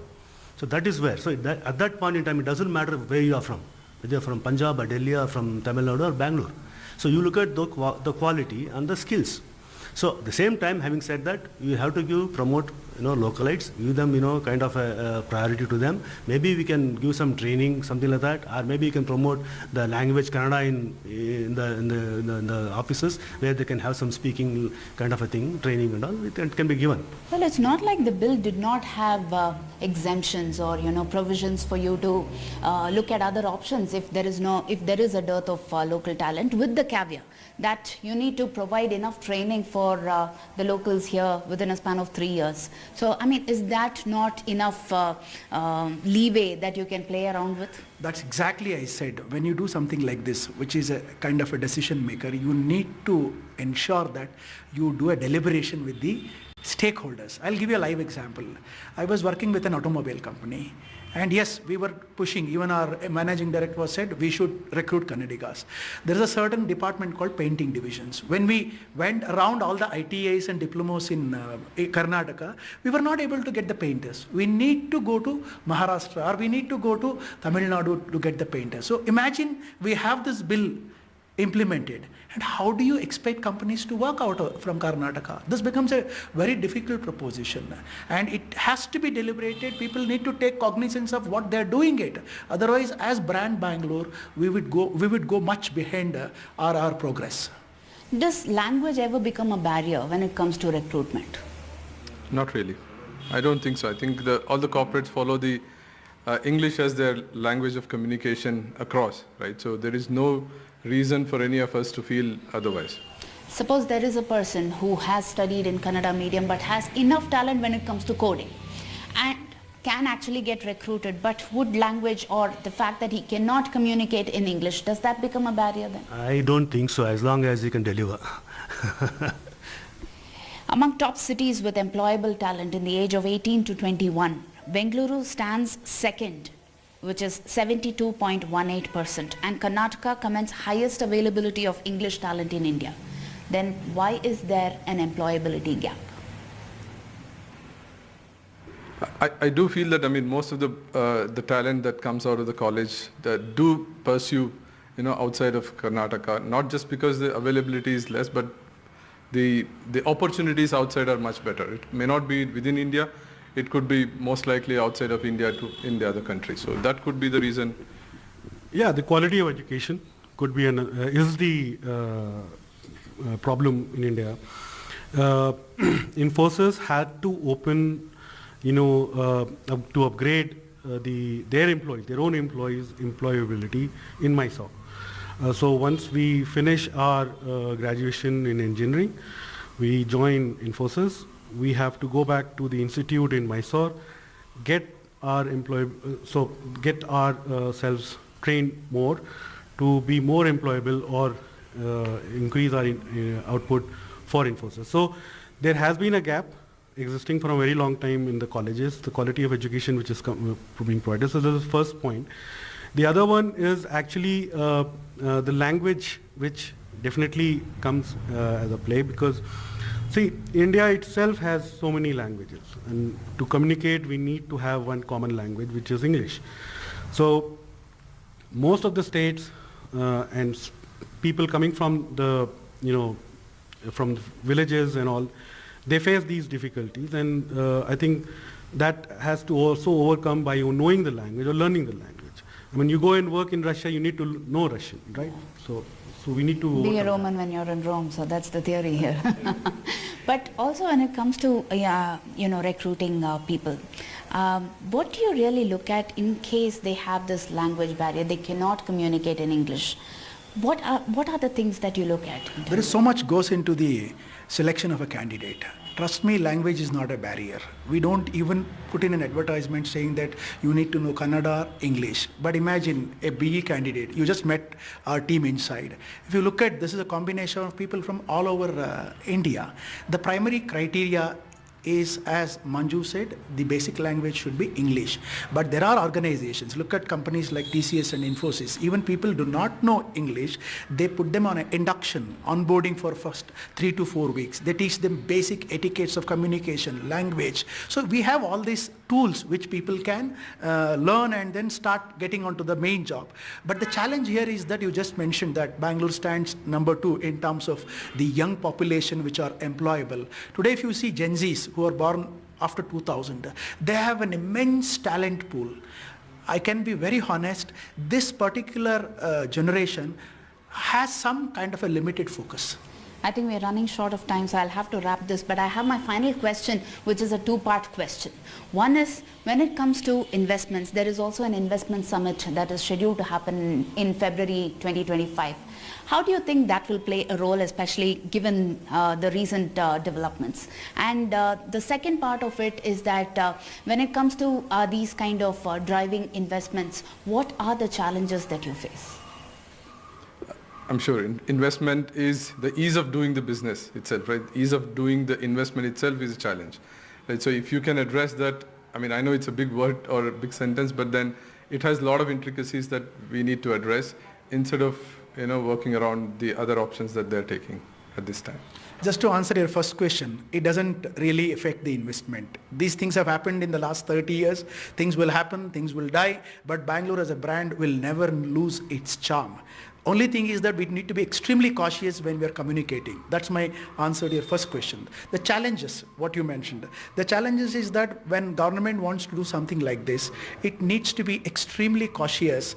And also, as I said, I keep repeating that it needs to consolidate and include the big wigs of the Bangalore IT industry. That's where you as a government will be seen as a neutral body in implementing this kind of policies. I'm glad you ended it on a positive note, because we are talking of brand Bengaluru remaining unaffected, and that's the message that we need to carry as far as this recent development is concerned. Thank you so much. I want to thank the set of guests that we have today. I want to thank the viewers. I want to thank camera persons Kumar and Govind. This is Pratibha Raman signing off for NDTV. Good evening, ladies and gentlemen. We start with some breaking news. Tamil Nadu's Sports and Youth Welfare Minister, Udayanidhi Stalin, is likely to be elevated as the Deputy Chief Minister of Tamil Nadu. He's also the son of the present Chief Minister of Tamil Nadu, M.K. Stalin. Udayanidhi played a key role in Lok Sabha election campaign that the DMK swept. Remember, Udayanidhi Stalin is the Sports Minister of Tamil Nadu, and he is also the MLA from the Chepok constituency of Chennai. He is somebody who is known to have made his career in films. In fact, his Red Giants production house is known to be quite influential in the production and distribution of Tamil movies. Joining me now is Sam Daniel, our reporter, our correspondent from Chennai. Sam, tell us, how is the DMK thinking of something like this? Is this in line with the DMK ensuring that it doesn't make the same mistake as it did with this delayed, coronation of Stalin, because he was always seen as a CM in waiting. In fact, he got a ministerial post only when he was, in his 50s. Udayanidhi is 46 years old. Is it also to counter the rise of someone like Vijay? Two things, Vasudha. One, to reward Udayanidhi Stalin's role in the clean sweep by the ruling DMK in the recent Lok Sabha elections. He campaigned extensively. Secondly, this is also to counter actor Vijay's political entry in the 2026 assembly elections. And the party doesn't want to be seen merely rewarding Udayanidhi Stalin just because he is MK Stalin's son. But for quite some time, he was showcased contributing to the party's victory in a significant way. Earlier it was the assembly elections, then the by-polls, now the Lok Sabha elections, before that 2019 Lok Sabha elections. So it becomes a kind of from the DMK leadership's point of view, a justified elevation. Right. Sam, And also, what are you hearing question from your sources on when is this likely to happen? Is this likely to happen in the next few days or next few weeks? Is there a specific date that the DMK is looking at? It could be in August, but it could be sooner as well. But the word has just been let to spread, so it could happen anytime. One possibility is perhaps ahead of MK Stalin's foreign tour in August. That could be a perfect timing in terms of elevating him, and also he would be in charge as second in command when Stalin is away. That's one possibility. But at the moment, senior party sources are not giving any particular timeline in that sense. Okay. Also, Sam, tell us a little bit about Udayanidhi Stalin, because in the last 1 year, he has also emerged as a very powerful counter to Hindutva. He, in some ways, was also projecting himself as this inheritor of Karunanidhi's legacy by taking on Sanatan Dharma, by giving those controversial statements, which have also had allies of India bloc, in fact, criticize the DMK. How is Udayanidhi sort of poised to take up this role, and how do you think the politics of, something like this, a move like this, will play out in the alliance between DMK and also Congress? Within the DMK and with the allies, it's not going to have any kind of impact, because in political circles, this was very much expected. He has been a strong youth wing leader in the party, and in that sense, he has a huge following. And in some way, it was projected that way to drum up support within the party.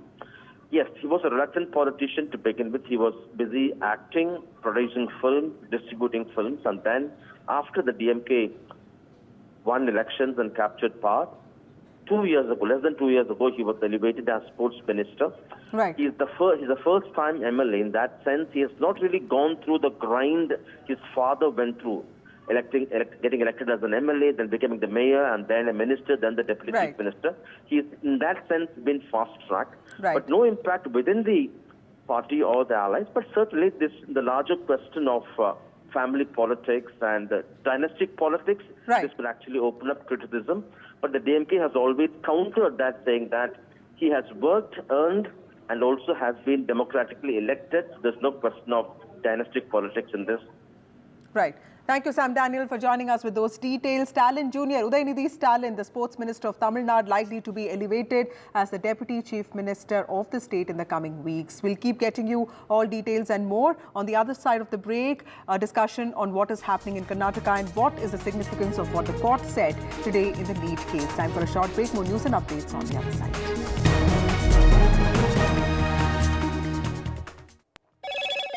Hello, Moto. Motorola, India's best 5G smartphone brand.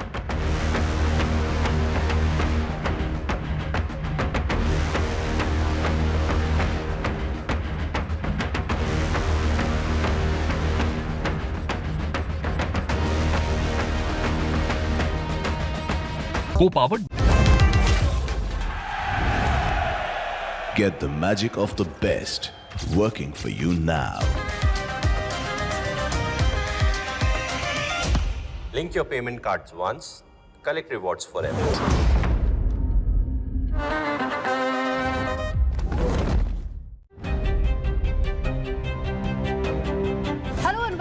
India sends. Where I speak with global opinion makers. The United States has made a strategic decision over the last 20 years to move closer to India. So a $7 trillion economy seems a perfectly conceivable number. If you want to be a national party, it's that you sort of accept the way the world is rather than want to endlessly hark back to how it was. Modi is promoting the digitization of the economy, which is accelerating growth in the country.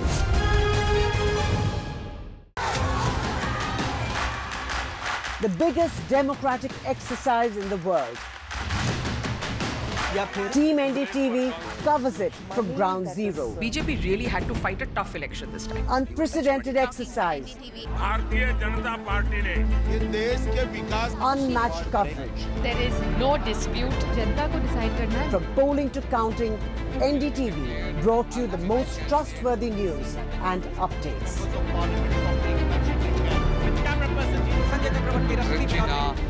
Elections mean NDTV.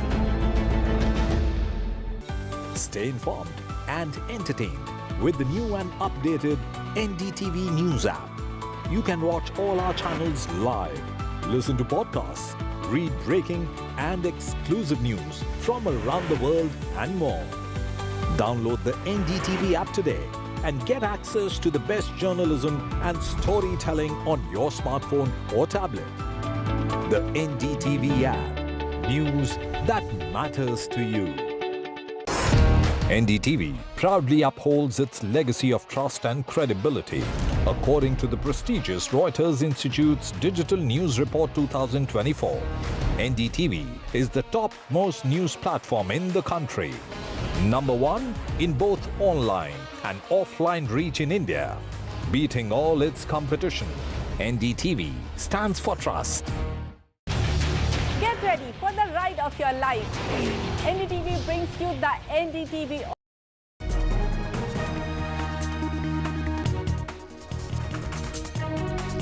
Supreme Court has asked the National Testing Agency to publish city and centre-wise results of the Neet UG examination by 5 p.m. on Friday, keeping the identity of the students masked.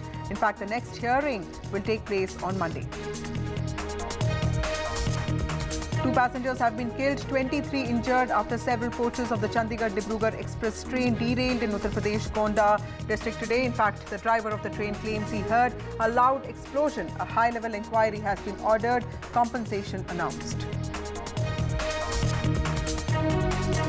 Possibility of a key reshuffle in Tamil Nadu government. DMK is mulling elevating Udayinidhi Stalin as Deputy Chief Minister. Prime Minister Narendra Modi has chaired a special meeting of the Cabinet Committee on Security. This comes after a series of terror attacks in Jammu, which left several army men dead. In fact, the opposition has hit out at the series of deadly attacks. Uttar Pradesh Police's latest directive asking eateries on the Kanwar Yatra route in Muzaffarnagar to display their owners' names has stirred a row. In fact, the opposition has called it a social crime, likened it to Nazi Germany.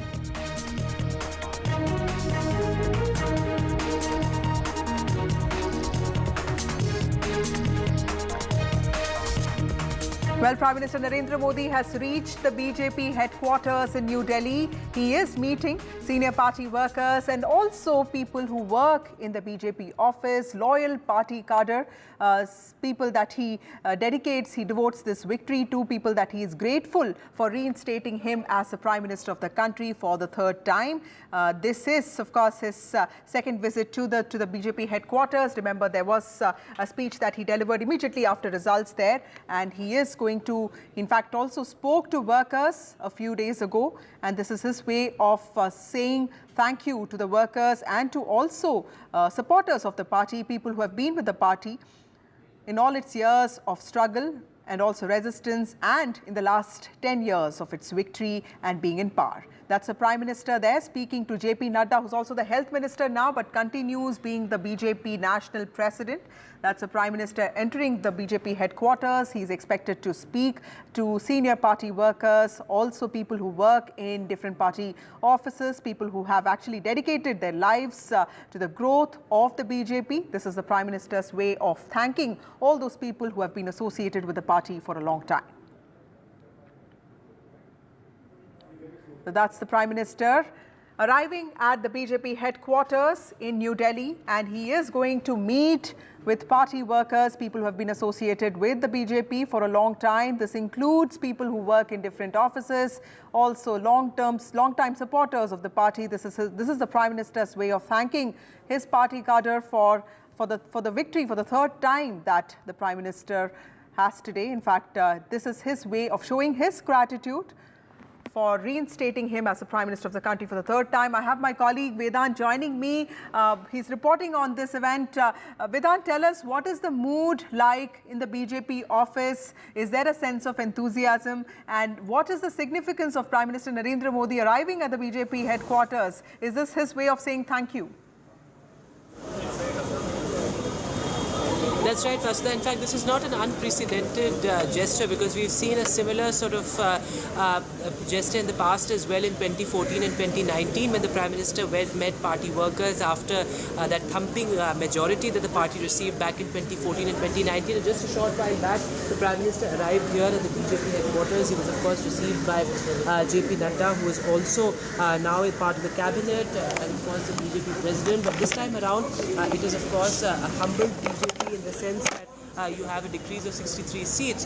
So, of course, the focus today, as per BJP sources, is, in the sense to boost the morale of the cadre. Of course, BJP is a worker-based party. It's a cadre-based party, and the importance of the cadre is absolutely sacrosanct and paramount as far as the BJP is concerned. And this is, as you rightly point out, the Prime Minister's way to thank, booth-level workers, karyakartas, who are really, in a sense, the backbone of the BJP. And this time around, of course, all these reports also came from various state units, Vasudha, where there was some sort of complacency, as many have pointed out, that crept in, especially when it comes to booth-level workers, karyakartas, who became, as many have pointed out, complacent. So, of course, this is the Prime Minister's way of, in a sense, thanking them, but also boosting their morale. Because remember, there are crucial state assembly elections coming up as well. Of course, Haryana and Maharashtra, two crucial seats where the performance of the BJP was not as it expected. So, of course, all of those things extremely crucial, and the timing of this particular event also extremely interesting. It comes close on the heels of some sort of an organizational reshuffle that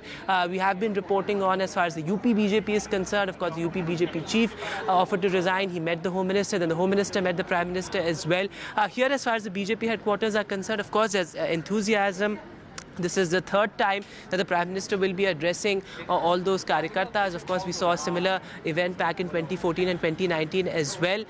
So, of course, all of those things on the cards. But right now, the focus very much is on what the BJP strategy is going to be as far as the state assembly elections are concerned. Thank you, Vedant, for joining us with those crucial details. Important move by the Prime Minister there. And like my colleague Vedant pointed out, that this also comes before important assembly elections in Maharashtra and Haryana. The Prime Minister there talking to different party workers, also his own supporters of the BJP, sending out this clear message that the karyakarta remains the most important facet of the BJP.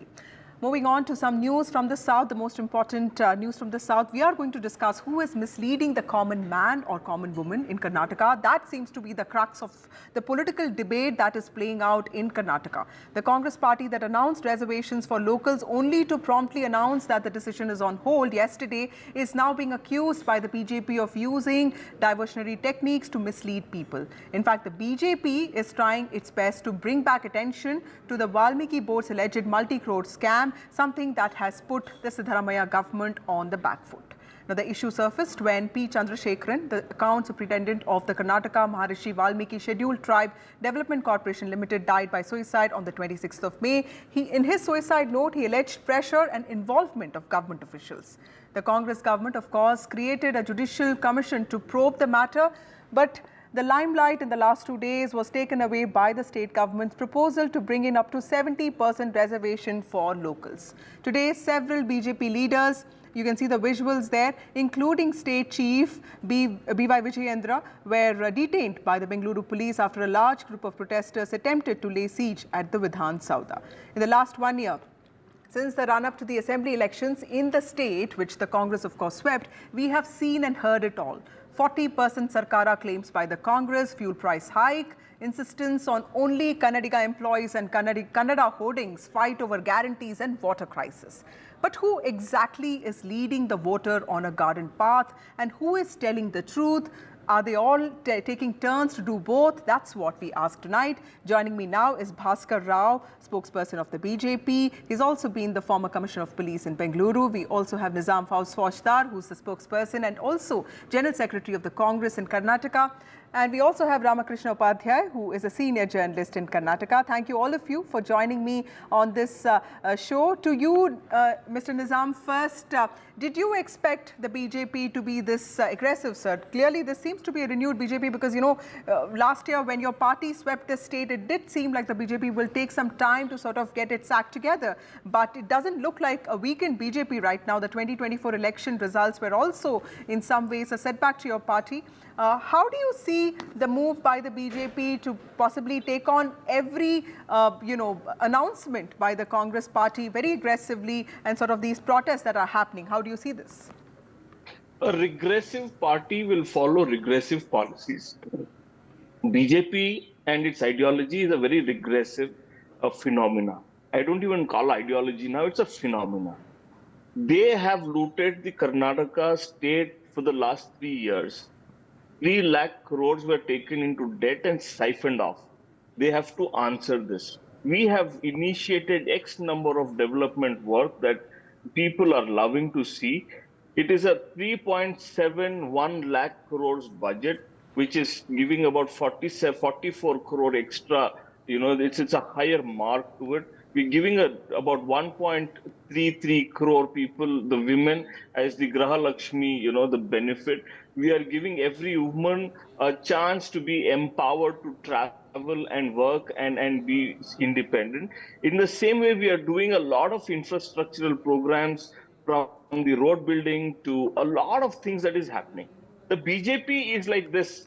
But Nizam, may I just ask you this one question? Mr. Nizam, some days ago you said that, Kannada hoardings are compulsory and there was this, little bit of violence that happened in Bengaluru. Of course, then you give time. Then, of course, there was this thing that IT employers need to display the names of the locals that they employ. That needs to be displayed very conspicuously is what your government said. That, your government also walked back on that announcement. Yesterday, we saw a lot of back and forth happening, and finally the state government has said that it will take some time. So, at some level, it does feel like the Congress government wants to just keep testing waters, wants to just keep making these announcements without really putting in that kind of thought. Because if you look at the draft of, this jobs for locals, it seems like, maybe a school-going student has drafted it. So, do you think such an approach will be okay when it comes to policy statements?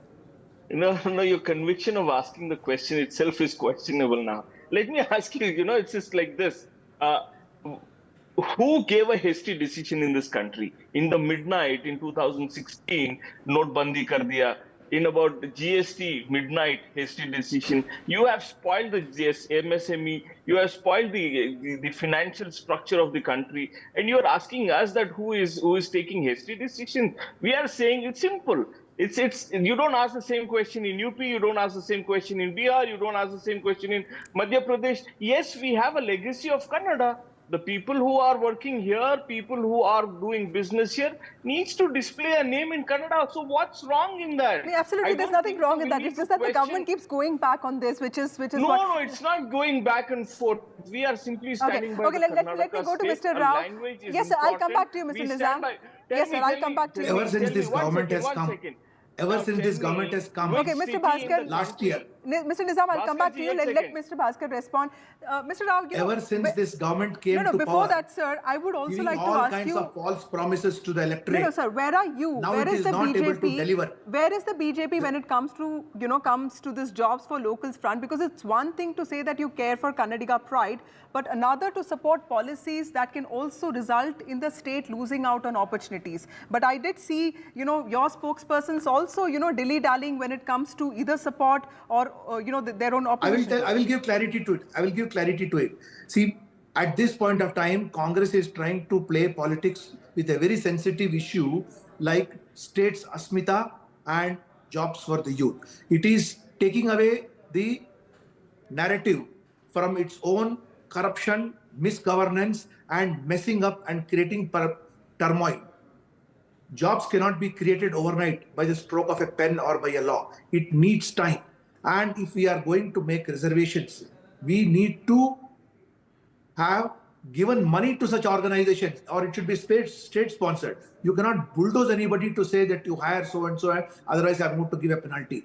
We acknowledge that Kannadigas should be given jobs, they should be supported, but the way a legislation is brought about and a U-turn is made, that itself speaks the kind of unprepared way and no consultation with the industry and they had to cut a hasty retreat to bring some kind of a change.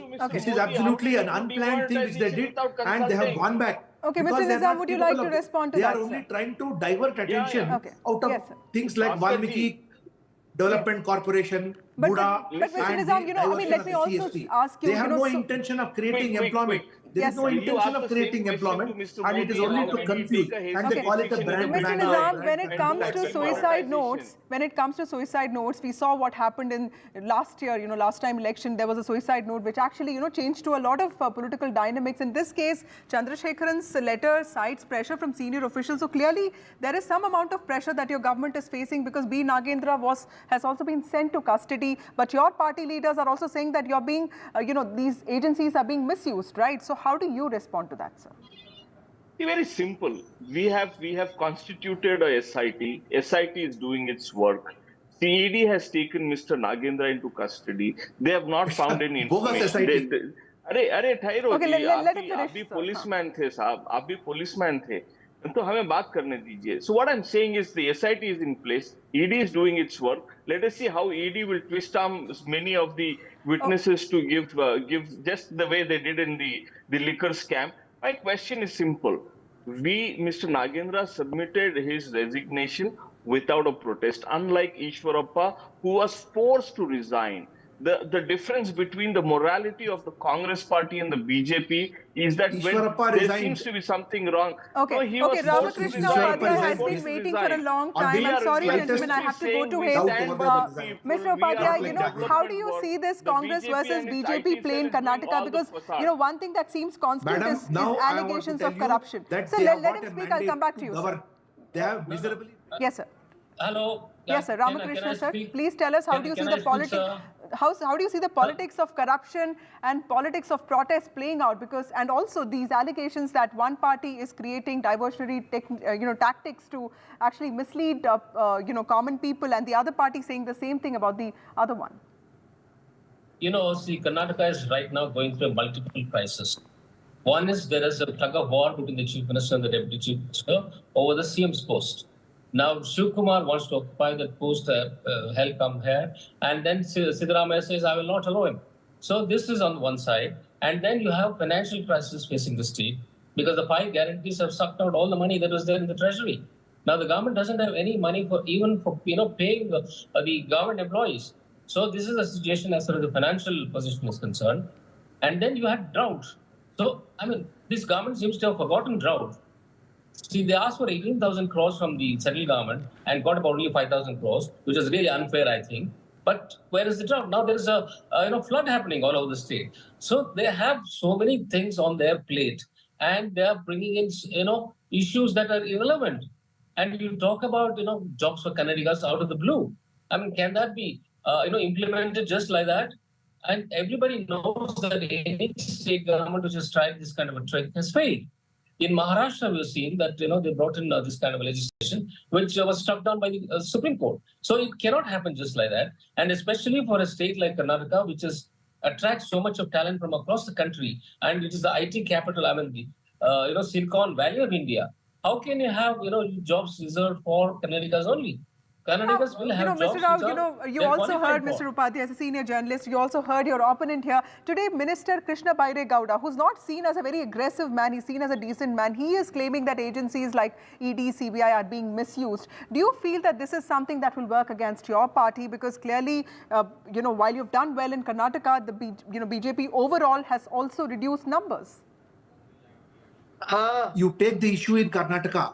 What Karnataka is going through is they are firefighting to manage a financial crisis which they have themselves created by giving false promises. Now, to divert attention from burning issues, they have got a lot of internal issues also, like who is going to be chief minister, how many deputy CMs are going to be there. They want to bring in a caste survey, and they want to create confusion. And to divert all these things, now they are talking about a Bangalore South district.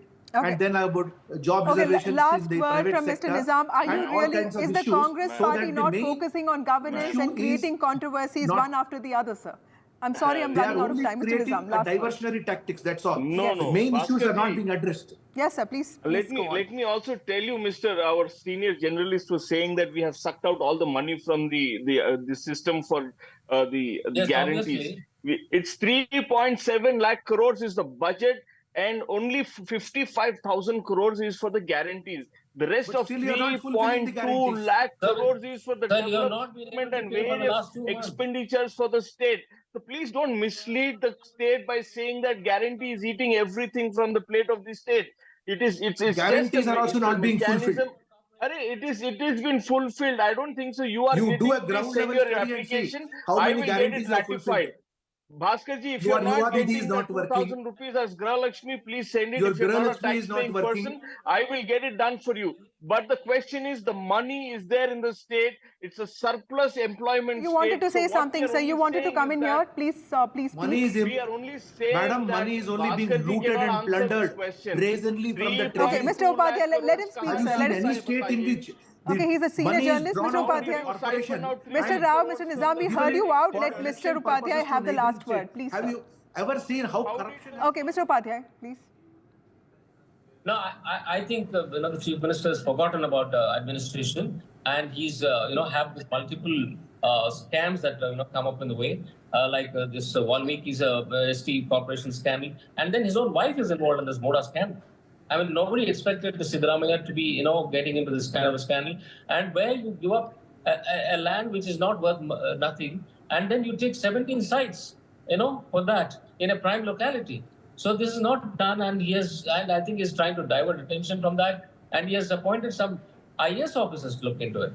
I think if he means, business, he should ask a sitting High Court judge to look into it and give a report in 2 months. And he has said he will do that, and wait for it for 6 months. Why wait for 6 months?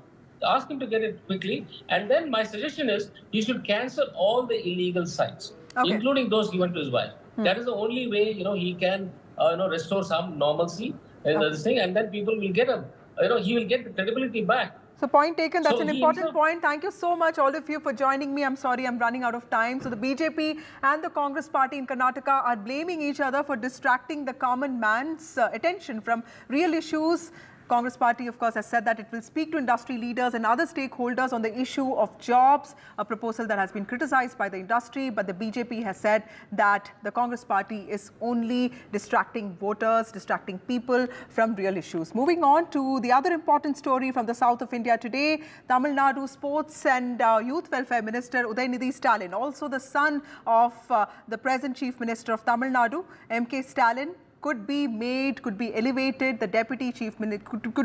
as the Deputy Chief Minister of Tamil Nadu in the next few weeks, is what NDTV has learned from its sources. Udayanidhi Stalin is an MLA from Chepauk. He is the sports minister. He's also the son of M.K. Stalin. This is an important move by a party that is often criticized for only promoting dynastic interest.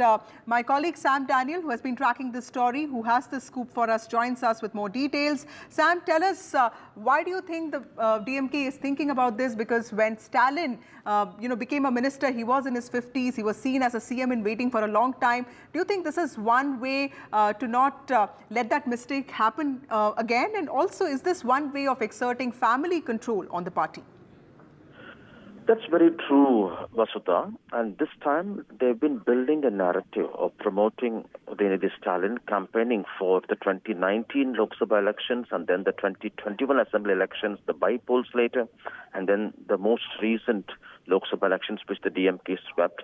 And in a sense, this has drummed up support within the party, particularly among the youth in the DMK, of a fitting elevation, as they call it, to Udayanidhi, regarding his work in terms of leading the party to a huge victory recently. Politically speaking, this also is in preparation to the possible entry of Active Vijay ahead of the 2026 Assembly elections. He has already announced that he would make electoral politics foray in 2026 before the Assembly elections. And to counter that, this is also, in a way, the party preparing. Secondly, this is another way of the party preparing a second rung of leadership. Of course, this will lead to criticism that the DMK is nurturing family politics, dynastic politics, and setting the ground ready for the mantle to be passed on later from MK Stalin to Udayanidhi Stalin. But the DMK argues that, well, it's not that way. He has fought elections, won elections, he has been accepted by people, and he has been, whenever the elevation happens, would be democratically done within the party and then at the government level. That's what the DMK argues. But the timing at the moment, it's not sure. Some suggest it could be in August when MK Stalin is scheduled to fly overseas on official work, and that could be one possibility. Otherwise, it could be any time now, taking advantage of the positive mood in the party following the recent clean sweep in the Lok Sabha elections. Thank you, Sam Daniel, for reporting all those important details. Udayanidhi Stalin, the sports minister of Tamil Nadu, also the son of MK Stalin, the chief minister of Tamil Nadu, could be elevated as the deputy chief minister of Tamil Nadu in the coming weeks. That's the scoop we have for you. That's all we have for you in this bulletin. Keep watching NDTV for more news and updates.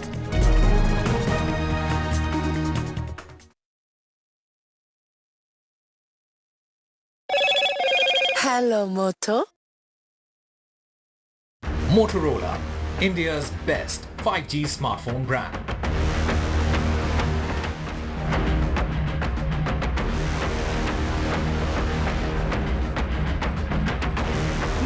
UP train derailment.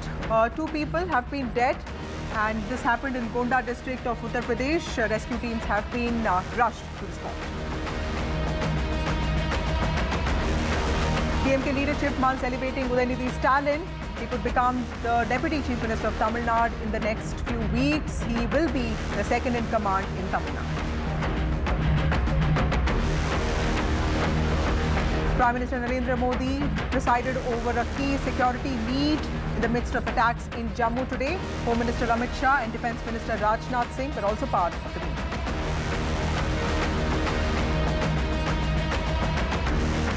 UP Police's diktat sparks row. In fact, all shops on the Kanwar Yatra route in Muzaffarnagar have been asked to display their owners' names. Akhilesh Yadav of Samajwadi Party has said that this is a social crime. Loan मिलेगा या नहीं, ये आपके credit score पे depend करता है। आज ही जाइए पैसाबाजार.com पर और अपना क्रेडिट स्कोर चेक कीजिए फ्री में, क्योंकि लोन की जरूरत किसी को भी कभी भी पड़ सकती है। चल एक्टिंग थोड़ा भेल बनो। पैसाबाजार.com. Stay informed and entertained with the new and updated NDTV News app. You can watch all our channels live, listen to podcasts, read breaking and exclusive news from around the world and more.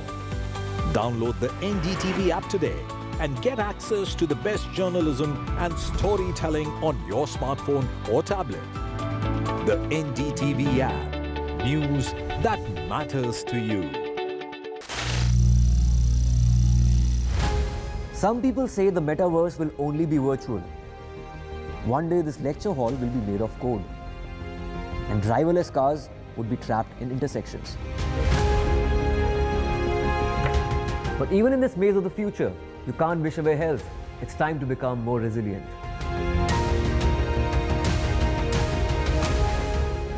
10 years of Banega Swasth India, we have grown and achieved so many milestones.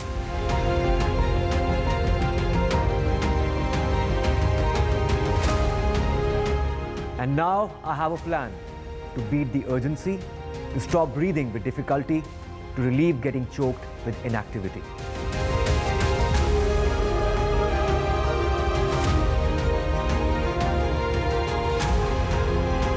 Energize our government, our environment, our society, and ourselves. Everyone, everywhere, every day.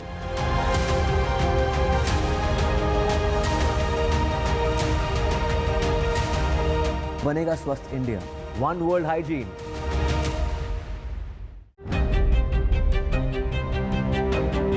Hello and welcome to India Sense, where I speak with global opinion makers. The United States has made a strategic decision over the last 20 years to move closer to India. So a $7 trillion economy seems a perfectly conceivable number. If you want to be a national party, is that you sort of accept the way the world is rather than want to endlessly hark back to how it was. Modi is promoting the digitization of the economy, which is accelerating growth in the country.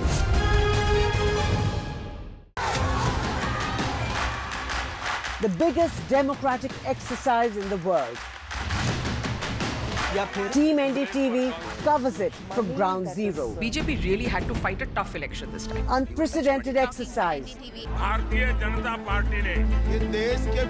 Unmatched coverage. There is no dispute. जनता को decide करना है. From polling to counting, NDTV brought you the most trustworthy news and updates.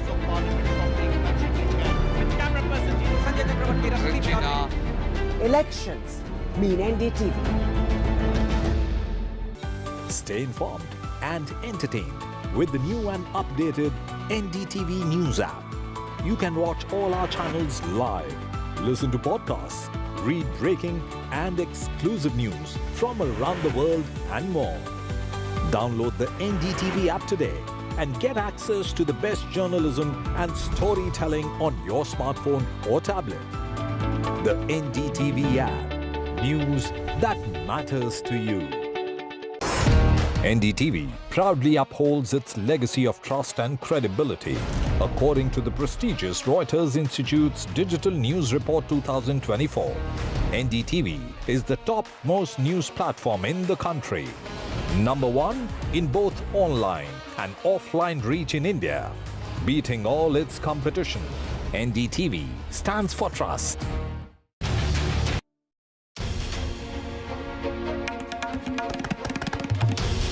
This is NDTV, and you're watching NDTV 24/7.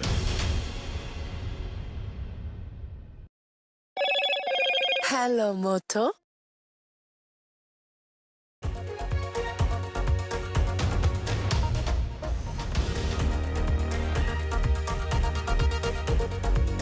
Hello and welcome. You're watching the news. I'm Gargi Rawat. Coming up, another train accident, this time in Uttar Pradesh. 2 passengers have died. Also, the Supreme Court has ordered the centre-wise, city-wise Neet results to be uploaded. And Surya Kumar Yadav will captain the Indian T20 team. All that and more coming up ahead. Let's take a look at the headlines. 2 deaths, multiple injuries reported after the Chandigarh-Dibrugarh express train derailed in Uttar Pradesh. The driver says he heard a loud explosion before multiple coaches derailed in Gonda. A high-level inquiry has been ordered. The Congress hits out over rail safety under the Modi government.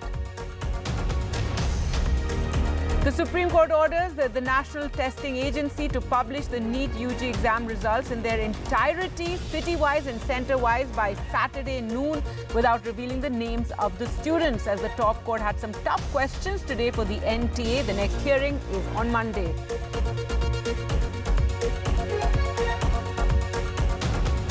The Prime Minister is meeting BJP workers and partymen at the headquarters in Delhi. BJP President JP Nadda is also at the meeting. He will thank workers for their efforts in the Lok Sabha election victory. 2 soldiers were injured in Doda today after terrorists attacked a temporary army camp. A massive cordon and search operation in the area. 2 terrorists killed in the Kiran sector. The Prime Minister chaired a top-level security meeting on the spurt of attacks. Troubles mount for US President Joe Biden's re-election bid as he tests positive for COVID for a 3rd time. The US President hints he may drop out of the race amid pressure from top Democrats to step down. And big-hitting batter Surya Kumar Yadav is named captain of the Indian T20 team for the 3-match series against Sri Lanka, while ODI skipper Rohit Sharma and Virat Kohli were included for the 50-over series against the same team next month.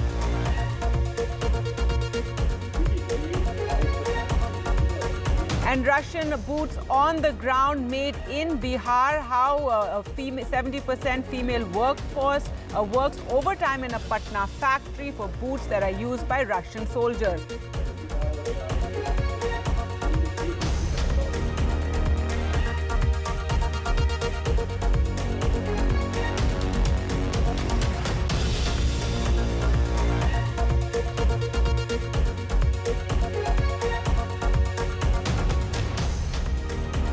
Our top story now, at least 2 passengers have died and several are injured after several coaches of the Chandigarh-Dibrugarh express train derailed in Uttar Pradesh's Gonda today. Rescue teams and local officials were rushed to the site of the accident, which took place at around 2:30 in the afternoon. The driver of the express claims that he heard a loud explosion before the multiple coaches derailed.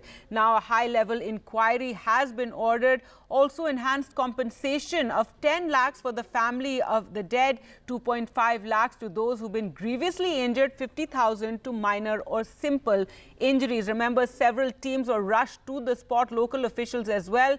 The Congress has hit out at the Modi government. Congress President Mallikarjun Kharge says yet another instance of how the Modi government has systematically jeopardized rail safety. बाल बच गया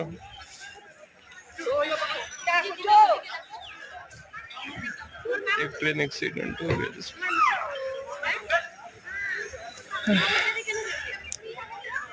ये 2:30 बजे के करीब में हादसा हुआ है। हाँ। चंडीगढ़ डिब्रूगढ़ एक्सप्रेस में गोंडा से करीब 20 किलोमीटर आगे है ये जी। बता रहे मनकापुर अभी यहाँ से 5 किलोमीटर है। हाँ। और 2 बोगियाँ तो एकदम से ऐसे पलट गई हैं। हाँ। एक बोगी ऐसे लगी है, बाकी तो आप देख ही सकते हैं पटरियों की क्या हाल है, पटरियाँ खिसक चुकी हैं यहाँ पे। कैजुअल्टी अभी तो संख्या है और बाकी जो चोटिल हैं उन लोगों को काफी उपचार दिया जा रहा है। यहाँ से जो हम लोगों का मेन व्यवस्था देखी जा रही है कि लोग जो थे यात्री काफी लंबे रूट के थे, उन लोगों को गंतव्य पहुँचाने के लिए जो प्रबंधन होना है उसके लिए हम लोगों ने लाइन अप किया है। लोकल लेवल पर बसेस और एम्बुलेंसेज, यहाँ तक कि हमारे अपने वाहनों से हम लोगों ने तुरंत भेज दिया और लोग जो हैं काफी लोग पहुँच भी चुके हैं मनकापुर स्टेशन और बाकी रेलवे के साथ समन्वय के साथ में रेस्क्यू स्पेशल से उन लोगों को उनके गंतव्य तक पहुँचाया। इस सूचना पे तत्काल जो हमारी पुलिस की फोर्स है वो मौके पे पहुंची और हमारे जो फायर ब्रिगेड की टीम है और जो प्रशासन के अधिकारी हैं और डीएम साहब, मैं, कमिश्नर साहब और डीआई साहब यही मौके पे मौजूद है। तत्काल पुलिस द्वारा रेस्क्यू अभियान चलाया गया और घायलों को तत्काल ट्रेन से निकाला गया, डब्बों से जो उसमें फंसे हुए थे। यहाँ के जो ग्रामीण हैं उनके द्वारा भी काफ़ी सहायता की गई। अभी तक जो पुष्ट सूचना है उसके अनुसार 2 लोग की इस दुर्भाग्यपूर्ण घटना में मृत्यु हुई है, जिन्हें एम्बुलेंस से भिजवाया गया है और करीब 6 लोग हैं जो थोड़े गंभीर घायल हैं। All right, so those officials who rushed to the spot, they're speaking to the media. As we said, 2 passengers died, several dozens are said to be injured. What is curious is how the driver of the train, the loco driver, has apparently said that he heard a loud noise just before the derailment took place, and several bogies, as you can see there, some even lying on their side. 4 AC coaches also derailed and were seen lying on their side. There was a worry that there may be more injured there, but the teams who rushed to the spot quickly checked all the carriages and all the passengers had been brought out. Those who were injured were quickly rushed to medical facilities. Also, a medical van was sent to the area. All through the day, several trains had to be cancelled or rerouted as well. Let's go across now to Ranveer, who joins us from the site of the accident. Ranveer, what is the latest you can share with us? Also, the driver of the train says he heard a loud sound and explosion just before the derailment. Yes, as per railway officials, the loco pilot told the officials that he heard some explosive voice, but they're not sure whether it's a conspiracy or something else. So the probe is going on. Some top official of the railway department are here, and they are looking after the restoration work on the track number 2, which is safe, but due to this accident, the rail route has been stopped. So 2 trains has been cancelled and 11 has been rerouted from other routes. So the restoration work is going on. The total death toll is 1. Earlier it was told that a total 2 passengers died in this accident, but due to chaos and a situation, in a haphazard situation, the administration told that the death toll is 2. But now the final figures are coming out, and the death toll is 1, while 6 are seriously injured, while 30 others have got minor injuries, and the treatment is going on in district hospital and CSCs too. Right, Ranveer, and also high-level inquiry has been ordered into the entire matter. By when do you think the tracks will be cleared and, you know, the movement of trains can continue on this route? Right, and I spoke to some railway officials. They are claiming that the uplink, which is from Gorakhpur to Lucknow track, will be restored by tomorrow morning. But the downlink, with the tracks are extracted due to accident, that track will take time, and probably tomorrow or day after tomorrow that will be restored, because presently JCBs are being deployed to replace the bogies from that train for restoration and repair work. All right, Ranveer Singh, they're reporting from the site of the accident, also bringing us that important update that the number has been revised, and now the authorities saying that 1 person has died while 6 are grievously injured, and remember, many others are injured as well, but 1 person has died and 6 others are seriously injured in this train derailment. In other news now, Surya Kumar Yadav has been named captain of India's T20 squad for the 3-match series against Sri Lanka, while Rohit Sharma and Virat Kohli will play the ODI series against the same side. Let's go across to Rika for more on this. Rika, was this on expected lines? Well, it wasn't, Gargi, and Hardik Pandya will be massively disappointed given that he had ambitions to become the India captain. But now selectors, it seems, they're looking at a long-term plan for India, and hence they have decided to give the reins of captaincy to Surya Kumar Yadav for the 3 T20I series against Sri Lanka that commences on 27th of this month. There will be 3 T20 matches played by the Indian cricket team against the Sri Lankan cricket team. Significantly, Hardik Pandya has also been removed from the leadership group, which means that Shubman Gill has been brought in as the vice captain of the team, and that is pretty big news, Gargi. Given that Hardik Pandya played a significant role in India's World Cup victory, that he has now been removed. What I'm hearing from the selectors is that there are concerns over his form and fitness. He wasn't fit during the ODI World Cup for a very long time. He had an injury layoff. He came back to play in the T20 World Cup, which India eventually won. But apparently Hardik Pandya has not done enough to warrant that leadership position in the team. Thereby, Surya Kumar Yadav and Shubman Gill, who was lately seen captaining India, has been brought into the leadership positions. Now, this isn't going to be the first assignment for Surya Kumar, because last year he had led Team India to a series win against Australia in the T20 format when India won 4-1. He has captained India before, but it seems that this time it will be more of a long-term experiment that the selectors and new coach Gautam Gambhir is prepared to do with Team India. though Surya Kumar will not be seen playing the ODIs, and as you rightly mentioned, Virat Kohli and Gautam Gambhir will make a comeback. Virat Kohli and Rohit Sharma will make a comeback to the ODI team. Surya Kumar and Hardik Pandya will take a break from the ODIs. All right, so something of a shake-up there in the team. Thanks so much, Rika. And this is Team India's journey now under Gautam Gambhir's leadership. Now, the Supreme Court had some tough questions for the National Testing Agency today. This is as the hearing took place over the Neet controversy, as it heard a clutch of petitions asking for a Neet re-exam with allegations of paper leak and violations plaguing the all-important exam. Neet UG exam results will be published in their entirety, is what the Supreme Court has ordered. Cross-reference by city and centre by noon on Saturday is what the National Testing Agency was told. The identities of the students will remain masked, and this is to provide some transparency to students who can get a sense of the results. Though the move was opposed by the centre in the Supreme Court, now the next hearing in the matter will be on Monday. Now, as the Karnataka government puts a pause on the job quota bill after much uproar, the BJP put the focus back on the Congress with the alleged scams. Did the Congress press the panic button in 24 hours? Pratibha Raman reports on the political face-off that continues to rock the assembly session.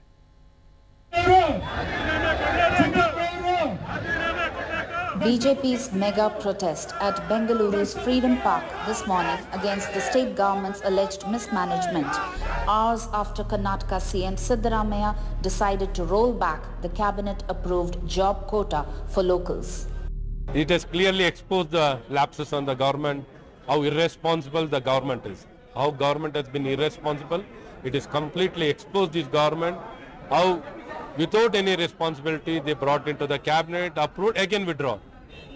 It clearly exposed they have been not responsible. No right governance is happening in this government. As the BJP claimed that the Congress used this controversial bill to divert attention from the alleged scams, the Congress was quick to justify the move. It is the quota bill that was drafted by the Labour Department. They have to have interministerial consultations, industry body consultations. That has not happened from the Labour Department. So we'll have a wider consultation. We will ensure that we provide the best skill sets for our local people to ensure that they are employed better, not only here but across the globe.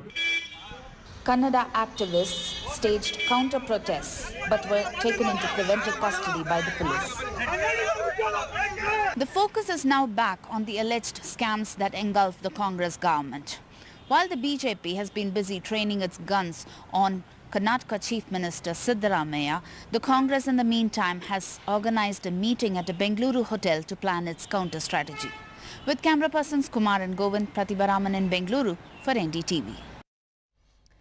News now from Maharashtra, where political parties are strategizing and several key meetings took place today. One by Ajit Pawar, the beleaguered leader with leader after leader, then quitting the NCP and returning to the Sharad Pawar faction. Also, the Shiv Sena had a meeting which took place in the presence of Chief Minister Eknath Shinde to discuss strategy and the roadmap for elections, as well as the BJP's two in charges for the Maharashtra Assembly polls. Bhupendra Yadav and Ashwini Vaishnav also held a core committee meeting. Let's go across to Radhika now for more. And Radhika, so several meetings there taking place in Maharashtra. Give us more details. That's right, multiple strategy meetings in Maharashtra today. In fact, it started with Ajit Pawar meeting his set of leaders post the setback that he suffered yesterday after 20 corporators, former mayors and many unit heads from Pimpri Chinchwad went to Sharad Pawar camp. This is of course seen as a huge setback. Multiple leaders not really happy with the alliance with BJP. They've been sidelined post their joining with the Mahayuti alliance. Therefore, people quitting. Of course, Lok Sabha election defeat also leading up and adding up to this. So today he held meeting with the remaining leaders, taking them into confidence, assuring them confident that their issues will be addressed and that they will get appropriate representation during assembly elections. Eknath Shinde also meeting his set of leaders, a strategy being discussed ahead of assembly elections. They'd like to negotiate as many seats as possible during assembly elections simply because they came across as the big brother post Lok Sabha election with a better strike rate than the BJP. BJP also holding its set of meetings with BJP in charge Ashwini Vaishnav and Bhupendra Yadav, along with top Maharashtra leaders including Devendra Fadnavis. This is BJP core committee meeting. Again, blueprint for Maharashtra Assembly being discussed, strategy being discussed, plans to sort of have outreach programs, as far as wooing the voters are concerned, that also being discussed. Also trying to ensure that Lok Sabha election defeat is not repeated. So hence looking at problem areas as far as BJP is concerned, where their strong points, where their weak points are, addressing issues as far as certain constituencies are concerned. So all of this being discussed. So all parties in a huddle at this point, even within the opposition, Sharad Pawar holding meeting, Sanjay Raut of UBT Sena also holding meetings. So several such meetings will take place in the days to come. Of course, Mahayuti looking to not repeat the Lok Sabha defeat as far as assembly is concerned, and MVA wanting to keep its momentum alive. That's right. Thanks so much, Radhika. So all parties, they're gearing up for the assembly elections. Now, in a shocking incident, a member of ex-Andhra Pradesh Chief Minister Jagan Mohan Reddy's YSR Congress Party's youth wing was hacked to death in the middle of the road. This was in the Nadu district on Wednesday night. Prohibitory orders have been enforced in the area, but the police say that it was personal rivalry that led to the brutal murder, not politics. Shocking visuals caught on camera. A young man attacked by another repeatedly with a machete, his hand severed, before a fatal blow on the neck and head killed him in the middle of moving traffic on a busy road at Vinukunda in Andhra Pradesh, Nadu district on Wednesday evening around 8:30 p.m. The victim of the brutal attack was identified as Sheikh Rashid, a member of the YSR Congress Party's youth wing, and the assaulter was Sheikh Jilani, who was said to be a supporter of the Telugu Desam. District Police Chief Kanchi Srinivas Rao said interpersonal rivalry and not political differences had led to the murder.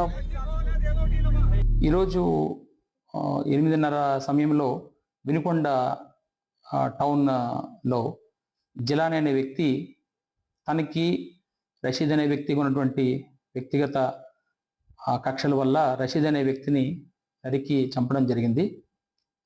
ఇటువంటి చర్యలు ఏమైనా కూడా ఎక్కడైనా ఏదైనా repeat అయితే చట్టపరంగా చాలా కఠినమైనటువంటి చర్యలు తీసుకోవడం జరుగుతుంది. Prohibitory orders have been enforced in the area as it is known to be politically hypersensitive.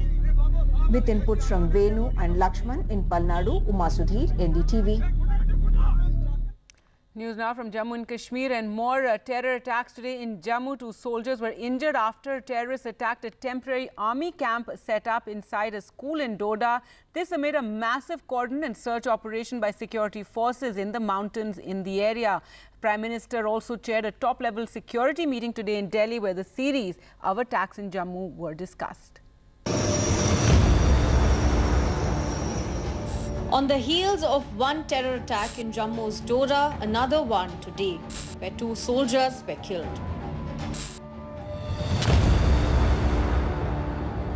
This amid a massive cordon and search operation by security forces in the mountains in the area.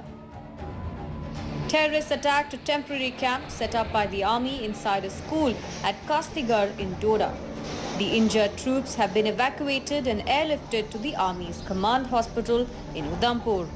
Coordinated operations have been launched by all the security agencies in Doda to track down the attackers, and there has been contact with militants yesterday and today as well. इस general area में search operation हमारा चल रहा था. सारे security forces जितनी भी हैं यहाँ पे डोडा में, तो सभी सिक्योरिटी फोर्सेस का मिला के एक कोऑर्डिनेशन के साथ ऑपरेशन यहाँ पे चल रहा है.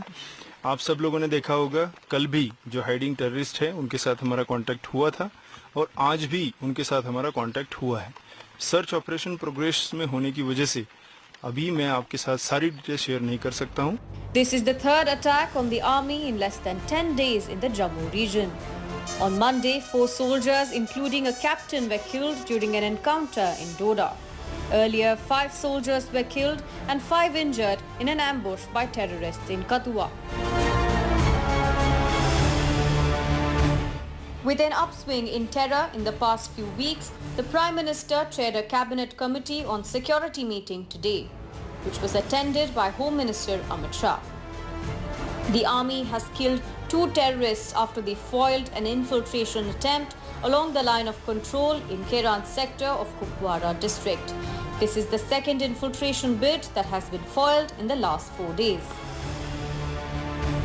With Nazir Masoodi in Srinagar, NDTV Bureau Report. Home Minister Amit Shah today chaired the 7th Apex meeting, a level meeting of the NCORD, and launched the National Narcotics Helpline Manas in Delhi. Addressing the gathering, he said we're resolved to realize Prime Minister Modi's vision of a drug-free Bharat. नशा मुक्त भारत का प्रधानमंत्री जी का संकल्प, ये बहुत बड़ा संकल्प है, चैलेंज भी है और लक्ष्य भी है, मगर साथ में सबसे बड़ा मौका भी है। और मौका क्या है? मौका ये है, एक ऐसे जंचर पर हम जागरूक हुए हैं, अगर डट कर लड़े, मिलकर लड़े और संकल्प के साथ लड़े तो ये लड़ाई हम जीत भी सकते हैं। विगत 5 सालों में हमने 3 पिलर्स पर ये लड़ाई को बिल्डअप करने का प्रयास किया था। स्ट्रक्चरल रिफॉर्म किए थे, इंस्टीट्यूशनल रिफॉर्म किए थे और इंफॉर्मेशनल रिफॉर्म भी किए थे। जागरूकता के लिए भी बहुत काम किया था और होल ऑफ गवर्नमेंट अप्रोच के साथ हम आगे बढ़े थे। News now from the US, and troubles mount for President Joe Biden's re-election bid as he tested positive for COVID for a 3rd time, bringing his campaigning to a halt. The US president has hinted, however, that he might drop out of the race to the White House if doctors advise, this amid pressure from top Democrats to step down. Is there anything that you would look to, you personally, not anybody else, not other pundits, not even perhaps family members, that you would look to say, if I see that, I will reevaluate? If there had some medical condition that emerged, if the doctors came to me and said, you got this problem, that problem. The first instance of US President Joe Biden hinting he might drop out of the race to the White House amid increasing pressure from top Democrats to step aside. Top Democrats and fundraisers have been lining up to coerce Biden into stepping away. From Hollywood actor and top fundraiser George Clooney to top Democrat leader Adam Schiff, 81-year-old is feeling the heat from all corners. More than 20 Democrat lawmakers have publicly expressed their desire for Biden to abandon his re-election bid.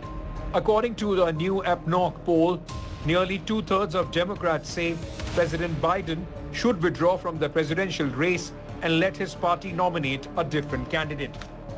The pressure suddenly started to mount on Biden after his dismal performance in the debate with Republican presidential candidate Donald Trump last month. Trouble seems to be only piling up as Biden tested positive for COVID-19 on Wednesday. This will keep him away from the public eye and cancel events during crucial campaigning days. Meanwhile, Trump ramps up support at the Republican National Convention this week in the wake of the assassination attempt on his life. As some push Biden to quit the race, others are looking to hold a virtual vote to make him their party's nominee in the first week of August, according to Associated Press report. Rebuffing the calls to quit, Biden has said he has plenty of time to energize voters. On the other hand, 3 new major national polls have showed Joe Biden is still in a close race with Donald Trump. But how will he offset growing calls from within his own party to quit? The question remains. Vishal Vivek for NDTV. And finally, here's a report on a shoe factory in Bihar that's producing all-weather, non-skid fur-lined boots that keep Russian soldiers warm even in -40 degrees Celsius in their war with Ukraine. मेरा जूता है Bihari. That may not have been the tune to which the Russian soldiers marched as they went to war with Ukraine. But for the last 2 years, it is this shoe factory near faraway Patna that has supplied them with boots. Army और safety में army में ज़्यादा use होता है। This unit at Hajipur industrial area has been working overtime to meet the soaring demand. These are all-weather, non-skid, fur-lined boots that keep the Russian soldiers warm even in minus 40 degrees Celsius. ये जूता हम लोग रसिया में supply करते हैं। इसमें जो फर है वो बर्फीली एरिया के लिए आता है, जो पैर को हॉट करे। To ensure quality is not compromised, experts from Russia have been posted at the manufacturing facility. पूरे क्वालिटी पे उनका नज़र रहता है, कैसा जूता बन रहा है, क्या प्रॉब्लम है नहीं है, उसको वो लोग देखते हैं। Last year, this company exported around 1.5 million pairs of shoes, worth 100 crore rupees. This year, the target is to increase sales by over 50%. Interestingly, 70% of the workforce is female. The company also manufactures products for leading footwear brands of Europe and is now taking baby steps into the luxury shoe segment. Russia, we are exporting the safety shoes. In this floor, we are making for the United Kingdom, Spain, mainly Europe, fashion product, which we can compete with the big brands. Russian जूता बनता है यहाँ पे। Bihar is not a state which can boast of major industrialization, but the silver lining is this factory behind me at Hajipur near Patna, which is supplying shoes to the Russian army. From Hajipur, this is Prabhakar Kumar for NDTV. And with that, it's a wrap from me. Thanks for watching. News continues right here on NDTV.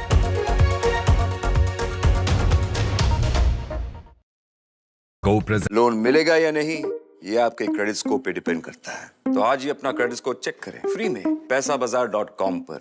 Loan की जरूरत कभी भी किसी को भी पड़ सकती है। ठीक से एक्टिंग नहीं। पैसाबाजार.com। Stay informed and entertained with the new and updated NDTV News app. You can watch all our channels live, listen to podcasts, read breaking and exclusive news from around the world and more. Download the NDTV app today and get access to the best journalism and storytelling on your smartphone or tablet. The NDTV app. News that matters to you. Some people say the metaverse will only be virtual. One day this lecture hall will be made of code, and driverless cars would be trapped in intersections. But even in this maze of the future, you can't wish away health. It's time to become more resilient.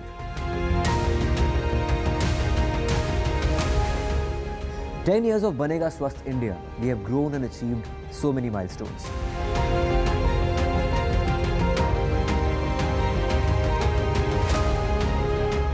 And now I have a plan to beat the urgency, to stop breathing with difficulty, to relieve getting choked with inactivity.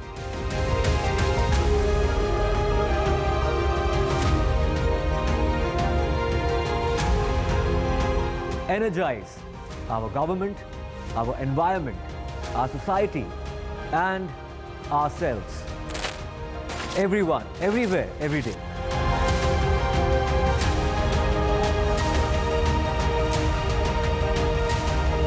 Banega Swasth India. One world hygiene.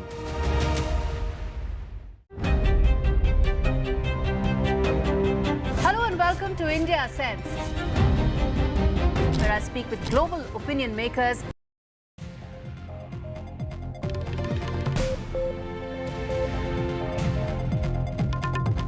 Hello everyone, this is the last word with me, Maria Shakil. Another day of hearing at the Supreme Court over the re-NEET question, but no clear answers yet. NEET aspirants will have to wait till Monday. After some tough questions, the Apex Court directed NTA, that is the National Testing Agency, to publish the results on its website by Saturday noon, with a rider that identity of students has to be masked on the website. Chief Justice of India said that evidence indicates that the paper leak was nationwide. Then why were toppers only from a few states? Clearly, there are many unanswered questions. But key to the future of 23 lakh NEET aspirants is one basic question. Will re-NEET happen or not? And will NTA pass the test in the Supreme Court? Joining us are NEET aspirants as well as petitioners for the retest and against it. Joining me on the show, C.B. Sharma, Professor of Education at IGNOU. Dheeraj Kumar Singh, he's an advocate for petitioners. Ira Ali is joining us. Keshav Karunakar is parent of a NEET aspirant, and we also have Anandi Singh, who's a NEET aspirant as well. C.B. Sharma, I'm beginning with you. You know, the questions which has been asked by the Supreme Court today is essentially about, is it too far-fetched to think that in those 45 minutes, the paper would have been leaked and the entire paper would have been solved? So I think these are very, very pertinent questions, because those 45 minutes will perhaps decide whether it was indeed a localized paper leak or perhaps something that spreads over states. Maria, I'm happy, and I really admire the observation of the Honorable Supreme Court. It has really hit the bullseye. The irregularity is not mass scale, and it is not nationwide. It is confined to a few places and to a few people. I have been holding the position right from the beginning that, look, there is a criminal conspiracy between those who held the question papers in the bank or wherever and the principal of the school. When we are holding a nationwide exam, this can happen. There can be connivance between a few people, and we should not cancel the NEET exam, which is massive and the largest exam of the world, in just one go. I would definitely like to mention that the whole issue has become political right from the beginning, as the results were declared on the day the results for the parliament came. We need to take this into cognizance, Maria, because this has heavily influenced this whole debate and this decision. And look at the demonstrations. The student wing of a political party has been spearheading this, and the coaching centers have been doing this. The government cannot and should not buckle to the pressure like this. I have mentioned again and again, 23 lakh plus students have appeared, and only about 1,20,000 will get admission. Every time you have a re-NEET, you will fail 22 lakh students. You get that voter list or voters capacity when you say that you have a re-NEET, because all those 22 lakh people would become your supporters. Okay. But I believe that every place where you find this has happened. No, I agree with you, because the question is also that and in all, let me end by saying, there are 1,08,000 medical seats, with 56,000 in government colleges and 52,000 in private institutions. So to believe that all 23 lakh students will be impacted isn't correct.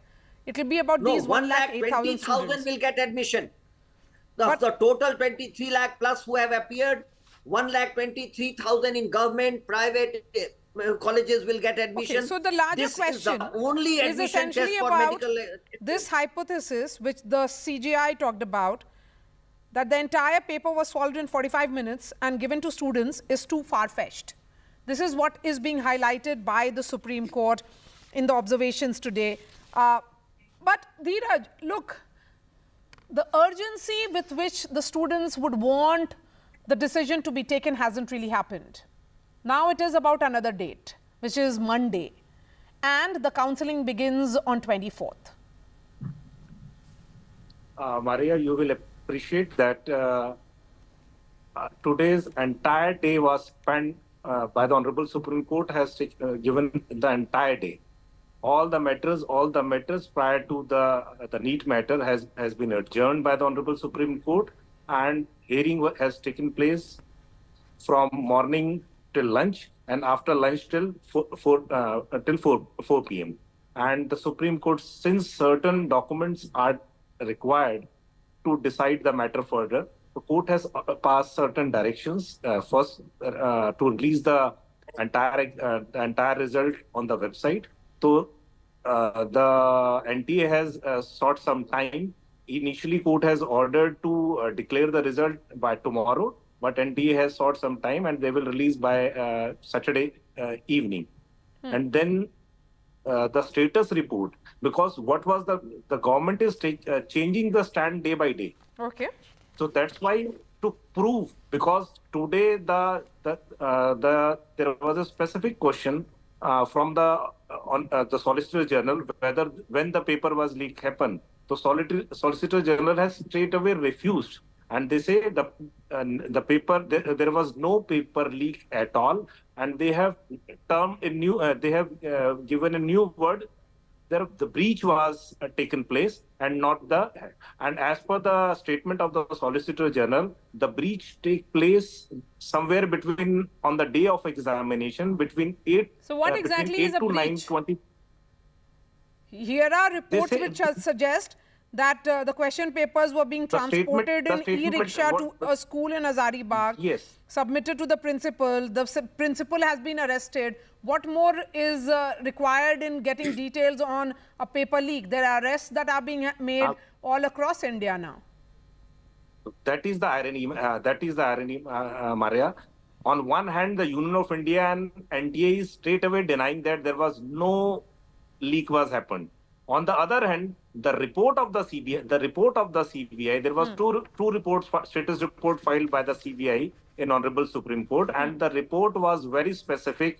And when the Honorable Court has pointed out a particular para of that report, only then the Honorable Solicitor General has admitted, and then he has stated that Let me bring in Ira and Anandi, the two students, before I bring in Keshav, the parent here who has been following the story very closely. Anandi and Ira, lot of uncertainty at which the students like you are staring at. Even as the entire mark sheet and details will emerge and will be put up on the website by Saturday noon.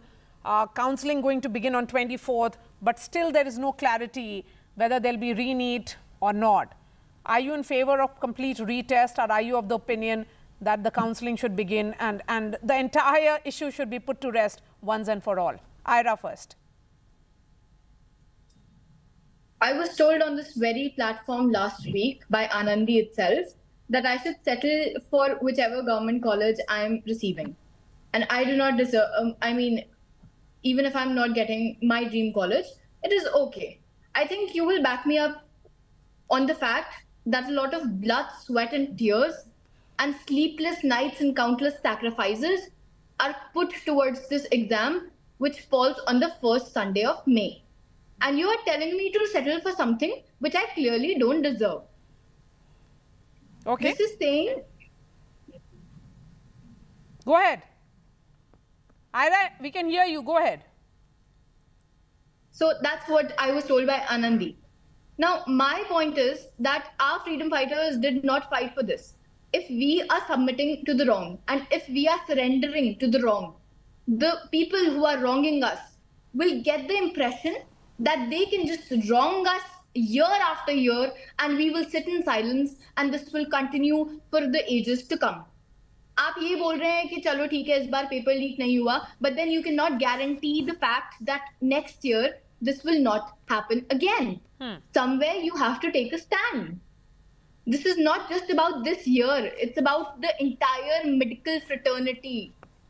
Okay, Anandi? Ira, I would not like to turn this into a one-on-one debate. So yeah, you're right, of course, I get it. Even I'm not getting my dream college.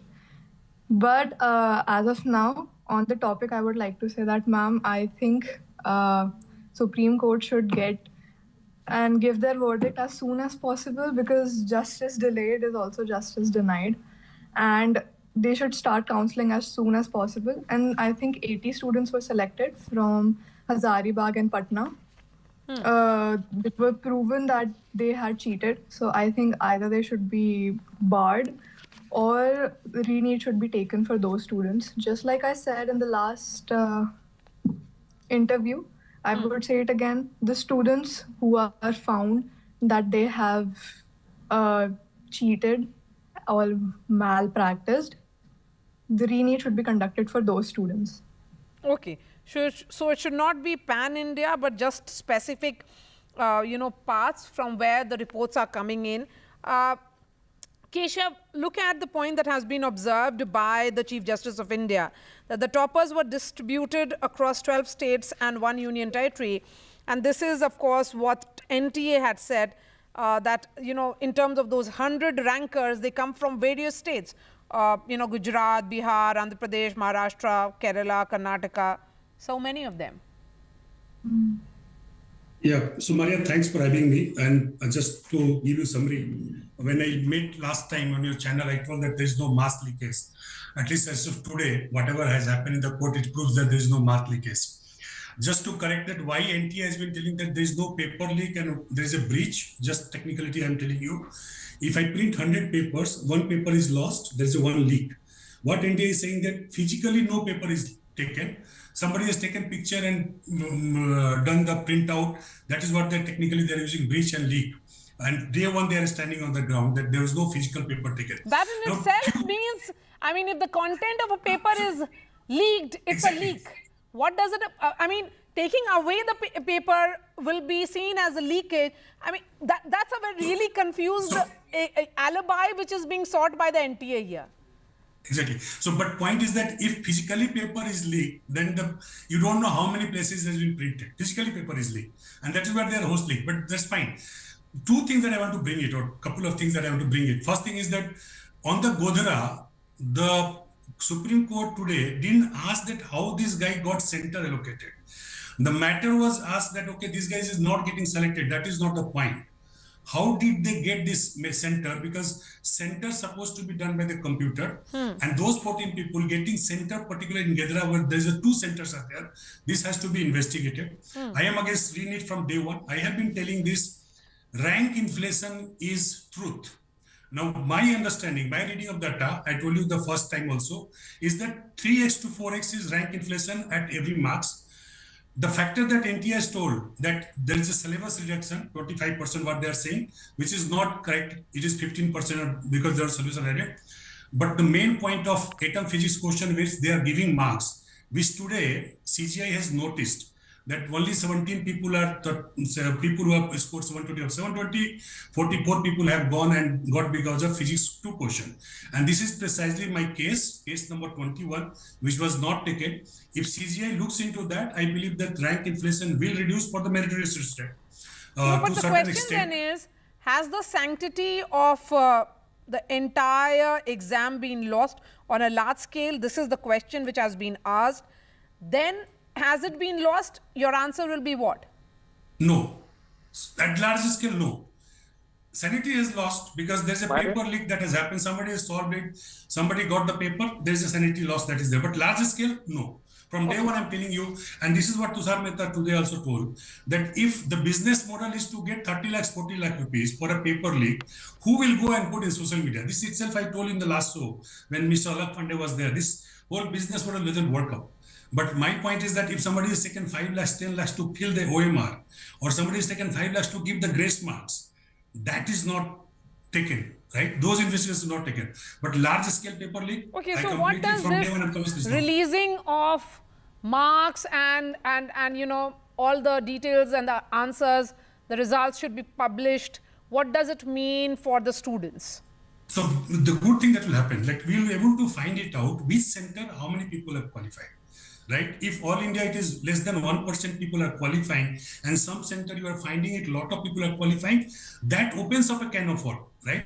That thought process will open. Why at this level, right? Ideally, every center should have less than 1% people qualifying it. But if this is the case, then it will open up. Second thing, what NDA did that time is that they gave marks with 718, 719 was not possible. Now it will open up Pandora box of what are the marks that is given, right? Is there a grace marks only 50, 63 or more than that people? Okay. That is not answered yet. Okay, right? Dheeraj, you wanted to come in, go ahead. Myra, on day one, because on the question of whether the paper was mass leaked or it is a localized leak, what the Union of India is saying that the leak was happened on the same day, on the examination day. To prove contrary, we are relying upon the FIR and the investigation taken by the Bihar Economic Offences Wing, wherein it was clearly mentioned that all the beneficiaries were taken to a play school a day before the examination. Paper was circulated through a mobile, through WhatsApp and other social media modes. So That's why the Honorable Supreme Court has summoned the case diary of that report, because that report was not before the court. And government and NTA is trying, because government is saying there was no leak. But the CBI report is contrary. CBI says more than 150, they have identified more than 150 people. So we cannot say that now, till now the leak is localized. The leak started in Hazaribagh, then there was how from Hazaribagh to it was sent through mobile or social media to the Patna, and thereafter many other places. So for this purpose only, the Honorable Court has sought the original first FIR and the status report from the Bihar police. Wherein everything, wherein the statement of the beneficiaries, so-called accused, has been recorded by the police. Wherein So there is another important question that was asked by the Honorable Court, which said, C.B. Sharma, that there are 571 cities where exams were held, but the toppers are evenly spread, is what the argument is. But the data they gave is only of 17 students. Why are they shying away? If they have run it for top 100, they should give for all top 100, not just 17. Why is that happening? Maria, a couple of things. One is, what is a leak? Leak means every Harry, Tom or Dick has the question paper, and anybody or everybody who wants to have it. Leak doesn't mean that everybody should have it. I'm not, No, wait a minute. Let me explain, Maria. Yes. So, when it is available on the net, like the UGC net exam, the black net detected that there is something circulating which is, even if the level playing field is disturbed, because some students have it, some students don't have it. There is a solver gang which is solving it in 45 minutes. Then it is a leak. There is a breach of sanctity. But to a few people, and when you are yourself declaring, and NCA is declaring that this exam was held in 571 cities and across 5,000 centers. Imagine that more than 25,000 people are involved. 20 people can be black cats, they can be corrupt people, and they are there. Now, this is a criminal conspiracy. You cannot call it a general leak. Now, So every if there time is this a can criminal happen, conspiracy, because Professor Sharma, here, then that's a subject of investigation. Yeah, What exactly. is clear And that is is that what the Supreme Court is doing. sanctity of these exams have been impacted. The level playing field has been impacted. So the question is that can it be dismissed as a local leak? No, it cannot be said that it is general and everybody has got into it and everybody has subverted the system is not true. What I would like to definitely mention and highlight is that you need to look at NTA and its functioning. That has erred. That goes without saying, and you need to review that. But with you don't want to call that and you want to cancel the need. That's not correct. That's not correct. Let him finish his point. Let me finish. You can have a re-NEET for the first 2 lakh students who are from the top scale, and you can have a re-NEET for them. But I definitely say that do not have a re-NEET altogether.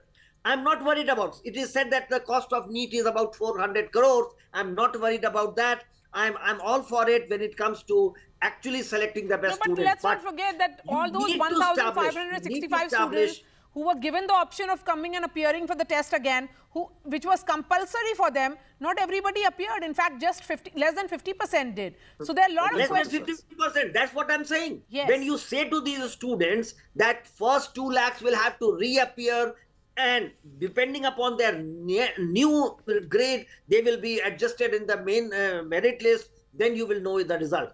Besides that, we always declare when we announce an exam that if at any point of time it is detected that you have indulged into corrupt means, your exam, your result can be cancelled. That rests with the government. So what I would say is, it is not a common leak. The advocates, the coaching centers, and the political parties will definitely look at the agitations that the students wing of certain political parties are spearheading the agitation. That clearly goes on to say that it has become political. So you are saying that it's politicized. Let me bring in Anandi and Ira now. Ira, coming to you, Saturday 12 noon is when The results will be put on the website. What will you be looking out for yourself? I think we have indeed come a long way from a tryst with destiny to tryst with paper leaks and the sanctity of almost every government exam being compromised. Even the UPSC is rotten. But I think I have faith that the Supreme Court will provide relief to all the students, and it will be in the favor of the students who clearly deserve what they have worked So it will be in the favor of students, whether it's re-NEET completely or not. You're not really anticipating. I have faith in whatever the Supreme Court decides. Fine, that's really a positive note to end this show on. Anandi, a quick 30 seconds to you. Ma'am, exactly what Ira said. All right. So thank you so much for joining us, CB Sharma, Dheeraj, Ira, Keshav and Anandi. We are shifting our focus now to the BJP headquarters, where Prime Minister Narendra Modi is about to leave. He had a meeting with the party workers at the BJP headquarters, which included the support staff at the headquarters, and you can see the meeting was about all of them interacting with the Prime Minister. BJP President JP Nadda welcomed him. He also interacted with the spokespersons of the party. Let me go straight to Vedant, who's joining us from the BJP headquarters. Vedant, what happened in those 1.5 hours that the Prime Minister was? That's right, Maris. It was about 7:30 when the Prime Minister arrived here at the BJP headquarters. He's about to leave in just a short while from now. And as you rightly pointed out, it's not an unprecedented gesture by the Prime Minister. We've seen a similar sort of gesture by the Prime Minister back in 2014 and 2019 as well, just a way for him to thank all these, central party office workers, including the support staff here, for working tirelessly as far as, general elections were concerned, and to also boost their morale, because remember, we are also going into another hectic election year with crucial state assembly elections, including Haryana and Maharashtra, which of course 2 states extremely crucial for the BJP. And as you'd know, Mara, more than anyone else, that the BJP is a cadre-based party. It's a worker-driven party, and the Karyakarta and the workers of the party are sacrosanct, which is why this gesture by the Prime Minister to thank them. Of course, there were all these reports of some sort of complacency also setting in as far as the booth workers are concerned, the Karyakartas are concerned. So here the Prime Minister also sending out that message that it's for the 3rd time that you have a strong NDA government at the centre, and that message was important to be sent out as far as the party workers are concerned. Of course, JP Nadda was present here to receive the Prime Minister when he arrived here. And as the BJP chief, is of course also part of the cabinet this time. But yes, as a message of strength and solidarity being sent out by the Prime Minister that it's for the 3rd time that you have a strong government at the centre. And of course, we are going into the crucial state assembly elections, so the party cadre has to be united, and of course, the central party office workers play a crucial role as far as that is concerned. Maria. Vedant, really appreciate your time. Thank you so much. So, Prime Minister Modi, they're interacting with the party workers at the BJP headquarters. That's all from me. All the debates on NDTV.com. Thanks so much for watching.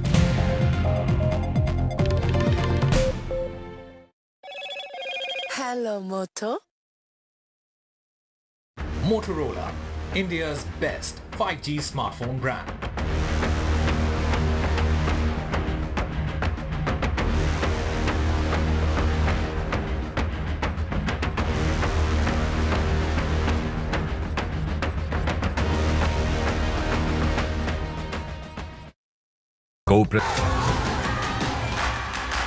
The biggest democratic exercise in the world. Team NDTV covers it from ground zero. BJP really had to fight a tough election this time. Unprecedented exercise. Unmatched coverage. There is no dispute. Janta ko decide karna hai. From polling to counting, NDTV brought you the most trustworthy news and updates.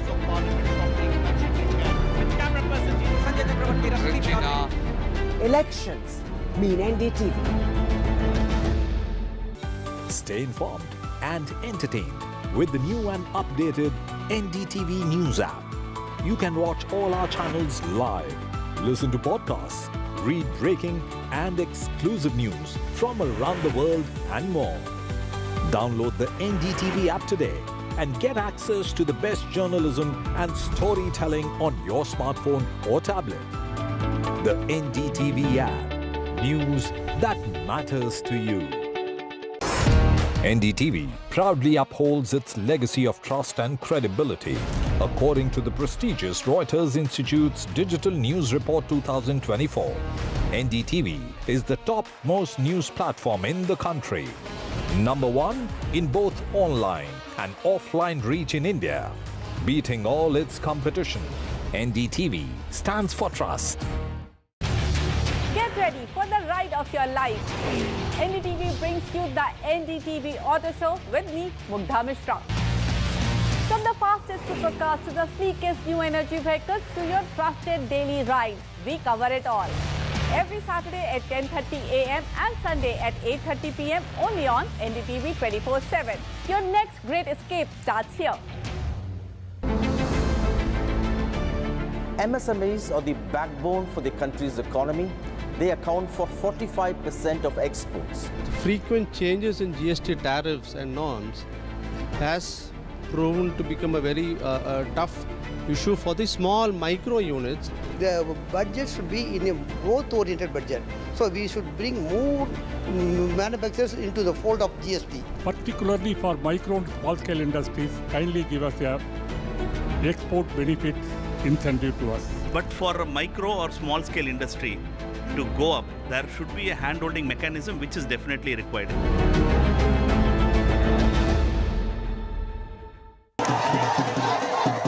After great victory by Indian team, and today we are reporting from Mohali International Airport where we are showing these visuals. Arshdeep हमारे साथ हैं. The performance सही सारे नहीं थे, बढ़िया results मिले. We are in the city of Kanpur today because they have their champion back home, Kuldeep Yadav.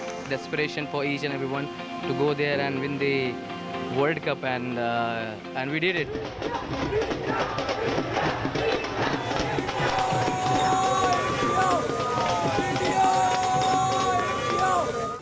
Stay informed and entertained with the new and updated NDTV News app.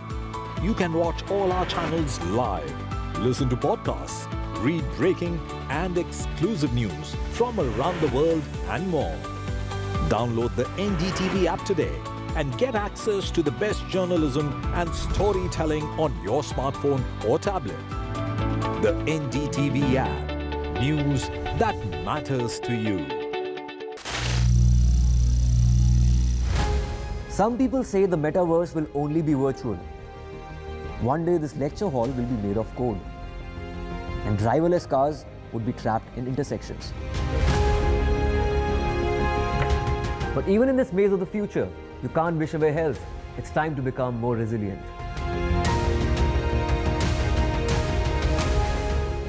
"10 years of Banega Swasth India, we have grown and achieved so many milestones.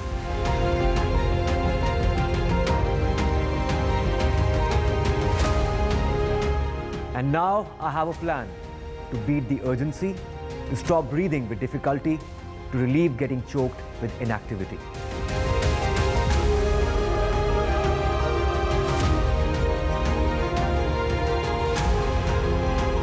Energize our government, our environment, our society, and ourselves. Everyone, everywhere, every day.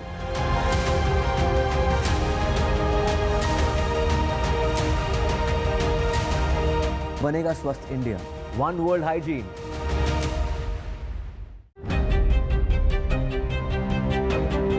Hello and welcome to India Sense, where I speak with global opinion makers. The United States has made a strategic decision over the last 20 years to move closer to India. So a $7 trillion economy seems a perfectly conceivable number. If you want to be a national party, it's that you sort of accept the way the world is rather than want to endlessly hark back to how it was. Good evening. Welcome to Left, Right and Centre. I'm Vishnu Shom. First on the show, our continued focus on the Kargil heroes. Remember, it's been 25 years of the Kargil war this month. Today we meet the widow of squadron leader Ajay Ahuja, the MiG-21 pilot who ejected over Kargil Dras. He was captured by Pakistani forces and was shot dead. His widow Alka Ahuja tells us about how flying fighter jets was always his first love, a true hero for India. Ajay told me that in case somebody comes in uniform, that means something is wrong. So when I saw him in uniform, I got scared. I had to ask my friend, why has he come to our place? So he said that Ahuja has rejected, but he is missing. And there was no news after that.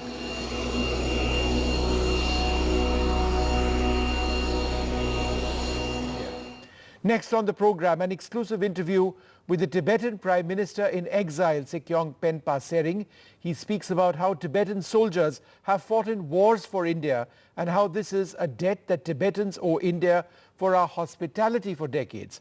He also speaks about China's hegemonic intentions and China's argument that no country recognizes Tibet as an independent nation, how that argument is deeply flawed. And finally, ahead of the union budget, India's top industrialists from the Confederation of Indian Industry talk about their budget expectations. But first, our big focus on our heroes of the Kargil War.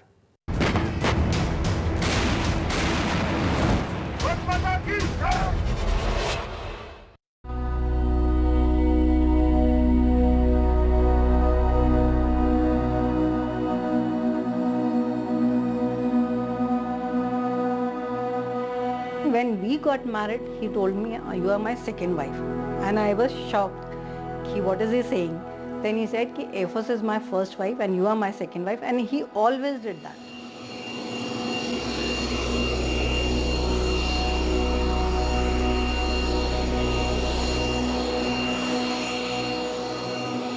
He was such a caring person. I mean, he didn't care only about me. He cared for each and every person he met. Even in each and every party also, you will find him laughing only, smiling only, no tension, nothing, always ready to help. 18th May, I got a call from the squadron that get his bags ready, we are going to Srinagar. I said, what is that? All of a sudden, he didn't tell me that we are going to Srinagar. We were told to pack up the bags.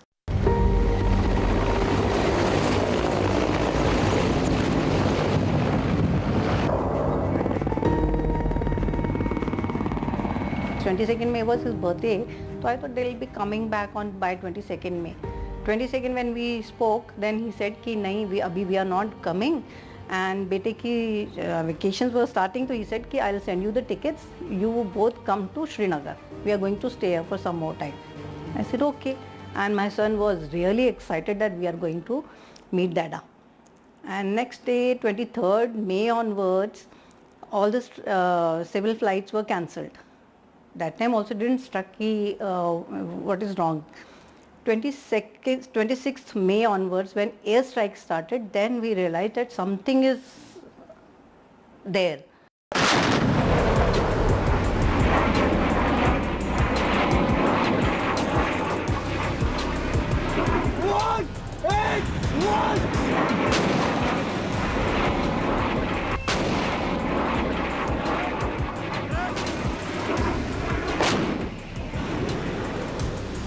At 4 o'clock on 27th May, the station commander was in uniform and he came to my place with my friend, and Ajay told me that in case somebody comes in uniform, that means something is wrong.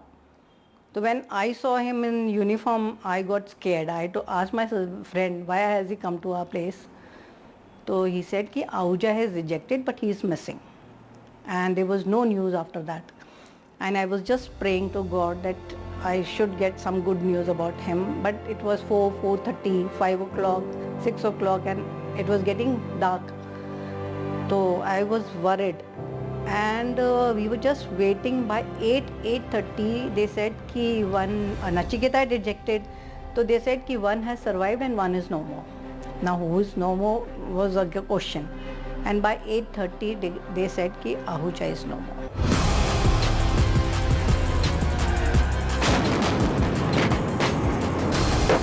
This brave pilot, who only loitered over the area in an attempt to locate and spot the downed pilot, had been shot. Now this is a cold-blooded murder an act of cowardice on the part of Pakistani regulars.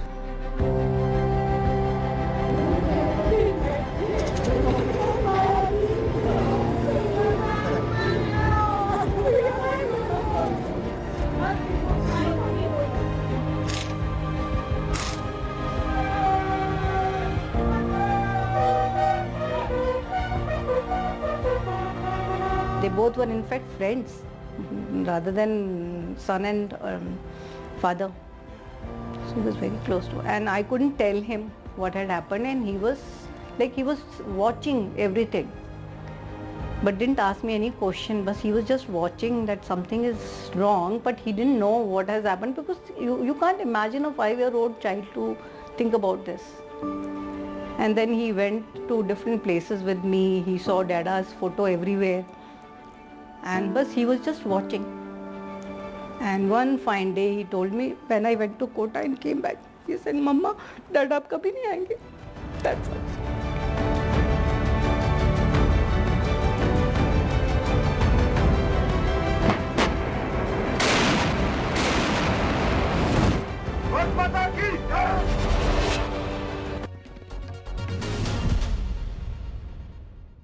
The large Tibetan community in India, such an important part not just of our shared identity and our shared culture, is a movement which actually brings together people across the world. At one level, it is grounded in the beliefs of the Dalai Lama. At another level, it is believed in the integrity and the identity of the Tibetan people, and the battle for an identity and the territorial acceptance of Tibet as what it historically once was.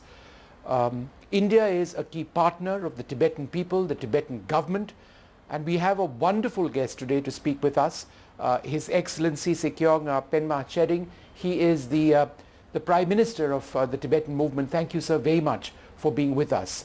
I must ask you first, since His Holiness the Dalai Lama brings so much joy to people in India and around the world. He's had, I believe, a knee surgery in the United States. How's he feeling?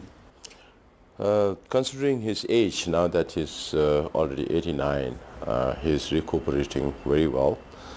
Now you have too many development in technologies. The surgery itself, I think, took less than 1.5 hours, which we have both mechanical and manual treatment. Then, of course, it takes few days for the swelling to go down. That has gone down, and His Holiness moved to north of New York, a little more quieter place where he could rest and undergo physiotherapy. Yep. So I'm told by people who are attending to him that His Holiness is recovering very well, but he will need some more weeks of physiotherapy. And his spirits, because we can't imagine the Holiness without a smile on his face. That, I'm sure, is radiating happiness to people everywhere, as always. There, in between, I'm sure you also must have seen, I think it was covered by the media as well, that on 6th of July was His Holiness' 89th birthday, yes. And he did send a message to everyone around the world, and he continues to have that smiling face. You had a very important visit, a US congressman recently who'd come up to Dharamshala to understand where the movement presently is, and it's also part of an effort in the United States to push through the Tibet-China Dispute Act. Tell us why this is important for your cause. Now, we follow what is called as the middle way policy, which is a Buddhist concept, avoiding extreme polarities. So this is a concept which His Holiness proposed, supported by a larger number of Tibetans, and unanimously approved by the Tibetan Parliament in Exiles, and this continues to be our official position. So me being the Sekyong, or the directly elected political leader, does not mandate me to change that policy, or the Parliament by itself cannot. So if and when we change this policy, there has to be a referendum according to our charter, under Article 56 of our charter. So that being the case, we are committed to following His Holiness' thinking on resolving the Sino-Tibet dispute through non-violence, through a negotiated solution that is mutually beneficial both for the Chinese people and the Tibetan people, and that would be long-lasting. So that is the policy we continue to follow, but we decided to change our strategy a little bit since I came into this position. When we say middle way, then you talk about extremes or polarities. And if there is no recognition for polarities, then there is no value for middle way. Yeah. So one polarity is the situation of occupied Tibet under the repressive communist government, which we keep talking about to the governments and public and representatives. But the other polarity, which is the historical status of Tibet as an independent state, was not pushed to the limit that we would have want. So there are 4 reasons why we went for this. One is to send a clear message to the Chinese government that they cannot change history, because history is in the past. Yeah. And let's leave that to historians. So when Chinese put this precondition to His Holiness, that His Holiness should say Tibet has been part of China, His Holiness says, I'm a Buddhist monk. Yeah. I cannot lie on history. So let's leave history to historians. What matters more through the middle way policy is to bring more happiness for the Chinese people and the Tibetan people. And that's what His Holiness aspires for.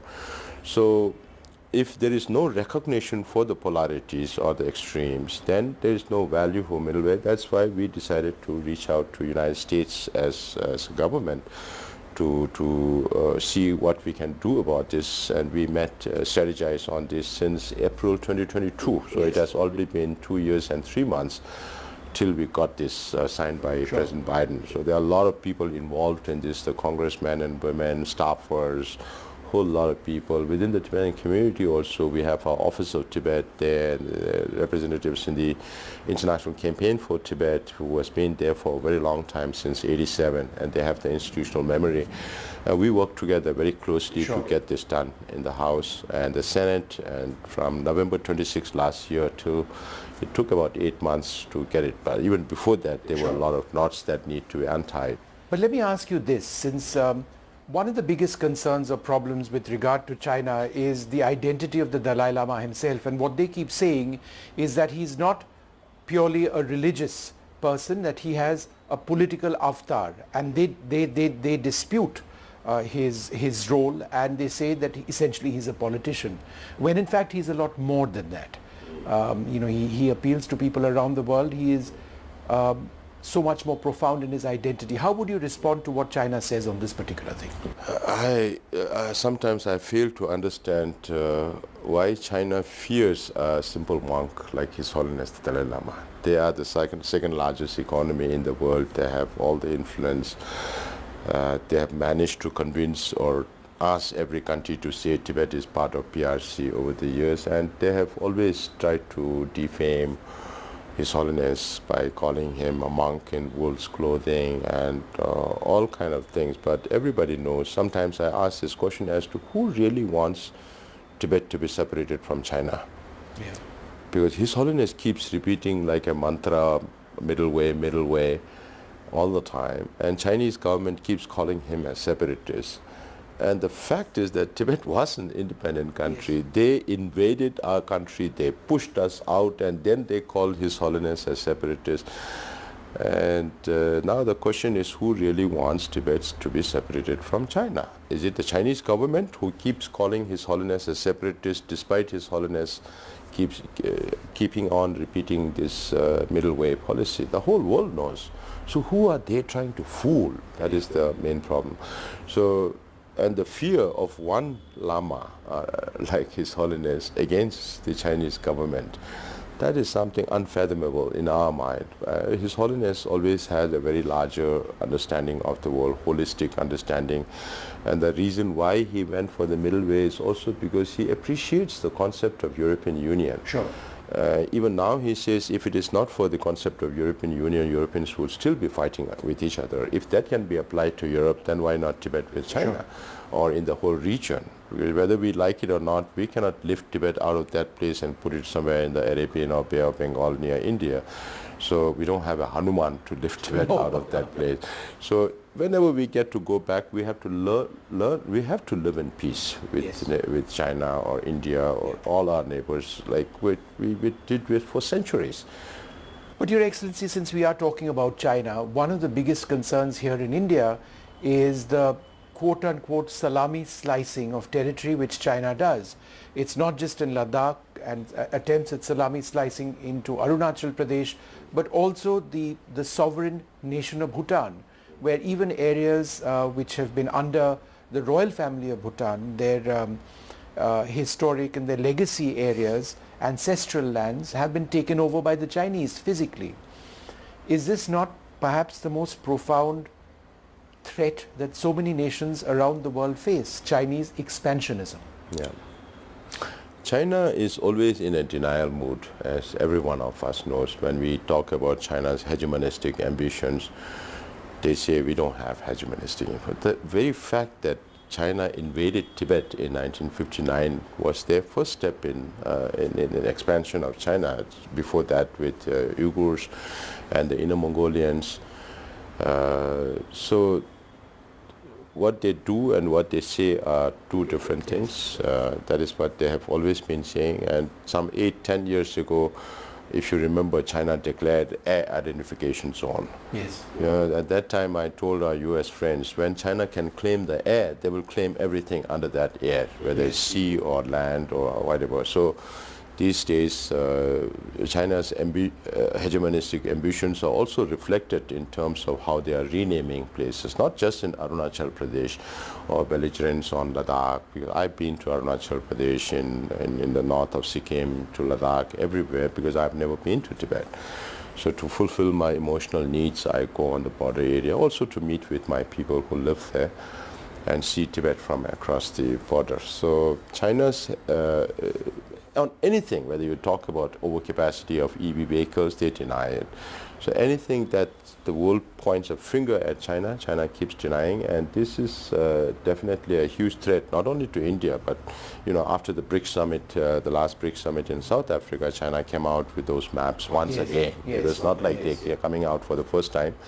But the timing is such that, all the neighboring countries, from Japan to Taiwan to Philippines, now they are having serious problems in Spratlys, and then Malaysia, Brunei, Vietnam, everywhere, they are escalating the situation. And then also, because of their behavior, all the defense expenditures of all these countries are going on, increasing every year, including New Zealand and Australia.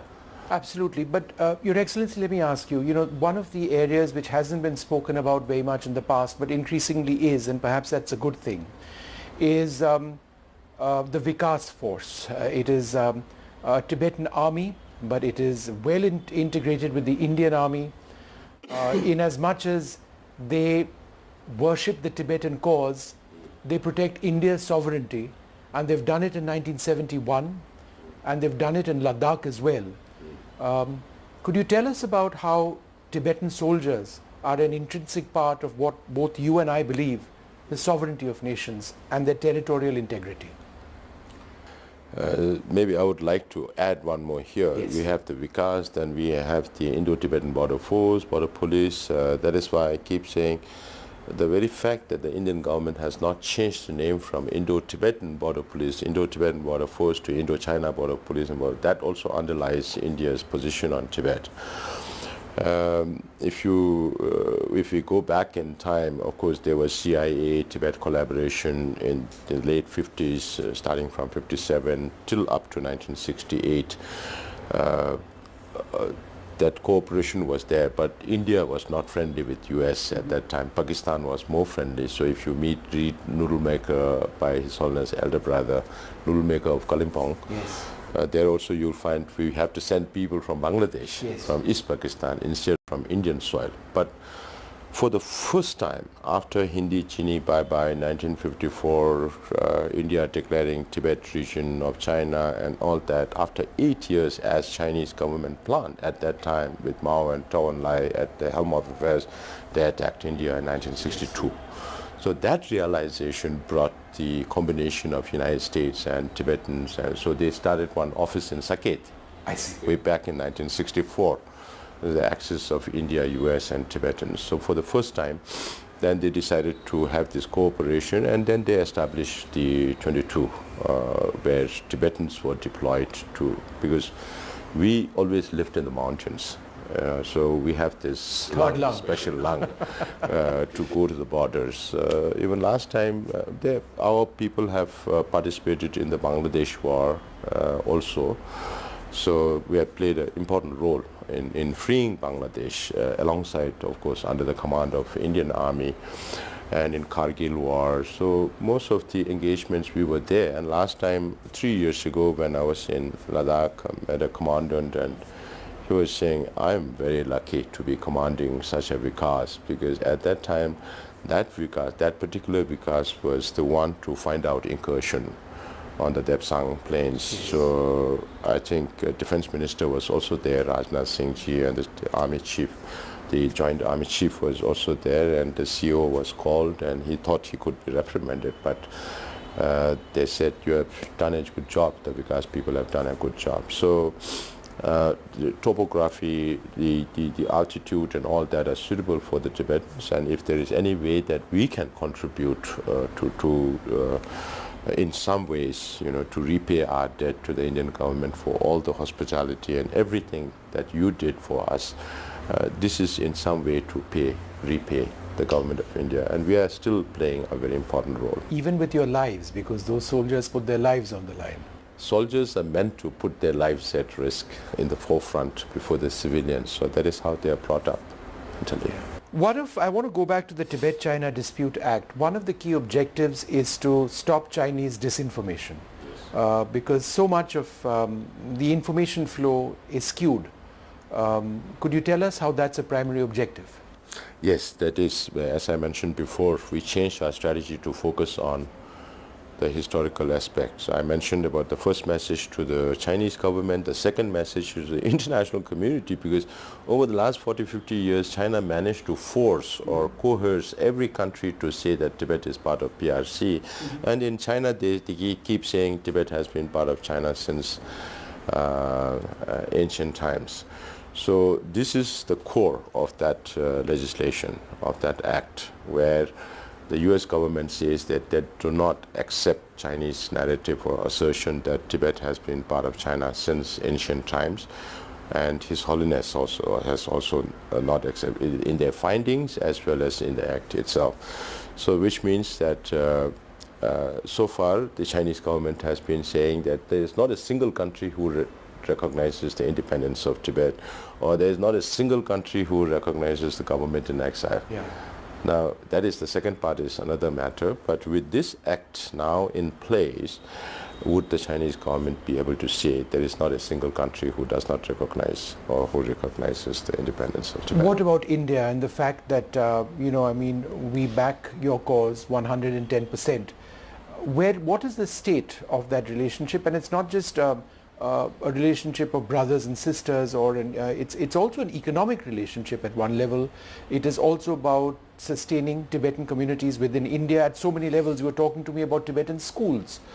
So when you look at the relationship, the official relationship with the government of India, is it a glass half empty or a glass half full? I would say glass half empty, but it's still, I'm sure there's still a lot of things in the works which we may not be aware of, because it's not necessary that the Indian government has to tell us everything. But we are being very transparent with the Indian government on many matters. And the support that we have received is tremendous, particularly on humanitarian ground. But on political issues, there are a lot of things between China and India right now. So it's up to the leadership of India as to when, how they need to take this up. I'm nobody to advise the Indian government. I know there are a lot of sharp people at the helm of affairs. As I tell everybody, particularly our own people, that we have to understand that if there has to be a resolution to this Sino-Tibet dispute through the middle way policy, there is no other way than by reaching out to the Chinese government.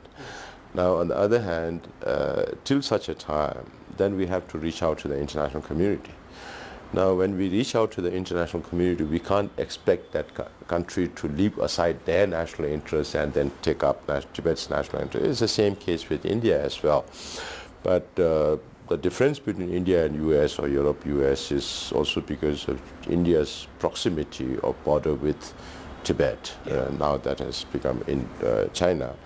So there are a lot of, I think, political expediencies that need to be taken into consideration when it comes to India's relation with China.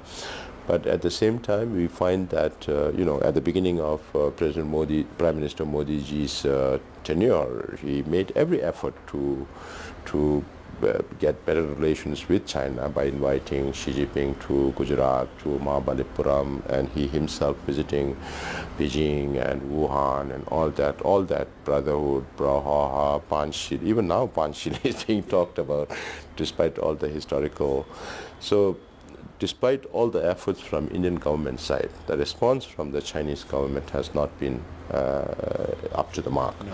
So there's serious questions like, when it comes to US-China relations, they say, oh, we are not being treated equal. But the question is, do China treat India equal? Or for that matter, any other country in the region?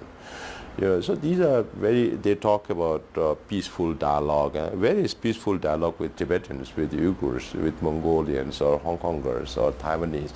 But when it comes to Ukraine and other things, they should be peaceful, negotiated dialogue. So they say one thing and they do another thing. A lot of double standards, and even international law. It is a law if it helps them. If it is not a law, if it doesn't help them. One final question. I was just struck by what you told me, that you were in the north of Sikkim and you looked across and you saw Tibet.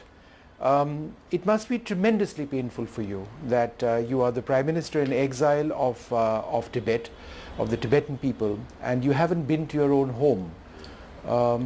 How do you deal with that? No, this is an emotional thing that we have to keep it very close to our heart. That's the only thing we can do, because China does not give access for us to visit. Even in 21st century, you still have countries like China where your own people cannot step on your soil.